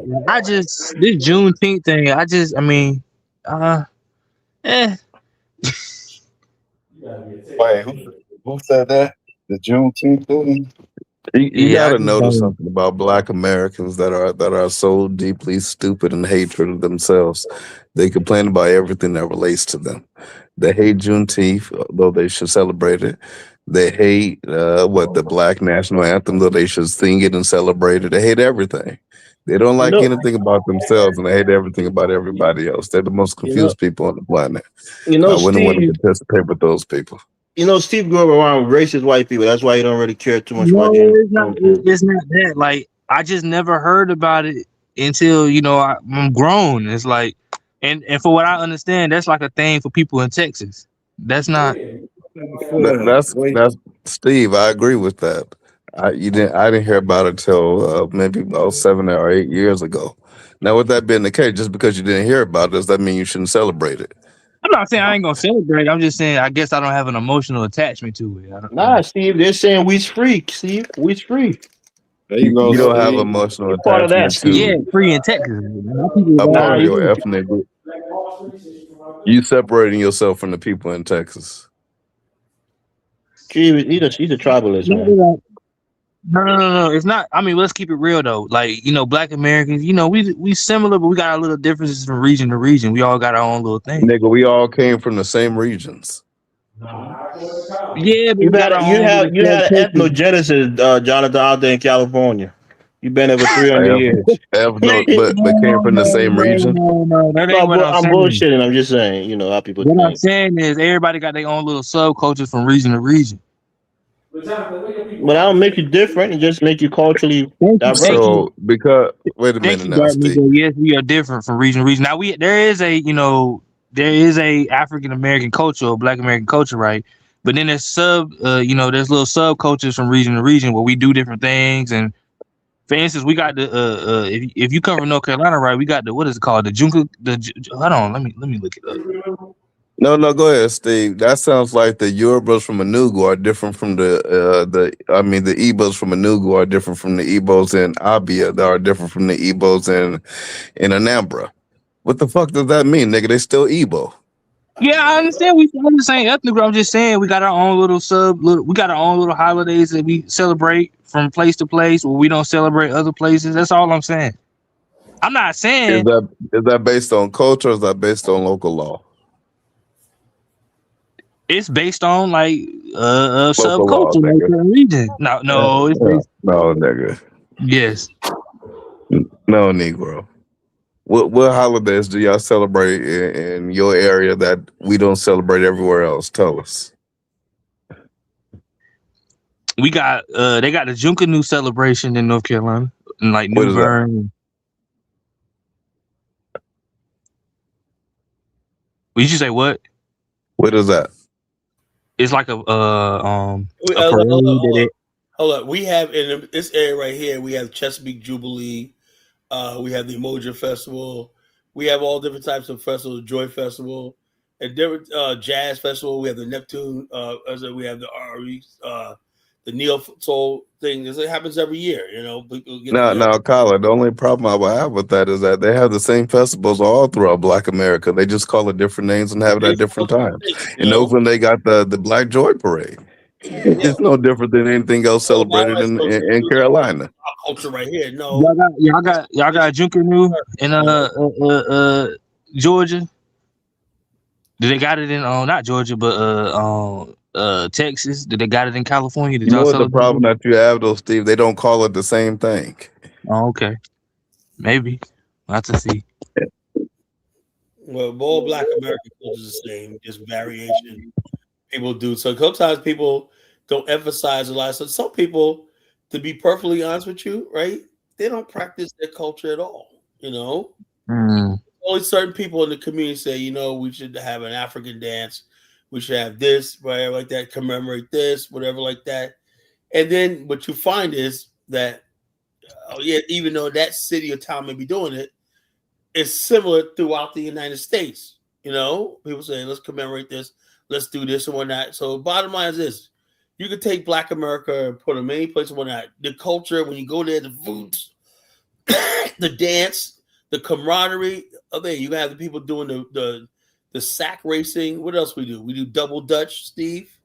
Yeah. You're gonna see hair braiding. You're gonna see all the fucking shit you see in any African American celebration. So that don't mean we're different. Just that different people celebrate their things in different ways. It depends on where you're at. There's no nobody. Hold on, let me say. Nobody from any ethnic group is 100% the same. There are regional differences amongst all ethnic groups. When you say regional differences, I think Black America is the most homogeneous group of Black people in the world. I just think we are. We're more homogeneous. That's not true. Genetically, you're the most diverse group of Black people on the planet. No, I think Kyler's kind of right about that because I mean, culturally, culturally, yeah, but genetically, you guys are a lot of. Genetically, we always knew that we all have different genetics. Culturally, that's what makes us so strong. Our culture links us together. Our culture. That's why we can never lose that. Dave talking to us all the way from Riverside, man. We can't hear you, Dave. Dave, you gotta get closer to the mic, brother. That's not Dave. No, that's Dave. He just that was. away I from think the that was Dave. We don't all practice the same culture. Oh, that was Good King. Okay, Good King was like in the kitchen. His phone was in the living room. I don't know Dave's voice after all of this time. Somalis will be more homogeneous than us. They all practice Islam and they all damn near look alike. And they all Somalis ain't homogeneous. What was that? Let me tell you something. Hold on. Let me tell you something, right? You said the Fulani? Hold No, up. Somalis. Oh. Back in '94, I joined the Nation of Islam. I didn't join, but I like this, right? So I joined the Nation of Islam, and it was like, brother Kotler, man, you be a good Muslim. I didn't have no intention, but I just wanted to hang out with these guys. We'd start the same thing, like good brothers, the fruit of Islam, and everything. So I used to go and say, okay, Sunday, I go into the temple on Sunday. Was I sitting in a fetal position and pointing to Mecca? No, you had the one guy up there like a preacher. You had the girls over here, like dressed in all white in the front, the men over here, right here, and it looked like an ordinary Christian church service. Yeah, but it's not. Yeah, that's because they infused Christianity into the nation of Islam. That's why the Arabs say they're not real Muslim. That's why they rejected them. Not all practice the same basically culture. You got black Baptists and you got black Catholics. That's not the same. Yeah, but we understand that. But I've been to there's a guy, you probably don't remember this, King Goodwill, King Goodwill. Like, and I'm not trying to be funny, right? In the early 90s, Tyler always like to start some shit, man. In the early 90s, there was this Catholic priest, black Catholic priest called George Stallings, whatever like that, right? And basically, Pat Buchanan and these right-wing people tried to destroy this guy because he said he broke away his church from the Catholic Church. Do you guys remember that? You guys are young. He broke away from the Catholic Church. Look it up. Black pastor broke away from the Catholic Church. The Catholic Church came down on him. He had death threats and everything like that, right? Yeah, you got excommunicated, Colin. What? So the bottom line is that he didn't care because they said what they didn't like was he had kente cloth, he had African stuff, drums and everything. He said, we're going to practice Catholicism our way. And they would have the African dance and whatnot, this and the old thing. So he said he wanted to make it more palatable to his community, the Catholic faith. Yeah, Catholic is not even real Christian, man. A lot of occultism going on in Catholicism. He get into that. Catholic Church and said, ain't none of that shit real African, Elvis. It don't matter. Yeah, not too different than Freemasonry. You guys should be used to that. Right. So, okay, mad that but going back to the original point, though, Black Americans, we got little different subcultures that'll be a little bit different. So, for instance, Colin, you said it yourself. Hold on. You said it yourself. Who do you hang around when you move back to Virginia? You hang around other people from where? Steve. There you go. This is what I was saying. What you call like the mafia is a subculture in the Italian American culture. It's not Italian culture; it's a subculture, right? Right. every group of people have a subculture. Hip hop is a subculture, you know? Yeah, but they all still Catholics. We not like that. You got black people that's Islam, black people that's Christian, black people that's Catholic, black people that practice no religion. What I'm saying, the subculture is if you go to New York, their jive and their street talk, their lingo might be different from what people say in California, the South. You know, like a lot of phrases people say in the South, you know, I don't get, you know, but that's a South thing, like crunk and all that. I don't get into all that shit. I know when I have to talk to a black man, when I say, and black men talking that ignorant shit, hey, what's up, gang? Like, man, don't call me you don't like that, Colin. What's up, gang? Gang, gang, gang, gang. Don't say it to me. I'm just Now, waiting. the slang, I don't know where it come from. Is that with the thing they saying now, or somebody dicked out or something like that? I don't. Yeah, I guarantee it came from Atlanta. What it comes from somewhere down south. They were like, "Oh yeah, you dicked out on this or da da da." I was like, "Nah." I ain't heard that. Yeah, I don't know what that's about. I can't get with that one. I ain't heard that one, bro. You know, the pause stuff come from where you from, Colin. The what? The pause. Y'all saying pause after every statement. I don't even know. Only people I heard say pause was Elvis. Pause, Colin. You told me some real pausable stuff the other day. I had to say pause in it. Dark Migo. Look it up, Dark Migo. It's real slang. Afro Theory, she heard it. Some people. I don't know where they come from, but it's like people say that, and I'm like, really? But you know what make us homogeneous, Steve? Like if somebody said all black Americans can catch on to it like snap, like nothing. Everybody know what it is. Be like, damn, how did you even know? You don't think white people or other gypsies and other people got that? What you mean, Benju? Say that again. Like you said that slang word, right? That nobody heard of. Mm-hmm. So what make us homogeneous, everybody will hear it and just know what it means is like right away. So is it a spiritual thing? I don't know what it is. You just feel it in your bones, you know what it means, you guys whispering to each other. What makes Black America homogeneous, right? And like I can tell when I'm dealing with a Black African American brother and an immigrant brother, right? Just like okay, go ahead. If I go outside, if I go to a restaurant in certain parts of Virginia Beach, right? And I got this to this day, right? I usually wait and see. Are we good in there? Coming out, right? And then are we good in there?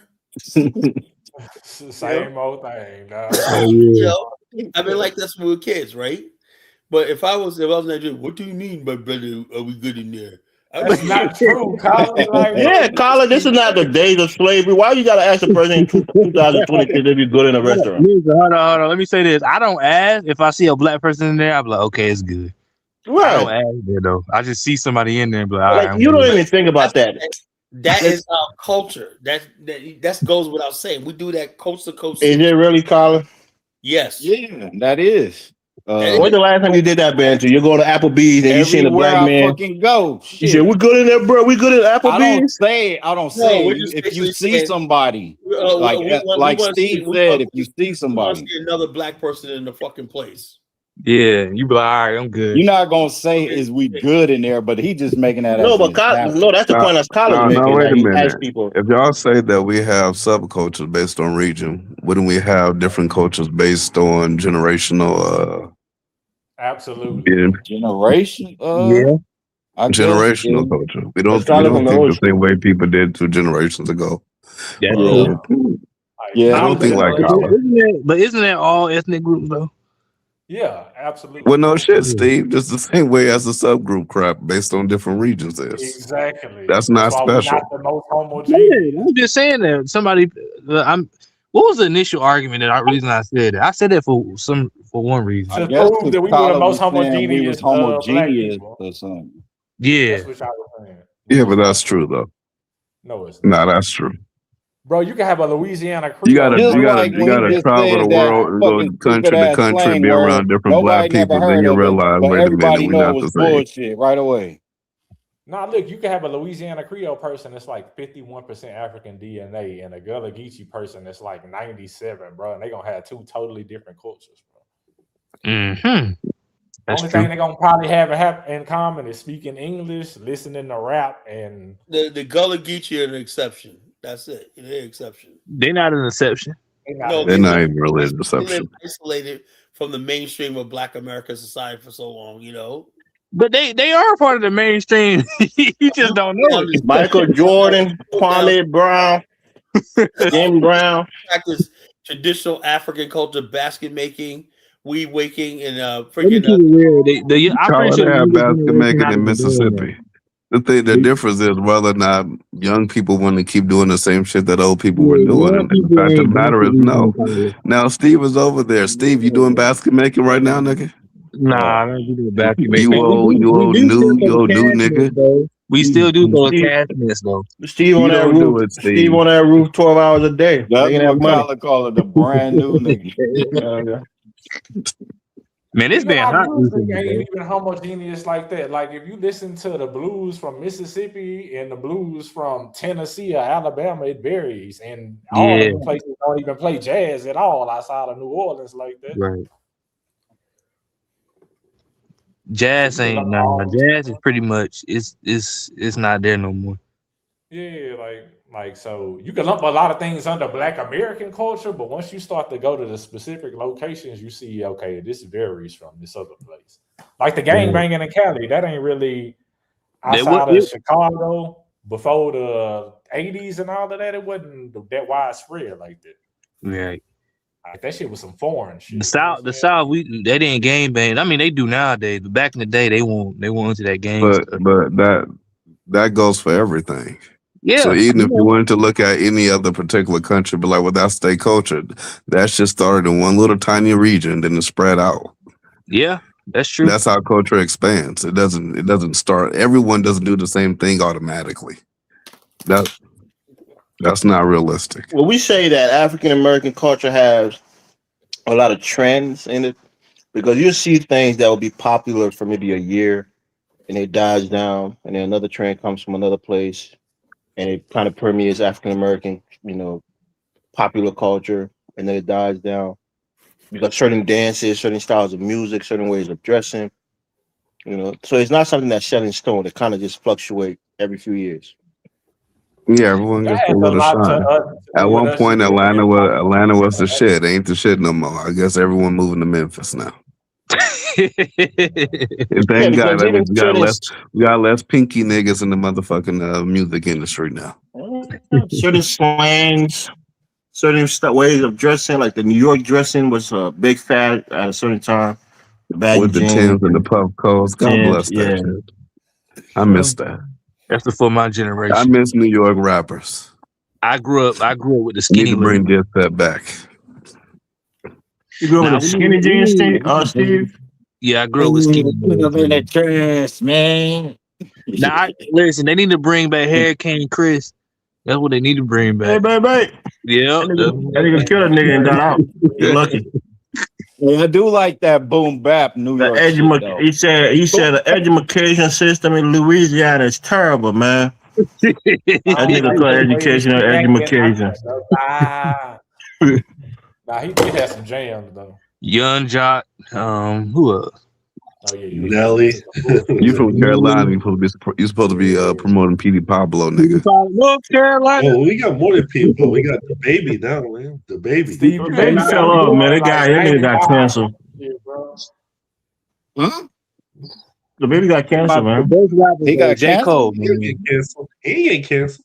He did. Oh, he said He got canceled for attacking the gays. Yeah. Man, he ain't canceled, man. He not canceled.